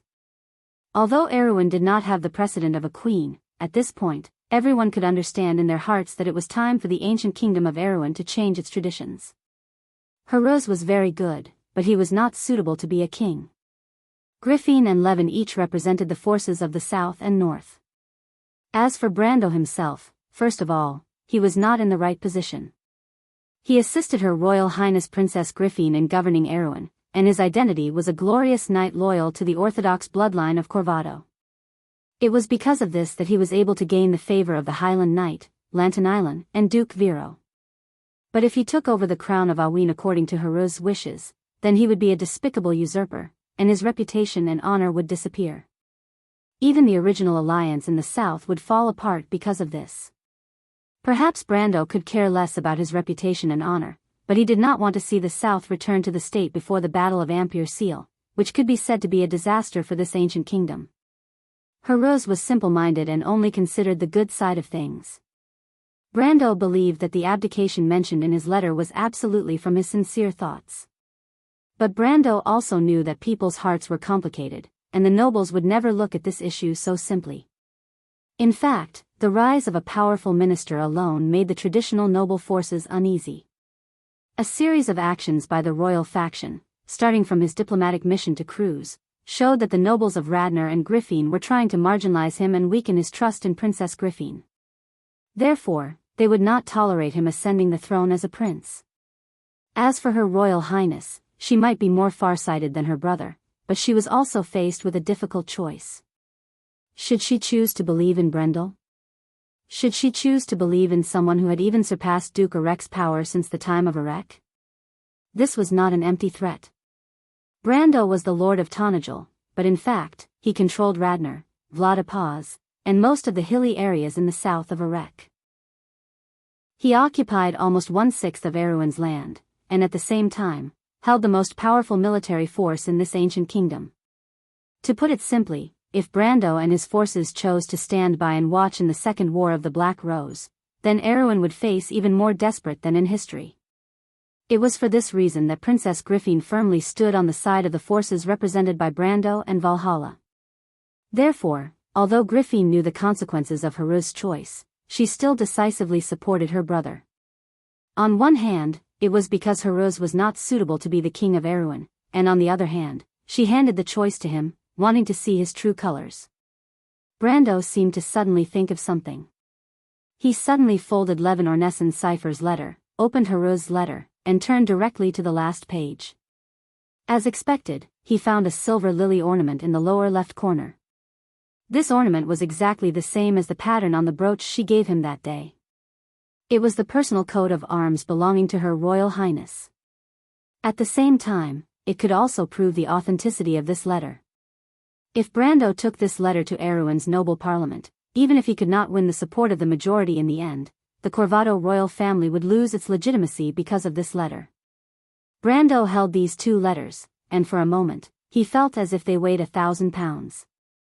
These were two heavy trusts, one from the eldest son of the king in the north, and the other from Her Royal Highness the Princess. In the end, Princess Griffin handed the fate of the kingdom, her and her brother's fate, without reservation in his hands. Erewhon's future might depend on his next idea. There was no doubt that the eldest son of the king in the north also deeply understood this, so he declined an opportunity in his letter. That might be the closest House Cypher had been to Erewhon's throne since they lost the favor of the Lionheart sword. But for Erewhon's future, he passed this letter to Brando through the hands of Her Royal Highness the Princess and Freya. Brando had never understood the eldest son of the king. There were very few descriptions of him in history. He only knew that this was a wise and ambitious man. He had lofty ideals and aspirations. Because of this, Brando had been carefully guarding against all the actions of the eldest son of the king for a long time. But today, Brando suddenly understood why he had such a dream, and what his ambition was.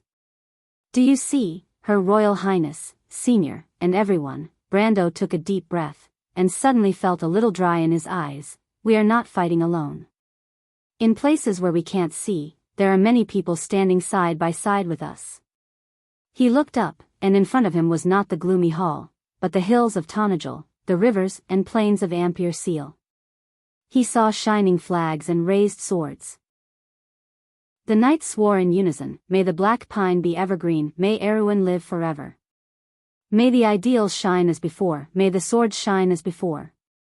The fire of civilization was passed down in the dark wilderness, and Brando seemed to have received one of the torches. Under the trusting gaze of the two who held the torch was handed to him. He silently put away the two letters, and at that moment, he had made a decision in his heart. "Freya," he said. "What's wrong, Brando?" Freya did not quite understand why Brando suddenly became serious halfway through the letter. Could it be that there was some bad news in the letter? His Royal Highness is planning to make a move on the south? She thought about it in her heart. "Do you know why I asked you to come here?" Freya shook her head. "There are two main reasons," Brando replied. "The first is about the inheritance of your Valkyrie's mark. I know a lady who has a similar power to yours. She may know the origin of your power and teach you how to use it in battle. But about this, Miss Andrea will tell you about it in private later, so I won't go into detail here to avoid wasting time." "Miss Andrea is?" Brando turned his head and looked in the direction of the balcony. Andrea, who was standing next to Delphian, quickly waved her hand. In fact, Freya had already noticed this girl and quickly nodded to her. "What's the second reason?" Freya turned her head and asked. "The second reason is the main reason why I asked you to come here." Freya's expression turned solemn when she heard this. "The war between Erewhon and Madara has come to an end, but it is not because we defeated the undead, but because the undead are facing another war with us." Brando told her about the war between Madara and the Crystal Cluster, the threat of the dusk to Wonde, and the plan of the Queen of Madara. Freya listened carefully to his statement and showed a thoughtful expression. Then she frowned and replied, "Speaking of which, those monsters. I have heard similar rumors in Erewhon."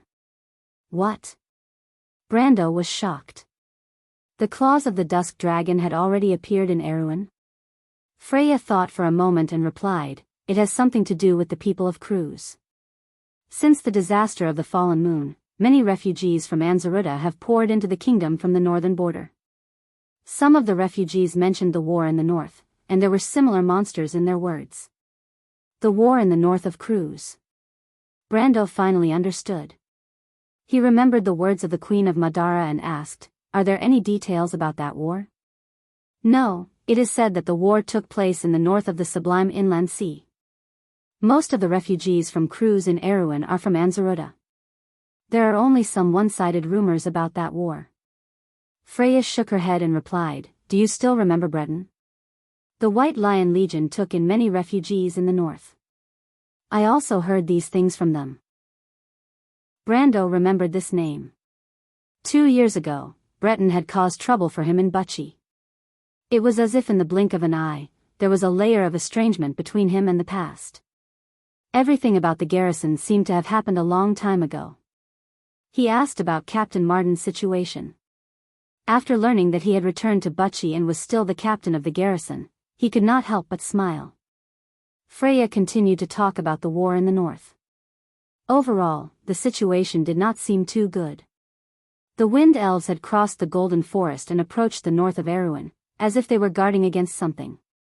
But because the kingdom had just experienced a war, Her Highness had not had time to send out envoys. Brando thought of something and replied, "Well, at least the Wind Elves are nervous. Maybe this will make our plan easier."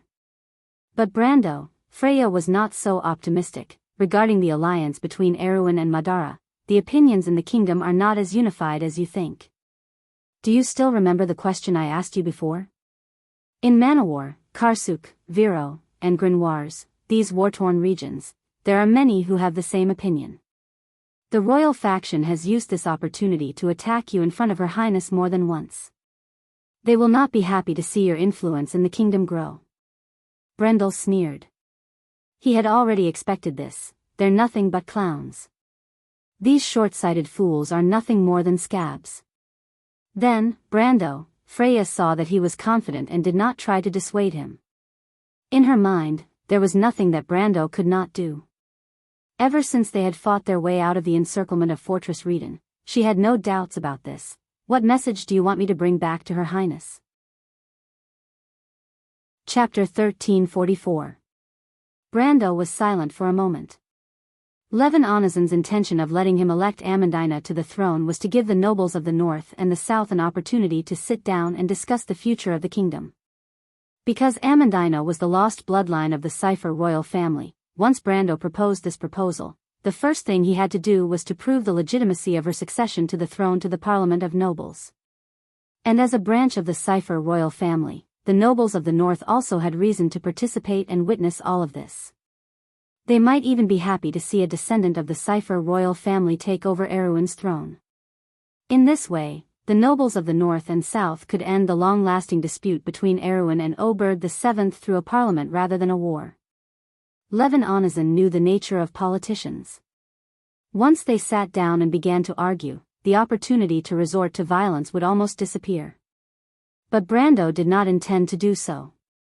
He first repeated what the eldest prince wrote to them in the letter to Freya, and then said, "Although the eldest prince's method can temporarily avoid civil war and division, Erewhon will return to the era when Oberg VII was still alive. The nobles are still like maggots eating away at the foundation of the kingdom.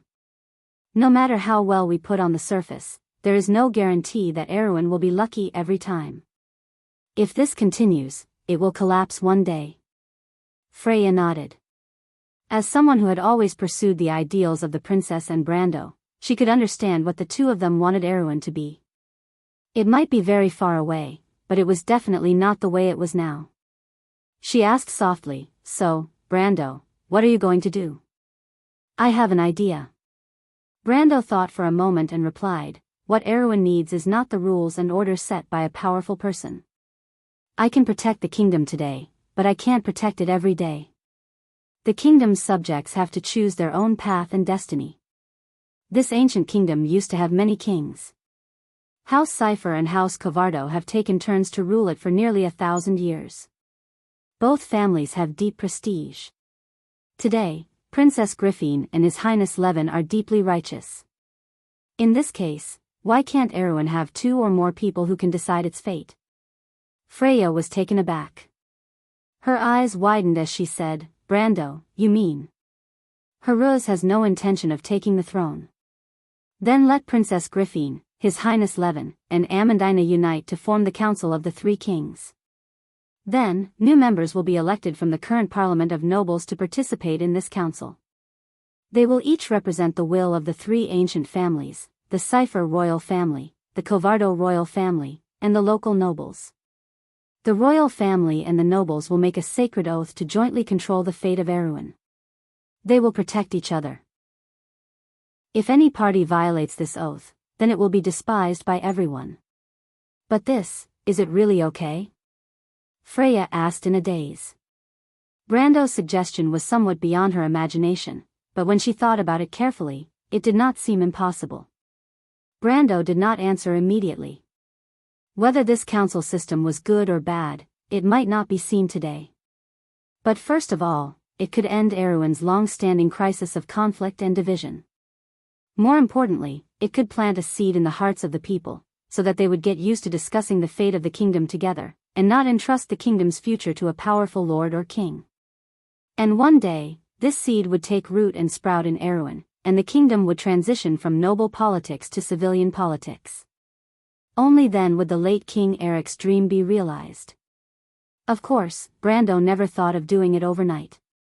At least for now, the nobles and the royal family of Erwin still needed a strong force. But this force could not be monopolized. It needed to be balanced, and the Council of the Three Kings or even the Council of the Four Kings was the best means of balancing. As long as Erwin could survive this disaster, the agreement between the nobles and the royal family would be deeply rooted in the hearts of the people. Freya lowered her head and thought for a moment before saying, I'm afraid it won't be that easy, Brando. The royal faction will not agree. They have been in business for many years, and the royal family of Covardo finally took control of the south. They want to use the royal family to fulfill their ambitions, so how could they allow others to share the cake? After becoming a qualified commander, Freya's knowledge had improved greatly, and she was able to point out the crux of the problem with a single glance. Brando shook his head in disdain. The royal faction's ambitions were once lofty, but most of them have changed. Because of the lack of a supervisor, apart from Oberway, Makarov and a few others, who still holds on to the late King Eric's dream? Those who are unscrupulous will eventually become greedy. Even I can't tolerate them, let alone the Council of the Three Kings. Then. Freya did not understand. No revolution is smooth sailing, Freya. Brendel silently folded up the letters from Haruz and the princess, and then handed it to the war goddess. Take my message back and tell Princess Griffin, she will understand what to do. Countless people had already sacrificed their lives for Erwin, and now it was the turn of the nobles of the kingdom to be executed. As the descendants of the ancient nobles who led the people forward, they had to use their blood to prove their legitimacy. This may be the last time I change Erwin's fate, and it must be the most thorough one, Brando continued as he handed the letter to Freya. I left behind the reformed White Lion Legion, Valhalla's fleet, and brought back the late King's Lionheart sword and the White Lion Guards. Erwin will continue to expand southward in the future, and one day, it may become the hegemony of the empire. I believe its fate has changed. Brando? Freya was shocked. Are you leaving us? Brando shook his head. No, I'm not going anywhere, Freya. It's just that you have to understand that Valhalla's power can't affect Erwin all the time. Do you understand? What I want to build is not a puppet that relies on me, but a kingdom with free will. If I take action today, I can even completely uproot Erwin's noble power, but it's meaningless because people will only remember the shadow under power at this moment, trembling under my rule. I can decide what I say and do, but I can't decide what everyone in this ruling class says and does. There will always be people who will use my name to run amok. It's not good for the kingdom. I'm not a qualified politician, but I know who is. I will appoint the three of them to pave the way for their future, and they will decide where Erwin will go in the future. I believe they will give this ancient kingdom a glorious future, just as they have personally handed over the power to decide their own fate to me. When Brando finished speaking, his words were like iron, as if they were powerful and resonating. Freya looked at him in shock. It was the first time she saw such a firm and confident expression from him. At this moment, Brando was like a true king. His every word and action determined the future of the kingdom. She took a deep breath and replied seriously, I understand.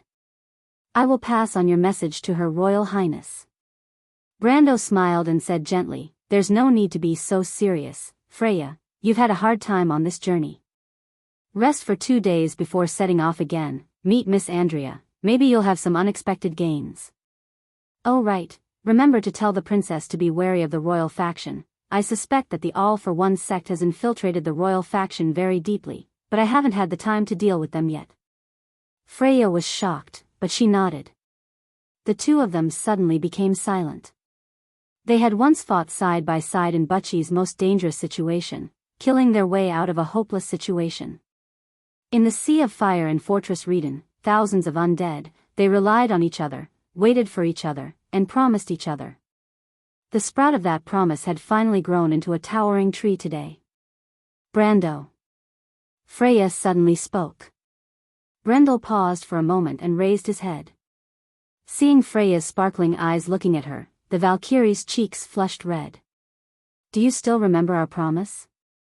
She said word by word. Brando nodded. Brando, Freya mustered her courage and spoke slowly, You fulfilled your promise, you're a true man. I lost to the Roman, but that's not important. I like you, Brando, do you understand? Starting from Bragg's, the dream in my heart only exists for you. She seemed to have used all her strength to finish her sentence, then turned her head away. Her chest was heaving up and down, the blood-red color extended from her cheeks to her neck. The hall was so quiet that even the sound of a pin dropping could be heard. Andrea's eyes were sparkling, as if she was admiring her. Delphian smiled faintly, her eyes moving back and forth between the two of them. Freya, I'm sorry, I shouldn't have said such rude words. Freya spoke softly, after saving the Roman, I will personally apologize to her, but I'm not the Valkyrie of Erwin. Do you still remember Bragg's naive militia captain? I will always be by your side, Brando. Brando smiled bitterly, what else could he say? This was a sacrifice without any complaints, anything he said would only be pretentious. He just nodded silently and replied, Thank you, Freya. The Valkyrie of Erwin was a little shy, at this moment. On her heroic face, the pure and flawless smile was more precious than the wings of an angel. Freya pressed her hand on her chest, her heart was beating so fast that it seemed like it was going to jump out. You scared me, Brando, she couldn't help but mutter to herself. Brando shook his head, thinking, silly girl, silly girl. Chapter 1345. Have you made up your mind? Brando asked. Standing in front of him were Medisha and Hipamra. Both ladies nodded, but the silver elf princess looked determined, and the priestess looked somewhat ambiguous. As the shepherdess of Himalud, training was a journey, and in her opinion, this was probably another interesting journey. I originally wanted you to return to Erwin with Freya. Brando frowned. He had already learned from Fuchsia about the danger of this trial itself. In a sense, he was not willing to let Medisha and Hipamra take this risk. They could also grow up slowly by staying by his side, so why should he put all his eggs in one basket? My lord, we also had a lot of safer choices in the Battle of Abes and Ampere Seal. But you chose the most thorny path. You left behind such a courageous figure for us. How can you force us to stop in the face of danger? Medisa replied with a smile, as if she was recalling the stalwart figure at that time. Her eyes sparkled, but you chose the most thorny path. You left behind such a courageous figure for us. Brando was stunned. That's not the same, Medisha. Yes, because every time it was you who stood up to protect everyone, protect Sifrid, protect the villagers of Green Village, protect Her Royal Highness, protect Yuta and the rest. And this time, it's our turn to contribute to you. As your followers, can you bear to see us unable to keep up with your pace? Yes, Hipamra also nodded. My lord, our path as planeswalkers has been determined for a long time, but because of various things, it has been delayed. My lord, your deck is so special. You gave us the power to be planeswalkers, and we have the responsibility to accept this trial for you. For the followers of Himalud, tempering is the only way to grow. Sir, please believe in me and Miss Medisha. My lord, Medisha added, Miss Hipamra is right. We don't have much time left. Whether it is to protect Erewhon or to save the Roman lady, we must become stronger. The Silver Elves had a proverb, Venitri Seralardo, which meant that if one did not welcome the gloomy storm above the sea, how could one witness the boundless sea and sky after the storm? Standing still in the face of danger is never the path to becoming a powerhouse. Before I became the commander of the Lingu army, I already understood the truth behind this sentence. She paused for a moment, her bright silver eyes dimming slightly. Of course, if you insist on having us stay, we can understand your intentions. We will still listen to your orders. Brando smiled helplessly, as if he read a lot of things from those eyes that could speak: seriousness, persistence, stubbornness, and a trace of attachment. He replied, well, I respect your choice. Medisha, Hipamra, thank you. To be able to meet you, the Shire, Mephistopheles, Ropar, and everyone else, is perhaps the luckiest thing for me. Yes, each of us has our own path to walk. What you said is very reasonable, but we only have one life. Before making a choice, we must be careful. My lord, Medisha could not help but laugh. Before I met you, my title in the Silver Elf army was the cautious Song of the Silver Moon. My lord, on the other hand, was often criticized by Miss Falerne for being careless and forgetful. Brando's face reddened. He was not interested in being the lord of the Abs. It was inevitable that he would make all sorts of mistakes in his daily work. To Falerne, Amandina, and the Roman who often had to clean up his mess, other than the amiable Romaine, the other two could not help but complain. These daily matters were naturally not a secret to Medisha and Hipamra. However, he also understood that Medisha purposely brought up these embarrassing matters in order to ease the somewhat gloomy atmosphere, so that he would not be so worried. Although this little silver elf princess was not old, she was more understanding of people than many adults. When he first met this elven girl in the Valley of the Dead, it was precisely because of this selfless kindness that gave birth to the desire to protect her. Brando did not say a word. There were many things in his heart that he did not say out loud. In the somewhat dim environment, the little silver elf princess' eyes were bright, and a silent tacit understanding seemed to grow between the two of them. Only Hipamla seemed to be oblivious to this, as if she was a large third wheel. After all, Miss Priestess' heart was pure, her heart was pure, and her heart was only filled with reverence and belief for Lady Himalud. She did not have as many complicated thoughts as these two. After a long time, Brando coughed lightly, and deliberately asked a little awkwardly, the cautious Song of Silvermoon? Medisha blushed. This was probably the only time she had boasted since she was born. It's just a title that's not so famous. In the War of the Holy Saints, many people received titles. After all, it was an unprecedented battle, and the later generations were full of reverence for war. That is why there are so many strange titles passed down. Not everyone is worthy of their name. Not so famous a title? Brando thought to himself that he would be seeing a ghost if he really believed it. He had long seen that in the field of serious nonsense, compared to her sister, Medisha, this younger sister, was not to be outdone. Could it be that this was the family tradition of the Silver Elf royal family? However, Medisha and Hipamra's choice reminded him that the path of a planeswalker was indeed a shortcut for him to obtain power. Fuchsia had once reminded him that in his deck, other than that the Knight of Felon, Medisha, only he could control the land cards and artifacts that could produce wealth. The colored mana produced by the land cards and artifacts was an indispensable resource for a planeswalker. Now that Medisha and Hipamra had embarked on the path of perfecting the rules of the planeswalker, then as the planeswalker who controlled this deck, he must consciously fill in the last flaw of this deck. In Farnazane's winter solstice palace, the resounding sounds of argument shook the holy hall that had gone through 2 eras and witnessed the countless ups and downs of the Holy Church and the Empire's history. In the center of the hall, Pet Yen III sat on the throne and looked at his courtiers with a cold expression. In the year of the Golden Flame, there was once a great painter who painted a masterpiece that was handed down from generation to generation, the Disputing Court. Although that painting depicted the rise and fall of the Kurlutz dynasty during the Norris era, it was so similar to the scene in front of them. Or rather, wherever there were humans, there would be no shortage of interests and struggles for power. The courtiers and even the bishops, who were dressed in dark red, plain white, or dark blue robes with golden edges, were divided into several camps. They were criticizing and attacking each other, and some of them were even flushed with anger. They did not have the image of a gentle aristocrat at all. Most of the words they said were words such as oppose, disagree, absurd, and impossible. It was a meaningless and unconstructive situation. This situation had been going on for several hours. If it was a normal day, Pet Yen III would have thrown out those who dared to create chaos out of his palace, but today was a little special. After a moment, he straightened up from the holy throne, raised his hand, and asked everyone to quiet down.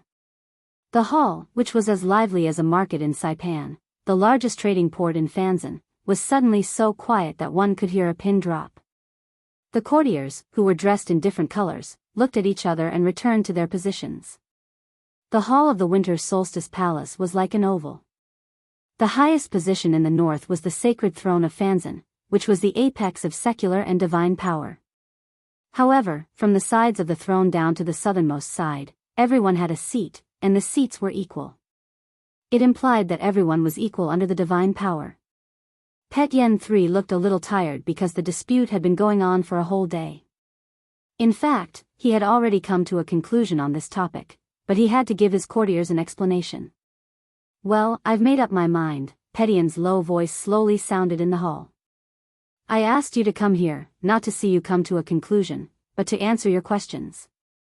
Of course, God has given us the right to think, but thinking is a process of judging things wisely, not for calculating a little gain or loss. As my courtiers, servants of God, I hope you can look further." After he finished speaking, His Holiness the Pope glanced around the oval hall with a deep gaze. Under his gaze, Archbishop Karagisti stood up. "Your Majesty, we can understand what you mean, but Cruz is our opponent. Right now, they are in a civil war. We can choose to stand by and watch, or we can choose to hit them when they are down. However, if we intervene at this time, regardless of whether His Royal Highness can really win, isn't it a little too rash?" "I don't see it that way." Another courtier stood up. "Everyone understands the concept of adding flowers to a brocade, but providing help in a time of need is the most precious. We've invested in it in advance, so we don't have to pay much, but if we can weaken our archenemy, it's a profitable business for Farnazane. He, the Minister of Commerce, is indeed a businessman. You keep talking about business, but how can there be a profitable business in this world? Rodier told us in his book, The Nation, that there are only benefits and betrayals between countries. The Royal Highness of Cruz is first and foremost a citizen of Cruz. Even if he really wins the throne, he will still be the Emperor of Cruz. These two identities make it impossible for him to think from the perspective of the people of Anir. Even if we sign various treaties with him, he can turn his back on us. The key is, as two feuding countries, we lack the necessary means to restrain him. Under this premise, I don't think this so-called business will work." Chapter 1346. There's also the war in the east. Although Fanzan has always been on good terms with the wild elves of Iranta, isn't it too rash to remove the barrier in the east of the kingdom and send the army to the Great Glacier just because of a prophecy? The situation in the 10 cities has also begun to deteriorate. The barbarians have invaded Golden Anchor Harbor from the north. The two dukes of the Tenor and Hardred families have expressed concern about the military situation in the north. The trade union wants to expand the strength of the mercenary corps, but this proposal has been put on hold until today. For a moment, the buzzing in the hall rose again. Although the courtiers did not stand up to argue this time, the private discussions fell into Pedian's eyes. This made the supreme person of the empire frown.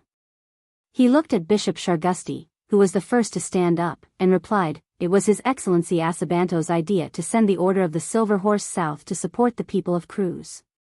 This sentence was like a spell that made the entire hall quiet down in an instant. This sudden silence was even weirder than before. It was as if a cold north wind whistled through the palace, freezing everyone's breathing.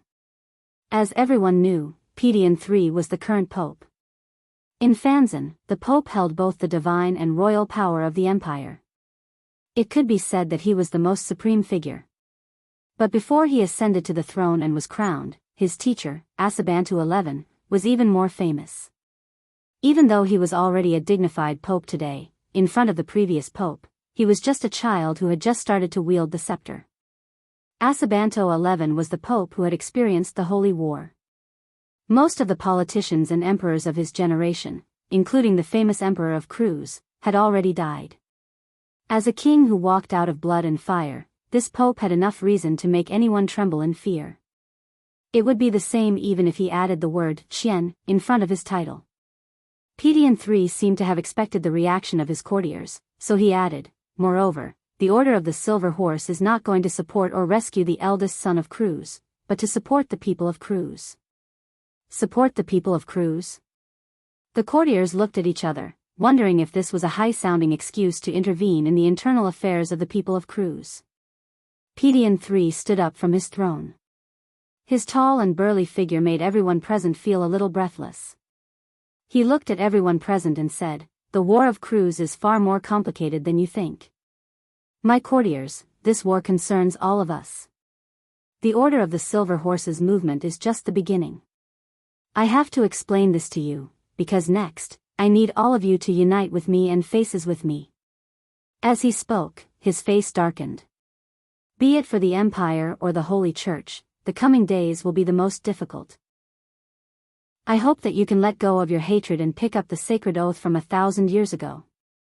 If anyone is unwilling to do so, or even tries to obstruct us, then what awaits you won't just be my anger. Pedian III's voice echoed in the hall, and the chilling intent contained in it made everyone shudder. The courtiers could not help but look at each other for a moment. "Your Majesty." Bishop Sharagust was stunned for a moment before he asked, "Are you sure about all this?" Pedian III nodded. "This is an oracle." In an instant, there was a great uproar in the winter solstice palace. In the dark mountains to the west of Mehodafen, bonfires were rising like stars.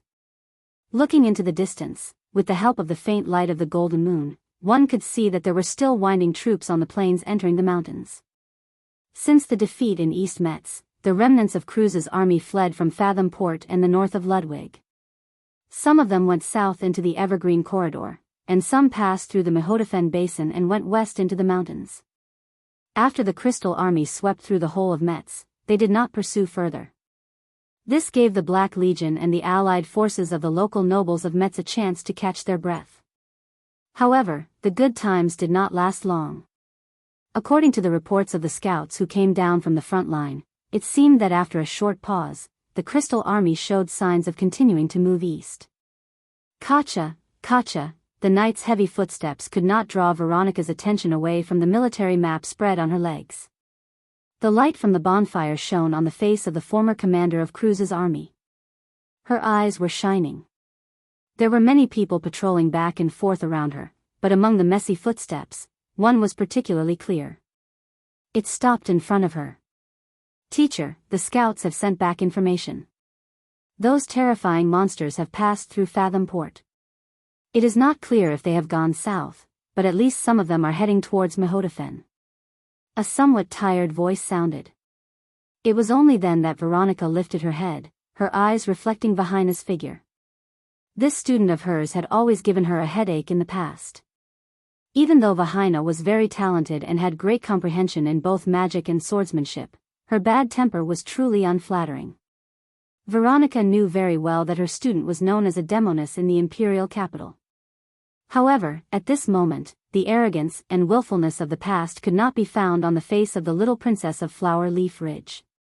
Instead, it was replaced by maturity and determination. Vahina was wearing a knight's armor that was rarely seen on her. A sword was hanging on her waist.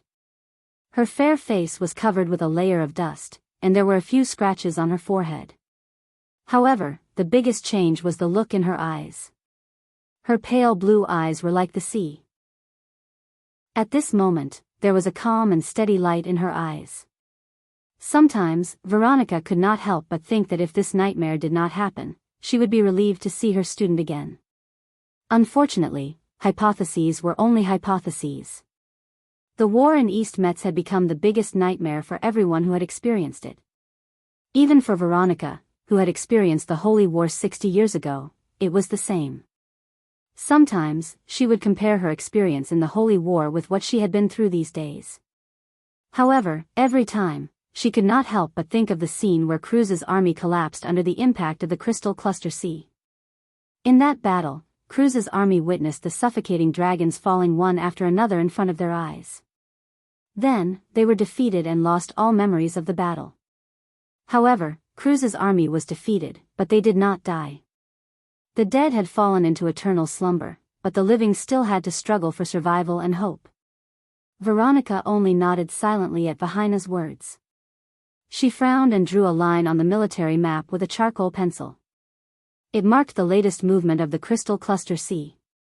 It could be seen that at least in the Bankdale region and the entire Metz region, the Crystal Cluster Sea's army was unstoppable. Although they had not yet moved south, the south of the Evergreen Corridor had just experienced the devastation of Jorgandi Ridge and Tokunin. The Empire's only strength was the Red Legion that was still in the wilderness of the Four Territories. It was not that she did not think of going south to join the Red Legion, but the journey was too far. More importantly, the noble army in East Metz had lost their morale. If it was not for the fact that the Empire's enemy would not give them a chance to surrender, these people would have collapsed long ago. She could bring the remnants of the Black Legion and the Azure Legion to the south, but the Empire's strength was so weak that these noble legions could not be abandoned. As for the Cloak Bay region and Anzaruta, there was still no contact. Although Veronica did not know that the disaster of the fallen moon had torn apart the southern part of the Sublime Inland Sea and permanently changed the terrain there, she thought that those places would not be spared. If the Crystal Cluster Sea's army could move west from the Bankdale region, they could naturally go south as well. Although the Cloak Bay region still had the Empire's navy, it would be difficult for them to resist those terrible monsters. In other words, the remaining strength in her hands and the Red Legion in the wilderness of the Four Territories might be the only strength left of the Empire. When did the kingdom left behind by the Flame King Gretel, one of the most powerful empires in the human world, fall to such a state? Lenoret, who was sitting next to Veronica, looked a little gloomy. However, the eldest son of the emperor quickly calmed down, and the depression on his body was swept away. He turned around and asked, "What should we do now, Lady Veronica?" Vahina also stared at her teacher. Veronica frowned slightly. The Crystal Cluster Sea's army had already overflowed Fat Han Port. It was no longer possible to turn back and go south through the Evergreen Corridor. There were only two paths in front of them. One was to go north into Fanzan and ask for help from the Templar. However, the people of Anir were the enemies of the Cruz people. The hatred between the two was even deeper than the conflict between the Cruz people and the Wind Elves. Moreover, they had to go north through the most dangerous part of the Alkash Mountains, which was close to the Great Glacier region. It was difficult for the army to pass through. In comparison, both Vahina and Lenoret were willing to choose the second path, which was to go to the southern foot of the Alkash Mountains. The low hills there were much easier to walk on than the steep ridges and mountain paths at the edge of the Great Glacier. After passing through the Golden Forest, they could enter the wilderness of the Four Territories. There might be a chance to meet up with the Red Legion. However, they would have to face the possible pursuit of the Crystal Cluster Sea's army. When they thought of the defeat in East Metz and the terrible enemy they would have to face, even the most courageous knight of Cruz had to remain silent. While they were hesitating, there was a sudden commotion in the crowd. Veronica was just thinking about what the little count from Erewhon would do in such a situation. At this time, she looked up and saw a group of people had separated the crowd and came to the bonfire. Buga people? Vahina, who was standing at the side, was slightly stunned. Chapter 1347. A sharp whistle echoed in the dense forest, followed by a series of heavy footsteps that swept past like a gust of wind. The ground trembled, accompanied by the sound of metal clashing. "Look, over there. The vanguard of the monsters is catching up. Stop them, don't let them catch up to Lady Veronica." The knight shouted, led by Vahina, who was dressed in military attire.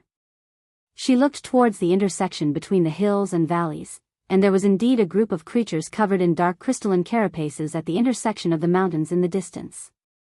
They were the most common type of monsters, with strength in the upper silver tier. They were very fast, only slightly slower than the light cavalry of the Empire. More importantly, they often acted as the vanguard of the monster army. Once they were entangled, the main force of the monsters behind would come in an endless stream, and everyone would be killed here. From West Metz to Mihodafen, in the past half a month, countless battles with these monsters. Although they lost more than they won, those who survived had gradually learned the ins and outs of these enemies. Although Cruz's people did not have the courage to fight a decisive battle with this terrifying army, but a small team battle was not a problem. Not to mention that there were the elite knight of the Empire, the Folded Sword Knight Regiment. As long as we don't get entangled by them, it'll be fine. Vahina had a plan in her mind. She raised her sword, clamped her dragon's belly, and led the charge towards the vanguard of the crystal cluster. "Knight, follow me." The noblewoman's lead ignited the pride in the hearts of the knight, and they shouted in unison, "Kill!" Then, they poured down. Vahina and her dragon were the first to charge into the formation of the crystal cluster. The runic circle on her armor lit up first, and then it was white magic missiles, followed by blazing thorns. The white beams shot into the crystal cluster like flying needles, and the crystal cluster fell one after another. The next crystal cluster that pounced on Vahina's warhorse crashed into the burning thorns that grew around it, and immediately exploded into pieces. Vahina took the opportunity to cut down one of the sturdier crystal clusters, before raising her left hand in another direction. The magic circle on her gauntlet glowed faintly, and a fireball flew towards the dense swarm of monsters. The raging flames exploded in the darkness and formed a bright golden ball, and the knight saw countless crystal clusters being sent flying into the air. The knight exclaimed. Vahina's magical talent and swordsmanship were perfectly integrated at this moment. If Brando was here, he would be amazed at the growth of the noblewoman's combat skills. The front of the crystal cluster opened up in an instant, and the knight at the back immediately swarmed in, continuing to expand their advantage. Such a scene was often seen in the Battle of East Metz, but Cruz's advantage often did not last long. The crystal cluster could use their advantage in numbers to make up for their disadvantage in quality. Even if the Folded Sword Knights were far superior to them in terms of individual combat strength and mutual understanding, the crystal cluster was not inferior in terms of high-end strength. Vahina knew that they had to run in order to display the combat strength of the Folded Sword Knights. She did her best to move forward, and cut down every monster in front of her with her sword. Fortunately, this was not the main force of the crystal cluster army, and there was no sea of monsters, so the advantage in quality quickly took over the situation. Suddenly, there was an empty space in front of her, and only then did Vahina realize that they had successfully turned around. Victory was in sight, and she just needed to put in a little more effort. "Run, run!" Vahina shouted loudly, with a heavy panting sound in her voice. The continuous battles after night had exhausted her. This was the strategy of the crystal cluster army. The monsters were stiff and rigid in battle, as if they had no brains, but there was a brilliant will behind them that commanded them. The many battles from East Metz to here had already proven this point. But the knight at the back could no longer run. They were already exhausted. Vahina watched as the monsters pounced on the back of the earth dragons, and pulled the young knight down from the saddle. Her heart sank. She bit her lower lip tightly, and for some reason, she suddenly thought of another face in her heart. "Am I going to die here, country bumpkin, that bad guy?" The knight of the folded sword finally started to run, and pulled away from the crystal cluster army that was chasing behind. Vahina was looking for an opportunity to turn around and kill the enemy when a few bright flashes of light suddenly lit up in the darkness in front of them. 1, 2, 3 flashes of fire passed over the heads of the knight, leaving a golden red afterimage in their sight. They turned around just in time to see a cluster of flames exploding in the group of monsters in that direction. The ground shook, and a heat wave surged. This time, there was no need for Vahina's order. The knight automatically turned around and charged back into the enemy's formation. The crystal cluster army that had been severely injured could no longer resist. After 3 rounds of charging back and forth, there was no longer a single monster standing on the ground in the valley. Layers upon layers of crystal cluster corpses covered the valley. The knights stopped and got down from their mounts to rest. Some of them fell to the ground as soon as they got down from the earth dragon's saddles, as if they no longer had the strength to stand up. However, there were also some who were rummaging through the corpses of the crystal cluster. Some of the crystal cluster bodies would be accompanied by magic crystals, which was an important means for mages to restore their mental strength at this moment. The night wind blew down from the ridge, blowing away the embers and smoke on the battlefield. The tattered flag of the Knight of the Folded Sword fluttered in the wind. Vahina also jumped down from her mount and leaned on the earth dragon's sturdy right hind limb to rest. She opened the canteen and saw a few mages in silver robes waving at them in the dark on the distant hills, signaling them to hurry up. They were the Buga's grey-robed apprentices. Vahina's chaotic mind recalled what happened earlier. Although she did not know which Bugas had used strategic spells to support them and the dragon on the battlefield in East Metz, she did not expect the leader of the Arcane Realms Enforcers, Lone, to personally come here to meet them.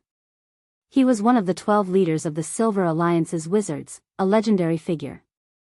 It was said that he was injured in Erewhon some time ago, but it seemed that he had almost recovered. Vahina could not think of what kind of situation could injure such a terrifying existence. The first thing she thought of was whether it had something to do with that bastard. But this time, the young lady was right. Lone was injured by Shitua's Zarbomb during his adventure in the deadly tundra with Brando, but he was strong enough to heal his old injuries in just a few months. There was also a golden dragon accompanying Lone. Vahina recognized the mature blonde lady in human form called Aksharopia. She fought side by side with Cruz in East Metz, and was one of the few dragons who escaped that day.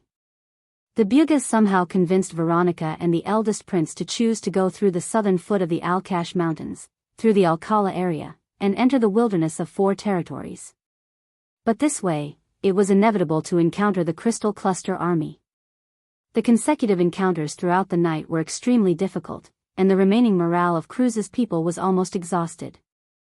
It was because of this that the dukes did not dare to let the nobles' private army walk behind, lest they collapse when they were pursued by the Crystal Cluster army. As a result, the Black Legion and the Folded Sword Knight had to stay behind to cover the rear. Fortunately, the Bugas came to their aid, or the battle would have been over. Vahina took a deep breath. The cold air seeped into her lungs and stimulated her to the point where she almost coughed out blood.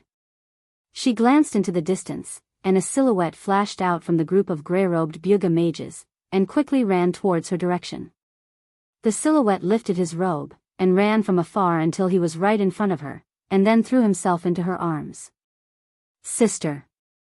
"Elise," Vahina said sternly. "Why are you here?" "Sister, I want to help you." Elise raised her hands.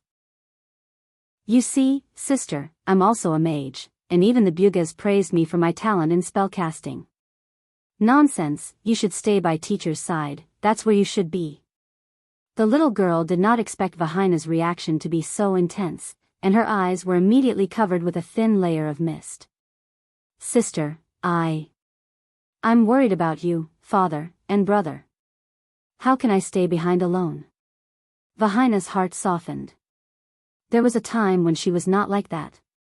She recalled her encounter with that bastard in the loop of trade winds. At that time, she did not think she was unruly at all, and only thought that the hateful country bumpkin was so annoying. But now that she thought about it, those were such warm memories. She reached out and ruffled her sister's blonde hair. Her brother and father were on the other side of the battlefield, and Mehotefen's entire strength was invested in this battle that would determine the survival of the empire. It was all for the sake of protecting those they wanted to protect. "Elise, listen to me, I'm not in any danger here, but you can't distract me, okay?" Really, sister? Of course, I'm teacher Veronica's proudest disciple, and a genius of the empire. How could anything happen to me here? You can ask them if you don't believe me. She turned her gaze to the Folded Sword Knight. Although she was not a member of the Folded Sword Knight, most of them were trained by the Green Sword Saint. The young men smiled awkwardly, and did not comment on Vahina's boasting. Vahina could only sigh in the face of these lazy fellows. In fact, she was indeed lying. The army had just entered the outskirts of Alcala, and in history, the Empire once fought a great battle with the Wind Elves and Fanzan. The terrain here was open, and it was very convenient for the Crystal Cluster army to pursue. At least until they passed through Mount Ordos, they would only be safe. Before that, there were at least a few tough battles to fight, and no one could say for sure who would last until the end. You're tuning into the Carefree Valley YouTube channel. Don't forget to subscribe and join us on this journey to catch the most captivating stories.